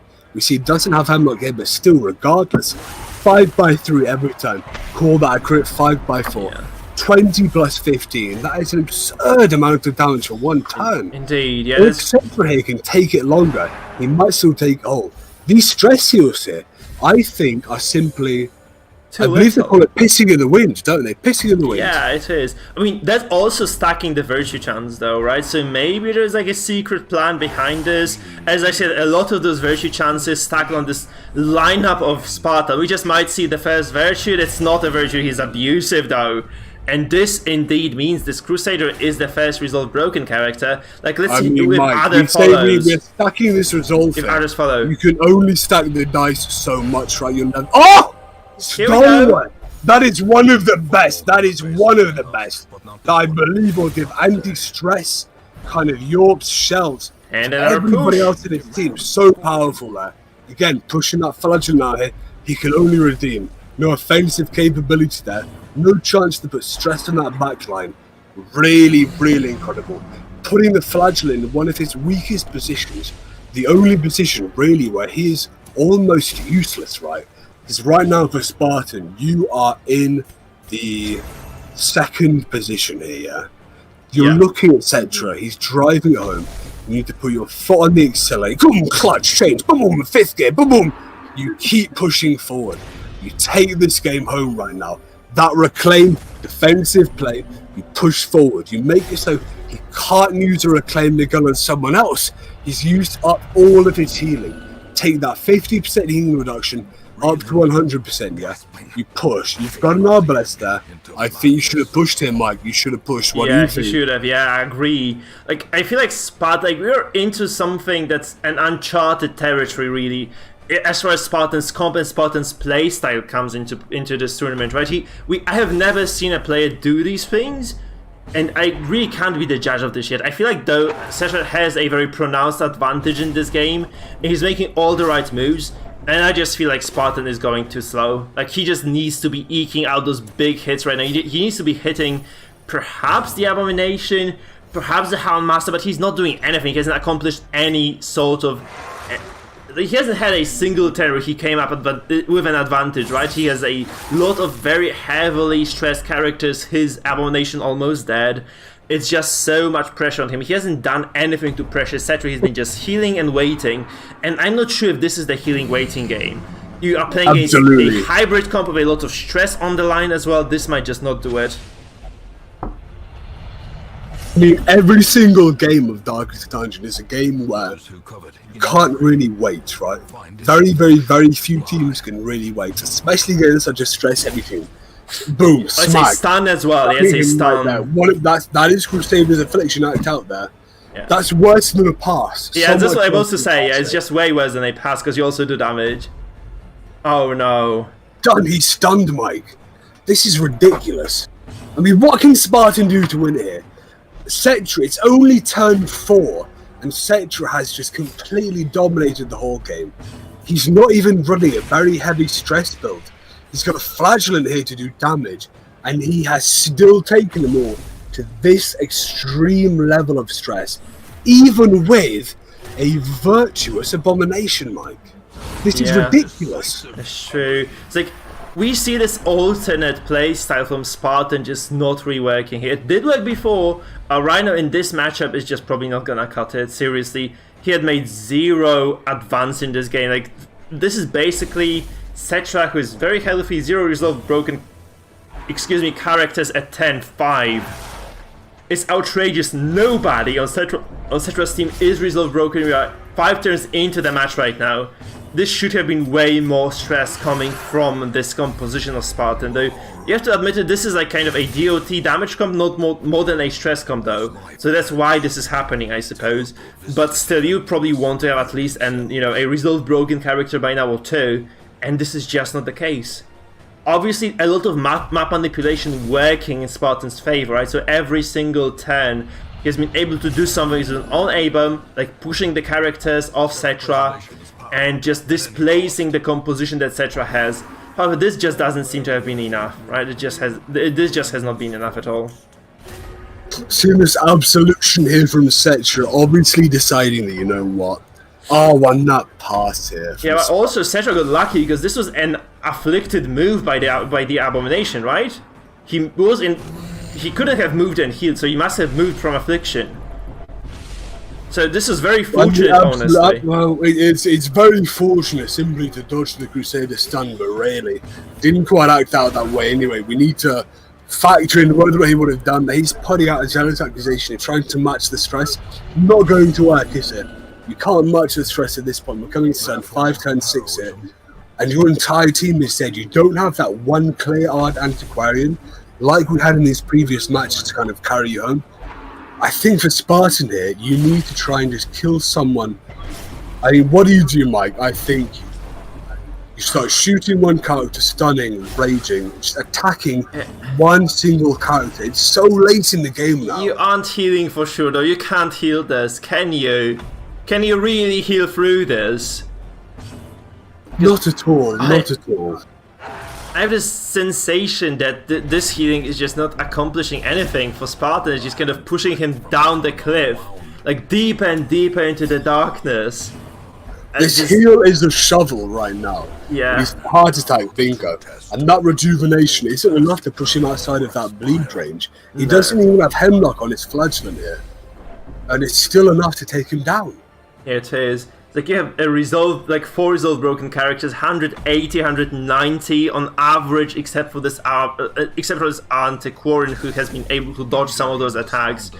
It just feels terrible to be Spartan right now. I don't see a world in which he wins. Maybe I'm wrong again, though, because he didn't prove us wrong before. Mikefield, we say that with the perspective of players who will watch this entire game play out. Both of these players here have every opportunity to take it home. Oh god, Yeah. They have every opportunity to take home, but they just are not taking it here. We could have seen some aggressive sniper shot play into stuff. Exactly. We want to see some aggressive play here from Spartan. When you're in the back foot, you need to take it home. And he's not done that so far. He's doing it right now. As the clock ticks down to midnight, Mike. Yeah. He needs to take it.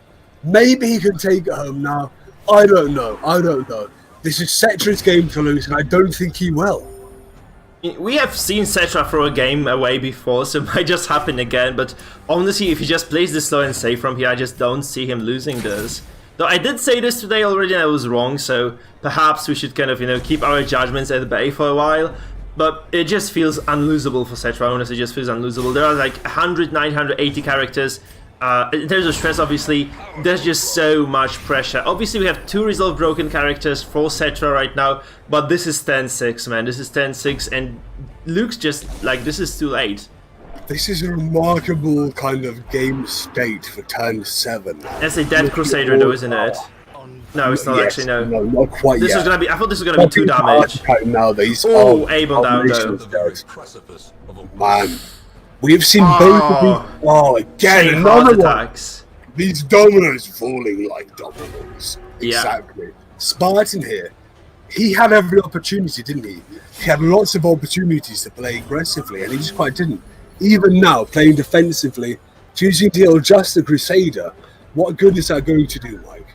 No, nothing. Doesn't seem like there is an avenue for him to take over this game again. Like, if he had played this aggressively from the get-go, though, you have to feel that maybe he would have just lost to the, the amount of pressure that Cetra has, because Cetra does have way more stress potential. He has 4 characters who are heavy stress dealers and also inflict a lot of DOTs. So perhaps just that he realized that he's not going to win the stress battle. He tried this alternative way. Coming to this game, he could have faced one of the 2 comps. He faced this one, so maybe he had a plan against the second one, just got mind game perhaps. It's really hard to tell, right? It's really hard to tell as far as the decision making of those guys goes. What we are seeing here is both players again. What I'm really looking forward to is a game where both players really take their time with these burning of the candles here. Because Spartan heart attack again, 3 characters here, all very vulnerable. He had every opportunity to take it home, but he just did not think hard enough, Mike. Yeah. Why would you play this quickly when you were at such a disadvantage? I have no clue. I have no answer to this, man. Because a single Hound's Harry is what divides Cetra from victory right now. He's gonna kill probably 2 people and get this Crusader to death's door, and he's not gonna be able to heal anyone at all. So it just looks super dire for Spartan, seriously. And it looks like he might just be out of the tournament, though. As I said, like, not a good idea to be saying this like that. Look, there's gonna be just Reign of Sorrows. Those guys are dead. He's out. I'm sorry, Spartan. It's just all done and dusted. It's all done and dusted. Look at these dominoes fall. This is the thing. A lot of people will face the stress team, see 3 people die to heart attacks, and once they go, oh, RNG, how powerful is stress? Yeah, her dash stress OP, right? Whilst this might not have been planned for, Cetra here, not even really using a stress team, is he? No. Flagellum isn't ostensibly a stress character. He's just doing duties, pushing them down to their store, making it so when the stress ticks down, you die. Spartan here, again, had every opportunity to take this into a victory, take it into a game, whatever. He didn't quite manage it. Cetra, proving his namesake again, the imperishable god, King of Kings. Yeah, and he does dominate this final game. He did kind of win the previous one in a somewhat convincing fashion, as far as I remember too, so a very well-deserved spot in the group stages. So we have our first person advancing to the group stages. It is Cetra, aka Shepherd Doggo, if you know him from the stream, guys. Congratulations to Shepherd.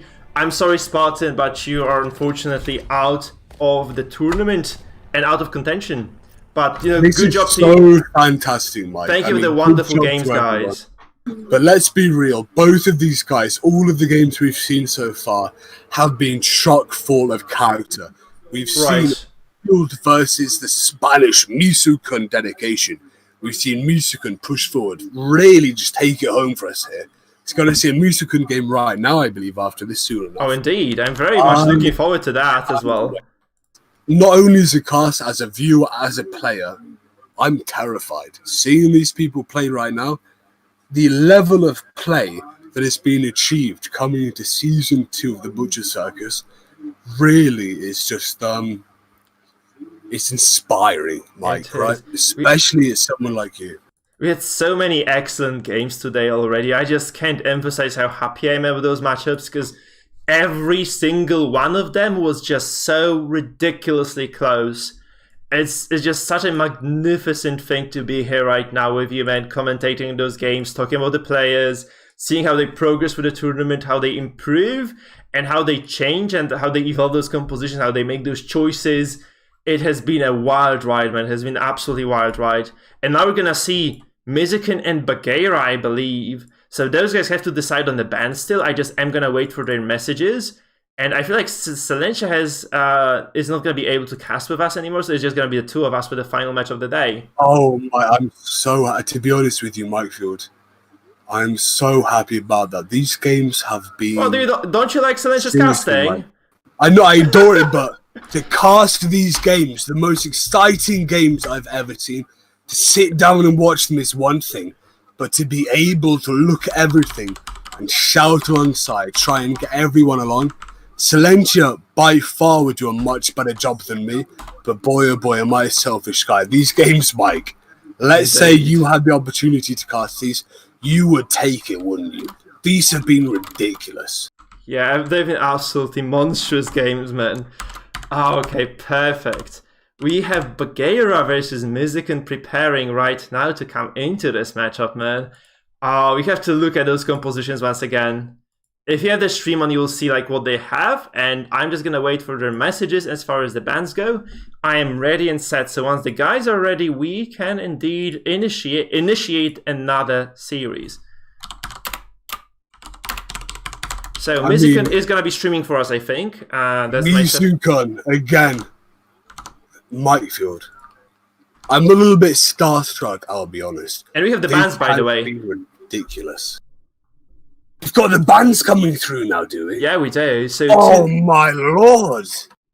And let me just see what Mizukin has banned. Hold on. Hello. Hey, hello, Mizukin! Lovely to hear you again, my man. How are you guys? Perfect, my man. So really hyped for this. See you again in game 2. Nice, me too. Let's go to play one match more. Indeed. Oh man. So okay, we have the bands. You can have a look at the bands yourself right now, Mizukin. So your composition 2 hour has been banned, and for Bagheera you banned regular boys. So that's exactly what we're working with right now, guys. So prepare for the game number 1. Alright. I go to mute. Perfect, thank you so much, man. Mikefield, enter the Mizukin. I mean, to be honest, Mike, I'm not gonna lie. Mizukin, I didn't see him play. I thought maybe, only because I've seen him speak in English, I think maybe this is a character that won't make it to the final stages, but to be honest, I'm scared of this guy now. This is a guy who's hidden behind his Spanish language. He's pushing for, and we're entering it right now, aren't we? Yeah, This is Spaniard on Spaniard combat. Oh, this is your favorite team as well. Look at this, you have the PD to cast. Aren't you hyped about that one? Oh man, this PD account, this is the exact team I ran the first time I got Darkest One. An unbelievable team if you can leverage it properly. Using all of the debuffs from every single character, that stealth from the occultist, to really make sure your weakest characters are actually very, very well defended and presented. Maybe the illumination can clear it, but really, Mike, this is an insane game. I'm so excited. I might need to run to the potty really quick. I think I might need to take over now. Oh, he gets the puncture going into this one. So this PD, again, already under heavy pressure. But what we saw in the previous game by Mizukin was actually the stealth PD delivering the accuracy debuffs on the backline of his opponent. And that's just not going to happen right now. Also, there's going to be so... Yeah. That was a mistake, I think, because this Hellion might also fly out of the window right now. No, not Mike. This is a situation I've been in an awful lot playing this exact comp. What you need to do here is leverage as many of those stitching embraces as you can. Because again, stitching embrace is one of the massive crit there, pushing him back into third. Maybe not doing a giant amount, but dazing him as well. Making so he has to act last, so his stun comes last if he does want to stun regardless. That stealthed Plague Doctor there in third with that rampart pushing him forward exactly. He's going to hit so much stress and the accuracy debuff. I'm like, this is really Musukun's game. Watch this. But look at that. There's gonna be Hellion landing in third and PD landing in second. That's what he should have anticipated this. This is what Plague Doctor does. Plague Doctor right now is taking home. That is basically 3 turn economies. 50 stress on both, minus accuracy. That is absurd. He's really taking home, mate. Even in second, boom. He can throw down a single target stress ability. He can easily take the Abomination, shuffle him back, shuffle him forward, maybe push that shield breaker out of expose range, that front row ability range, push the Jester back even, and also do an insane amount of stress. Yeah, it might be just another pushback from the A-bomb though. It might be like, here's the padlock, which does give him a slight movement bonus. He actually goes for rage here. Ira, I believe, is a word for rage. Like, this is the same in English, aya, right? You have the word aya as well for that. So exactly, kind of aya. Yeah, he drops the aya. It sounds so much better than rage, doesn't it? We might just start calling this thing aya from now on. Well, I think aya in English is more of a kind of subtle tone. It's more kind of passive aggressive, but rage here, very aggressive as that rage was. And now again, that heavy stress on both this Vestal, heavy accuracy debuffs, pushing towards that max stress range, that Jester in third again. Very high base accuracy, especially with that finisher there. Against the target on low health outright. Oh, this was trouble for the PD. Oh, that's why you want to. That's why you want to stealth him, right? You wanted to stealth him with the occultist first, don't you? Yeah, you do, but it just did not happen. Yeah. You have to imagine that at some point this Hellion again flies back to the fourth, and then there is no easy get out of the jail card for this PD. Although she might just die next turn, honestly, because like you cannot guard this anymore because this Jester has the finisher. So I don't think guarding is the right move. You might just have to sack the issue with Musukun's team here. Bagheera's team here is fairly straightforward in that you're waiting for Musukun here to make a mistake. Musukun here needs to play defensively perfectly every turn. He needs to stealth, he needs to guard, he needs to move, and that's a bolt strike, and that's a guard rather. Pushing his protection forward on the Man-at-Arms, but that Dark Stab on the girls, he Dark Stabs right now, it's going to go right through, isn't it? There we go. That's an insane kill as well. Very, very I quickly believe into the Dark game. there in Spanish was a dick. Provincial de dick. So he just got dicked on, quite frankly, quite literally, Mike. He did. Like, that's what you're worried about if you play PD though, right? This is like the most scary thing in the world. You just being consistently harassed and moved around, and those two characters actually, like both the Hellion and PD, in the stress comp anyway, they don't like being moved. And what we saw here, like this is heavy movement comp from Bagheera. I feel like this is just a compositional mismatch in a sense. Like, we say that, Mike, we say that, but really, Misukun here, he's taking a team that I took. This is a team you can only play when you are wasted, right? When you really want to take the entire turn order down. Because you need to play so carefully. You are one turn away. This entire game revolved around the one occultist turn where he chose not to stealth the Plague Doctor. Not stealthing the Plague Doctor there. Lost him the entire game there. Yeah, it was highly dubious difficult play. comp to play. And I think here Misukun maybe, weirdly enough, being the host of the last tournament, not the player, maybe falling to this kind of this stress, this meta stress. Playing a little bit too quickly, as we've seen here. He's being slower now, but come on, let's be honest. These have been quick games, haven't they, Misukun? Yeah. We would like to see them think a little bit more. I have to say that I'm not a big fan of what Bagheera is doing either. Like, he's using manacles on a 100% stun res Hellion, where he could have easily just transformed and gone for a push, right? Absolutely. That's a even finale. Even a rage, any damage. There we go. Yeah, this is not looking too hot for Misukun at all. Like, he hasn't been able to do enough stress, I feel, to dominate this game at all. Like, this is just gonna be a slow death right now. Because those two characters, like especially the MAA, obviously very, very difficult to pin down and kill. So Bagheera might take a while to get this, though. No, Pierce does indeed go through all the guards, so maybe there's just gonna be a crit or something, and it might. Okay, let's actually expose coming down from the shield breaker here, and this does stress Mizuken's comp a little bit. I feel like this was just a. Perhaps if Mizuken had gone first and had been able to just start with those stealths from the very start, then it could have been a different game. But right now it's like a fully controlled game from Bagheera, and it just feels super bad for Mizuken playing this one right now. Like I feel like he just picked the weakest comp he had again, and I don't feel he's gonna be able to pull off a victory again in here. Though we have to consider the fact he has two very potent compositions available still, so he might just play one of those two. And I mean, even that said, I think Mizuken's comp right now is such a powerful comp. He could have taken this one. He just didn't quite play it right. We see uses remaining there. Usos restantes there on the Abrazo Estigio, that Stygian embrace. Yeah. He didn't use all of them. Really, you want to use all of your use per turn abilities in the game, right? He could have used those on the Plague Doctor and really taken home, but he just has not.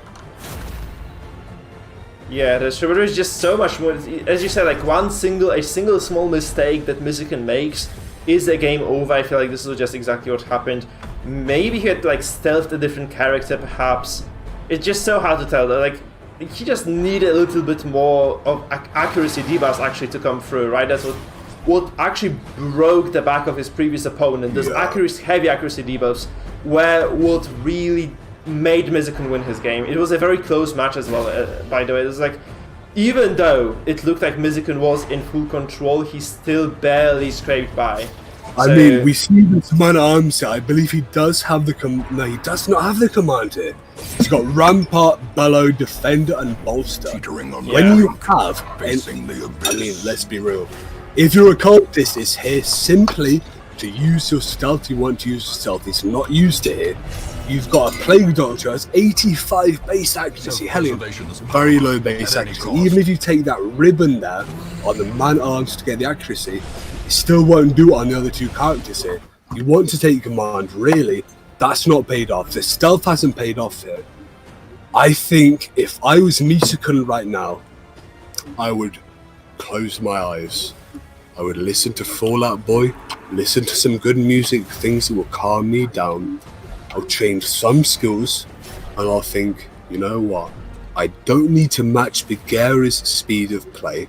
We've constantly seen this entire tournament so far, people playing so quickly. And I mean, Mikefield, it's a little bit insulting. Do you not feel that a little bit insulting? Because these guys are so scared that they are just playing as fast as they possibly can. And really, we all want them to play slowly. We want them to think, use their brains. The only reason I believe I won that previous tournament is because Cherry was here behind me saying to me, stop playing so fast. I thought and I won. And right now, no one is thinking, Mike. Just no one is thinking. Indeed, and you guys have to realize you have 30 seconds for every single turn. And it's actually going to be a bit more if you activate a character, because every single time you do activate, you get like 2 seconds or 3 seconds more on top of that. Which indeed means that you can really strategize during the fight. You can actually think ahead. So there's like this, there's this sand glass, you know, in which the sand is flowing, or there's like a candle burning. And if you do take your time, you can actually figure out something, like perhaps anticipate your opponent's movement, decide on the right course of action. But if you don't take those seconds, like this really adds up. You make a mistake that you just weren't able to see because you didn't take your time, and you end up losing a game just because of that. And I feel like this is what we see here, right? Like, not even needed for his finale. Simply his Dark Stab and his Harvest damage would have done it for him. The fact that he can keep dodging, like, really, it's almost unbelievable right now that Mizuken, I mean, let's be honest, Mizuken is playing with 3 of the worst characters a lot of people put down. This is the team I got to Darkest 1 with, but it is difficult. You need every guard right, you need every stealth right. one missed turn from Musukun is what we think decided almost the entire game, right? It's Yeah, it did. absolutely absurd. I really cannot wait until I see these guys go, okay, think, slow down, read your opponent's abilities, think what they can do. Because right now, Musukun has lost this game. If I'm Musukun, I'm thinking right now, do I play this comp again? Do I change some trinkets? Do I maybe put command on that? Do I not need to put command on that? Is this the only dodge heavy comp, you know? This is the perfect tournament format for you to be able to think and win. Yeah. You do not need to be the most knowledgeable player if you are the player that takes the longest time, yeah? Yes, indeed. Like, even if you're a fast thinker, because Sakrasta said, like, if you're a fast thinker, you don't need to take your time, you still can come up with some sort of a strategy, because every single second that you take basically plays in your favor, because you can just anticipate, you can strategize, you can think forward. You don't have to be deciding on what you're doing right now. You can be thinking of what your opponent is going to do to you, and just how to react to that as well. Because if you don't do this, this just might be a very, very difficult game for you, really. So we're just going to go to picks and bans right now. Unfortunately, Musukun loses game number 1. And this means that the composition by Bagheera, which was the MAA comp, I believe, right, is just going to go out. Wait, which composition did we see? No, this is the Shieldbreaker. Dry Boys are out. Dry Boys are out, Absolutely, I'm sorry. yeah. Dry That Boys... powerful Esther Shieldbreaker Vessel Abomination comp here. Really taking it home, considering Musukun here. I mean, a very, very, very difficult comp to maneuver. Perhaps a comp here that he's not had much time to play, because we need to pick 4 teams here.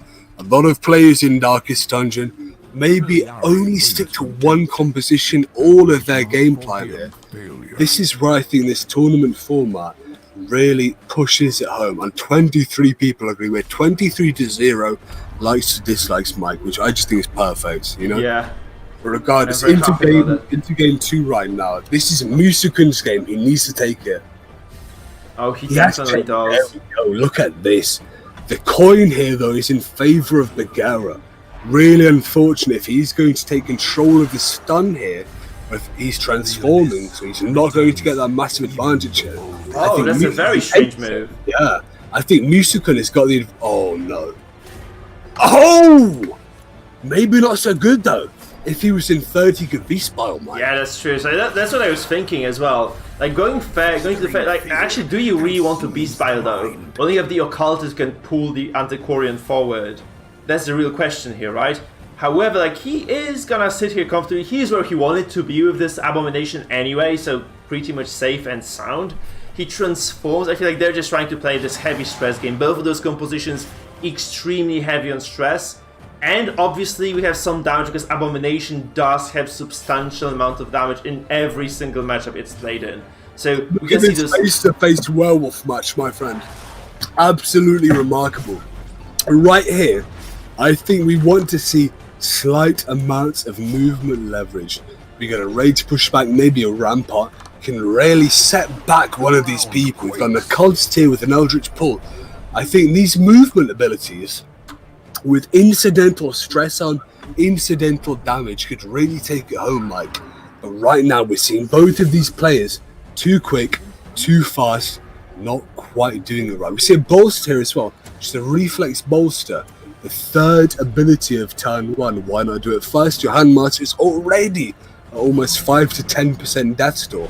I mean, Mike, I think both of these players aren't quite doing it right. They need to think more, don't they? Maybe they're just tired and stressed, you know? That's what happens in the tournament setting if you're not used to playing in tournaments. You just kind of get carried away, emotions take over and such, and you end up doing what you're doing. Though I feel like, honestly, Musukun is in a pretty decent spot right now, isn't he? Where he's able to deliver a lot of damage, a lot of stress at the same time, and Bagheera definitely loses out on turn number 1. Because his Abomination went for the slam on a very healthy target, whereas Musukun went for a very high damage rage on this Houndmaster and also was able to get a crit, I think, within this AoE from his own Houndmaster. So this amount of damage means that indeed I feel Musukun is an is at least an inch ahead in this one. Obviously, this stun on the Abomination of Mizukun means that this transformation is going to have to slow down, is going to have to wait. He might not even be able to use it at all. However, the amount of stress actually coming out from Mizukun is absolutely substantial here, and I feel this is just very, very big amount of pressure that Mizukun has in this game right now. Shepard, you are done with today, by the way, because there's a question from the player. So this tournament, like for you, you just have to wait for Wednesday or Thursday. Wednesday evening after the games, we'll do a tournament draw number 2, where the groups will be decided, and then we'll basically just decide on which player plays on which day. All right? So that's how it's gonna go. You are done for today. You won your one, and this is just between Mizukun and Bagheera to see which one of them indeed advances to our group stages as well, and which one of them indefinitely drops from the tournament.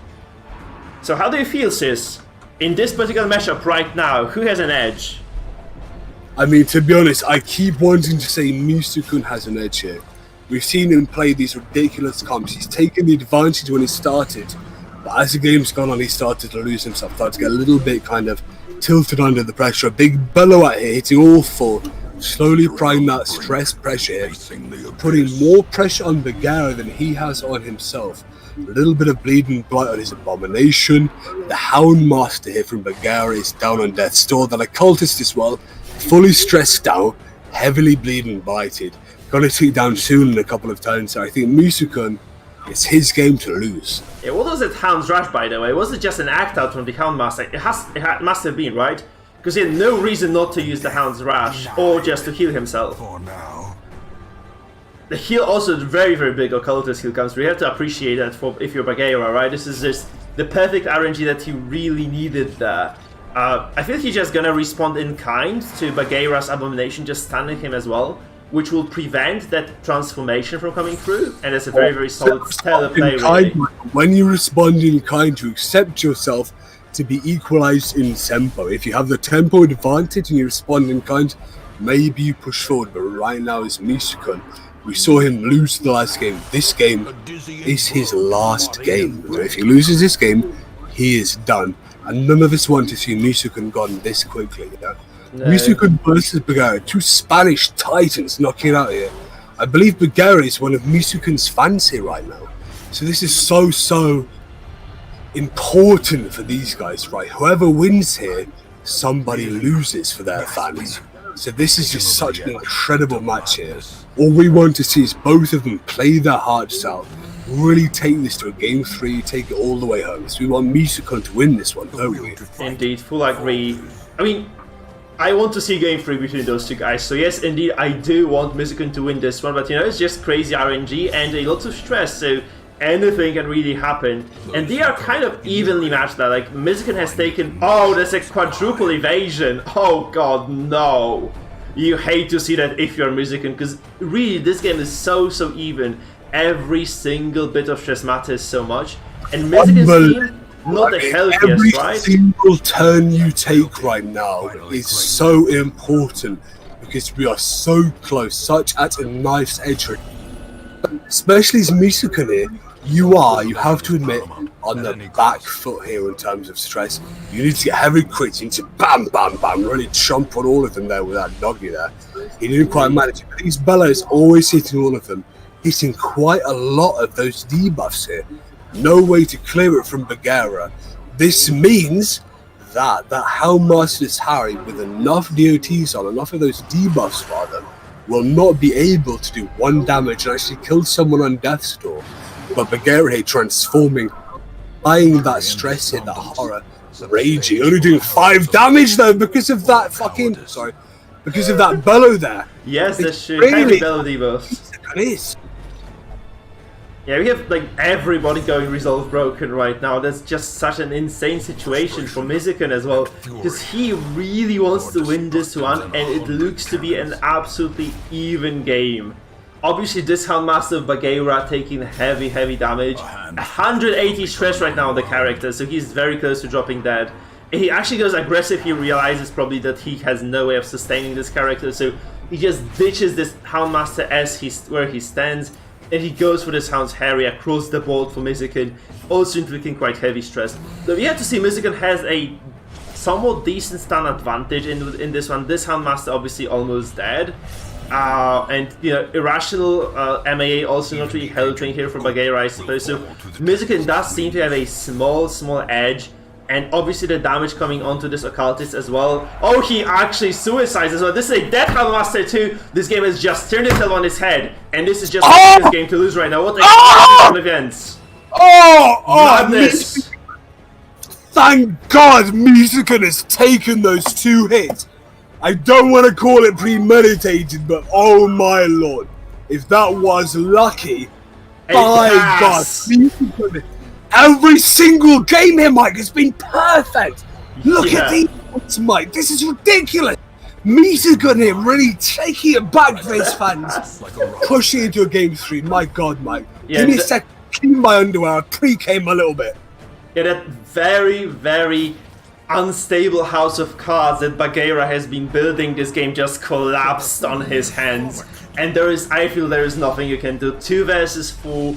Enough stress on Mizukin's composition to just drive Papai Bagheera's team insane right now. I just don't see a win happening. There's no. This was Bagheera's game to lose, Mike, and he did, wasn't it? Look at the stress advantage.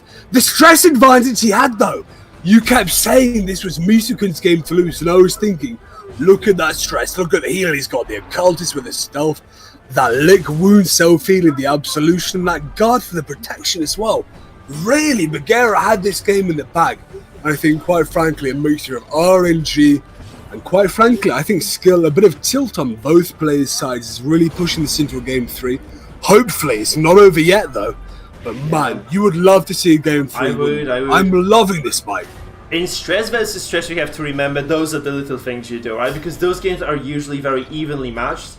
And it's like about optimizing every single turn. So it's like even more surprising to me that those guys are not taking their time. Because really, if you're playing in an even match of composition, which it basically is, I would just expect both players to really plan very far forward and ahead. And we just don't see this at all from Mizukin or from Bagheera. And right now, yeah, obviously Mizukin just managed to eke out a lead.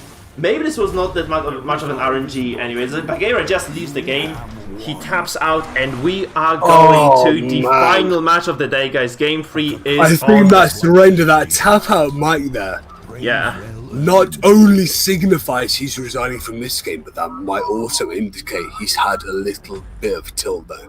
We've seen before, I don't want to pin this on you, Mike, but your first game in the Mizukin tournament, you tapped out. I think every single surrender we have ever seen has led to that player losing the match so far. So Bagheera right now really needs to make sure he isn't tilted, because he's already won 1 match, right? Yeah, we have one more. Every single game, this is all I did last time. It's just 1 more match, yeah? I lose the game, okay. You learn from it, 1 more match. And I think maybe Mizukin has learned from his losses better than Bagheera has. Bagheera here, the first loss, if he manages to learn from this, Mizukin is in a world of hurt, isn't he? He is. When you look at this they're going into the game already, I think. They're just so quick. Yes, they are! Straight off the bat, they are going into it. 1-1, guys, a deciding match of the day. One of those guys advances to the group stage, and the other one is eliminated from the tournament. Let's see it. Let's see how they proceed with this one. And a coin flip hitting Bagheera's side. Again, maybe not as effective as it would have been if Mizukin got it. Mizukin here with the stun-heavy team. This Vestal Crusader core matched up with this evidently powerful Jester, the Bounty Hunter, just to manipulate the enemy team, always get the finishing blow. That's bad, that's so bad for Bagheera. Look at this. Vestal stuns the Abomination. You execute this character right now, this turn he's just gonna die. Like, not only that, Mike, you have the Holy Lance. Holy Lance is the only really damaging ability Crusader has. I agree. In front row, all he can do is heal or stun. If you push him back, especially... What are you doing? No, you just killed this Abomination. You had the finale of it. Okay, this is still fine. Because this Occultist doesn't quite... Okay, that's the problem. He should have just stunned someone from the get-go there. No, Mike, what we're seeing here is we are seeing both people, both players, in a very uncomfortable position for them. To both of us, these were obvious things. You see how fast they're playing, yeah? We only know they're obvious because we've played this fast before. We've all played these matches before. They need to slow down, Mike. That's too late for slowing down, I think, though. Ridiculous, isn't it, Mike? Look at this. Slow down. God. We can't cast over games this fast. No, that's true. Like, we're trying to anticipate what we're gonna do, and they just act and just do something entirely different. Oh, that move, that's just so unfortunate, because he could have just stunned with the... He could actually have seen this coming, seriously. He could have just anticipated, just use the Holy Lance to move the Vestal back into 4, for instance. This would have totally prevented that lost movement. This also means, right now, this this Holy Lance BH, now, so late though, so late. yeah, this BH lands in 4th, very uncomfortable for Mizigan to feel, right? Also, so, I mean, why would you that Holy Lance there? This A-bomb, this was not supposed to happen. You stun the Abomination and he's not gonna do this to you. Like, you just get to finish him off as well. Like, this is just gonna be a dead what A-bomb. I think we need to do here, Mike, is we need to stop anticipating. We need to just react to what these guys are doing on the spot. Because these guys are playing in a tempo we've never thought possible before. Gonna stun down the contest, put him on 2 health. 2 health only. So close to that Death Storm, but not quite managing it here. Pushing away his only external healing possible. Also, one of his only stuns, defending it there. Making it so he cannot be pushed down here. I mean, Mike, we're going crazy around. We're going to see a harvest here. Pushing him down, we are. Oh, yeah, Mike, this is ridiculous. What is going on? I honestly, it's just really hard to read those guys because they're both making so many mistakes. It's so hard for me to kind of get a solid read onto this. I think Mizigan has Caltros, but those Caltros, might just do 0 damage because he has a serious debuff. Absolutely, yeah. This might be a killing blow on the Occultist, though. And it's not. Well, it does damage. It does hit, but it procs it, not kills him, though. No, it's very unfortunate, really. I mean, this can still be a direct stab, indeed, right? There's a problem. I mean, it could be an illumination, even anything really. Oh, he can heal. No, he can heal this. Actually, he can just heal this right now because Mizigan cannot harm this occultist. And yeah, that's another move. Look at this. That's so unfortunate.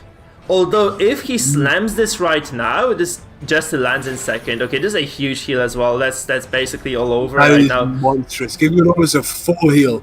That wouldn't have been so punished if it was not for that guard there. Yeah. That guard only really defended against a slight hit. What? The stun comes down. It goes through. Enter the Act Argumento, right? Yeah, it's just so late for the stun though. This should have been the opener to this game. Stun on the A-bomb with the Vestal, slam him with the finish him, finale, game over. And this A-bomb going down turn 1 usually spells the defeat, because what else do you have? You have the Occultist who just gets pulled and dies. I mean, listen, man, Mizugun has got a Jester. It's turn 3. It's in rank 3. He's at low health. If he chooses him, he's going into Death's Door. He is not ready to kill a single target. What is he doing right now? Oh, I have no idea. He's had such powerful compositions. But you have to hit this A-bomb though. Like, you have to just focus on target. And the A-bomb is like a perfect choice, I feel like. Mizugan just let this game go in the very first turn. Like, he just didn't think this through well enough, I feel. And that's the problem. He just misplayed this so heavily turn 1 that it's just gonna be almost impossible. Virtually impossible to come back into this right now. I mean, we say it's impossible to come back, but we here have seen... I mean, okay, so let's be real, brother. If we or you were to take over Misukun or his opponents here, Bagheera's teams, maybe we could take a victory out, but right now we've seen some weird play here. Yeah, we do. It's a very interesting play. These are games that are winnable from any position right now. We're seeing characters, plays are really... I think they're buckling under the pressure, actually, of the tournament setup. Yeah, that's true. Because we saw them play very smart at the start of the tournament, and the longer it goes on, the quicker they play, the more that you see this twisting. What's he doing? Is he playing competitor? Is he doing what's he doing? Exactly, Mike.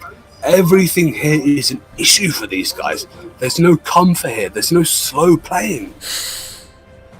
Oh god, yeah, that's just such a rough situation right now for Mizugun though. Like, I feel like if Papaya Bagheera just presses random buttons right now, he just wins, because he did so much already.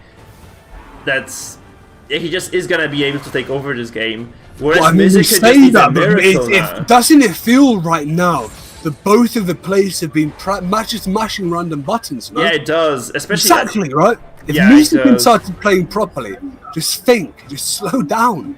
Just Yeah. slow down, If right? Mizikin had taken his time turn 1, man, like taken those 30 seconds on the very first activation, he would have read this game, I think. He would have just been able to capitalize on what this game looks like. And instead we just get this, and it just, you know, he hasn't done any damage. He has so little pressure, this Jester, you know, somewhat usable still, but that's just, like, the Jester is just serviceable, honestly. There is nothing else to say about that. And that pull comes through again, this Vest under pressure just is not gonna get the finale anytime soon this way. And you just have to feel this is just very desperate situation for Mizikin. He's taking more damage than Bagheera is, and he's playing against a stress combo. This is just a bad sign. Moving, obviously very fortunate affliction move here, but that's just all there is. Looks so unlucky, like not even unlucky. I feel like this is just strategically a very poor play by Mizikin, to be frank. Absolutely. I mean, Misukun, he could still take it, Mike. This is the thing that is really tearing me up inside. Both of you, it's only turn 4. It's only turn 4. And we keep talking like it's all over. He's pushing it now. He's now pulled the Houndmaster into rank 2, where he can use his stun. I mean, come on. He doesn't use it though. Yeah, with the BH, you need to be able to leverage the damage that he has against stun targets, especially if you have the BH on the stun composition, right? Which Mizikin just has been physically unable to do because of all those weird things that he has been pulling off this game. So there's the biggest deal, honestly. He's just not been able to utilize the biggest damage source he has in conjunction with the finale of the Jester or with the Derek Stab even, because you can just, you know, slam somebody with a single finish him and then just follow up with the Derek Stab, usually they're dead. So it's super unfortunate he's not been able to get the combo done because it's just beautiful how much damage those guys do them. And instead he's in this very weird shouting match in which he's definitely gonna lose if this kind of paces this way, because he's losing in terms of damage, his heavy debuffs, he's controlled as well, and on top of everything, all this stress, all those afflictions stacking up, nothing really in his favor going into this game. He still has the finale, obviously, right? But how much longer is this Jester going to stay alive? And also, granted the amount of control that Bagheera has, like the guards, the pushes, is this Jester really gonna be allowed to do anything like that? How do you feel? I think yeah, a pass as well. That's just the cherry on the top for Bagheera, really. Like, he's sitting there comfortably in his chair right now, I think. I'm just gonna jump it off right now. But I still think Misukun, he's not quite lost it here. Oh. It's on such a knife's edge. But really, he's not quite gone. You need to leverage these stuns. Misukun has such a heavy advantage, though. He's got dope, and he's healing rather than stunning every single turn, Mike. I mean, really, I'm so disappointed for Misukun when I want to slip my wrists. This is so unfortunate for me. I'm dying every single turn, man. I think the Misukun fans' endurance. Again, Bagheera, another Spanish guy, big fan of Misukun, so maybe it's not that bad, but really, I mean, Misukun here is so unfortunate, isn't it, Mike? Yeah, I mean, you can dress it in a pretty gown all you want, sis, but I feel like Mizikin is just done. Like, I know we're just supposed to be hyping up those players, but holy crap, this is the most done game I've seen in this tournament, It's not that, Mike. What I'm seriously thinking, when I say I think Misukun might have a chance here, is I'm not thinking if Misukun plays the way he's playing. What I'm thinking here is if Misukun just takes his time to think, it only takes 10 seconds, 15 seconds to think and go, 1, 2, hold on actually, if I do that, death blow, see? If he did something different last turn, he could have resisted that death blow, he might have stunned the abomination, yeah? All it takes is a couple of, exactly, and we see a surrender from Mizikin, and this is over, unfortunately. I would love to talk to Misukun here, if we can, in a kind of winner versus losers interview. So these guys... Yeah, but for now, let's just announce this. So we have 2 players advancing to the group stages. It's going to be Sheffield and Bagheera. Mizikin, Spartan, Mizikin and Spartan specifically from this round have been eliminated from the tournament, and this concludes this run for today. So good game to all the participants, guys. Remember, before you go, drop me a follow, drop me a subscription. Join our Discord. Join our Discord as well, because this is super important if you guys want to keep up with all the streams in the coming days. And thank you for watching once again. And now we can go into the interview, I guess. We can talk to Mizikan a little bit, if he would like to do that. Guys, this Discord here, a lot of people are lurkers, YouTube viewers that want to join but are a little bit scared.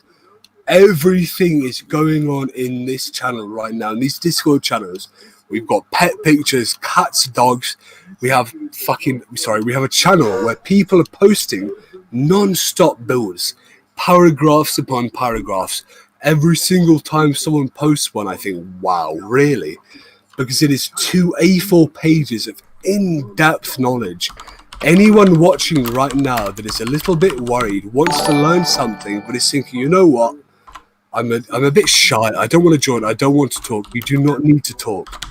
The least you can do right now is follow Mikefield, follow Misukun as well. Both fantastic streamers. Join both of their Discords for real, guys. This is absolutely free, and you'll both love it for real.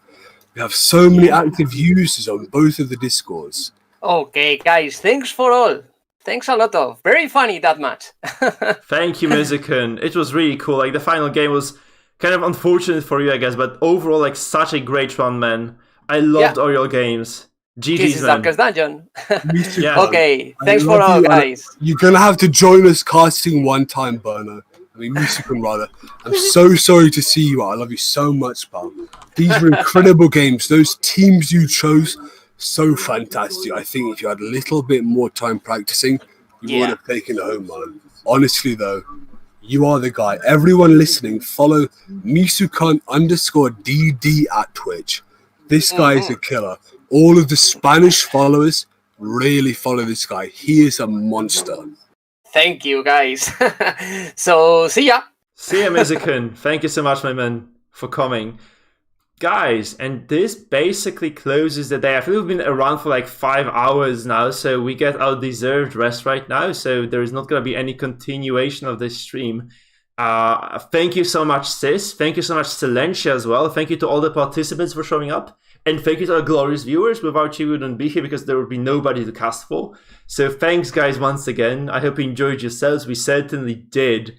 And this being said, we're going to wait until tomorrow then. So tomorrow at 7 p.m. CST, so the same starting time, we will indeed get another big stream with the second round of the qualifiers, with a lot of excellent players as well coming into those matches. So guys, stay tuned for that.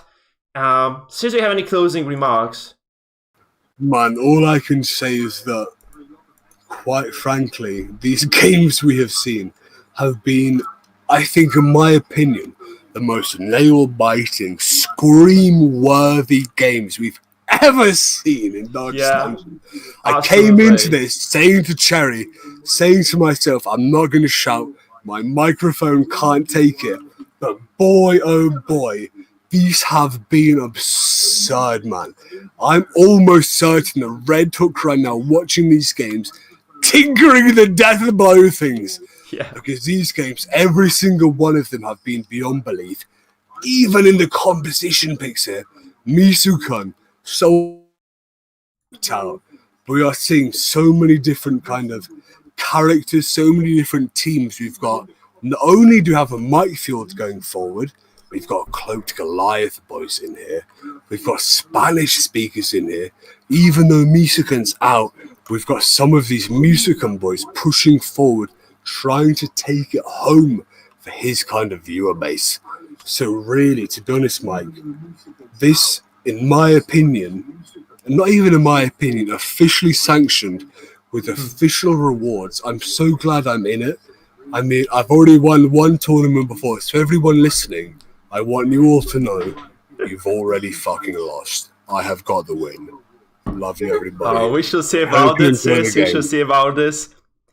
Okay, guys, let's have a look, like the final look at tomorrow's bracket. So the first game of the day is going to be Adelbard Grow versus Crowding Coda. Then we have Assorted Chaos versus Joe Shachu. You know all those guys. except for Adelbert. Actually, I've not seen him play before, so I'm very curious as to what he brings. He's a very high-ranked player, so we might just see something extraordinary there. Then we have our boy Dino against SBRH, whom we know from the ladder, and the final match is going to be Edgy Meme Lord versus Shuffle FM. And that's going to be an exciting day as well. I hope we get a lot of you coming back tomorrow. I hope you guys had fun today. And thank you so much, people. Everybody, remember, join the Discord of everyone involved.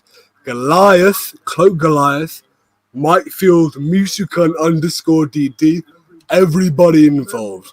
This is a remarkable undertaking, officially sanctioned by Raid Hook themselves. Please give your support.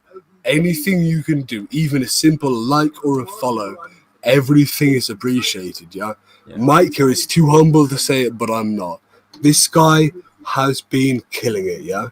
He's been putting out content like nobody else. Everyone listening, please at least join, listen to what everyone in the Discord has to say. Everyone is having fun here. Join the community so we can keep it alive for that little bit longer, yeah? Indeed. By the way, there's a question from Lifestyle Lich whether the links to Twitch could be posted. Lifestyle Lich, we have a special section on our Discord where you can post your Twitch if you're streaming. So if you're streaming DD and Butcher Circus, or basically any other game really, unless you're spamming the channel all the time, you can use, there's a section called Community Streams. So if you'd like to advertise your own stream, you can just do it there. Well, I think what Lifestyle Lich was talking about, that was actually asking for the people participating, if he could get their links posted. So again, we have Nisukun _DD. We have Cloaked Goliath. He's not played yet, but he will play later. Obviously, Mikefield here. I believe Lifestyle Lich, maybe you are a player in and of yourself. We see so many people, a fantastic mix of players and also streamers here. Absolutely fantastic. Anyone who's playing here, if you're also a streamer, feel free, talk to Mike. Get this kind of permission in advance. You can post your link whenever, because that really is what we want. It's all about the community here, yeah? Yeah, so guys, if you want to kind of get your streams out there, you can just let me know. I'll just, because I can't do this on the spot, you have to prepare like an infographic for this, which will obviously take a while. So if you want me to kind of post those details, just let me know in advance. I'm obviously very much willing to drop those community streams around. And yeah, that's basically that. So obviously Mizukun just posted the link to that. Tomorrow we have Joe Shacha and Shuffle. Shuffle streams on YouTube. Man, look at that streamer matchup, Mike. Shuffle FM versus Shachu. Yeah, that's also crazy. I'm not really sure. I'm kind of confused right now because I'm tired as hell. So I probably should go to sleep, or at least drink a beer before I do go to sleep. But I feel I deserve that one. No, it's Shuffle versus Edgy Meme Lord. We don't get to see Joe Shacha versus Shuffle at all because they are in different sides of the bracket, so they never get to play each other until the groups. Thankfully, I mean, to be honest, we don't want to see two of these massive streamers take each other's self out. In the Musical tournament, a lot of the Mikefield boys take each other's self out. But I think really, I don't know, these are only the qualifying matches, right? We want to see this last as long as we can. I mean, Mike, everyone watching as well, take a little think back to these matches we have seen. Every single match we've seen has been back and forth. A one-turn volley. I cannot wait to watch these back. I just can't wait. These have been ridiculous. This is Prime DD. I'm so happy this has been officially sanctioned because these games, and I'm going to sit here and not care, they'd be fucking ridiculous. These are absurd. Every single time back and forth. Remember, everybody, $2.99 to subscribe to Mike. $2.99 is nothing, right? Give them a subscribe if you want. It's very little. Anyone watching, everything's great. It's called memberships. It's on YouTube, guys.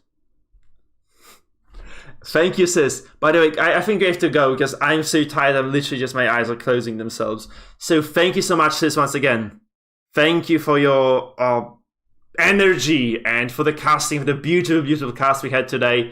So it was a big pleasure for me to be here with you guys. We're going to be back tomorrow. We're going to be back every single evening of this week, guys. So stay tuned for more.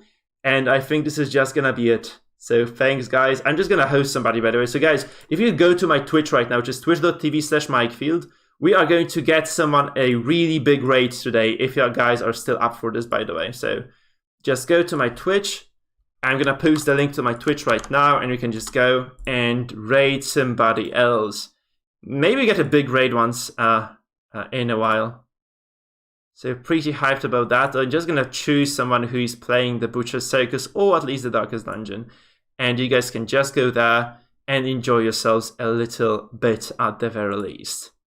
So thanks once again. I'm just going to be muting myself right now so that we don't get any music. So, you know, copyright infringements, which happened to me once. I don't want that to happen to me again. So just jump to my Twitch and let's go raid some cool streamer. Thank you, guys.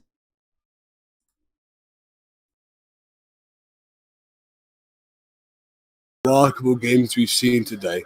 Tune in every day, 7 p.m. CEST, I believe GMT +1, so UK time +1. And you guys are going to see some more ridiculous games. Because this is not even started, really, let's be honest. We aren't even half of the way through the first half of the entire tournament. This is going to be the best tournament that will ever take place. Officially sanctioned, official rewards, the champion, and a lot of the players in Musikun's tournament, the previous one, the quarterfinalists, are playing in this one, right? Please, for your sake, pay attention, right? Once in a lifetime opportunity, Mike.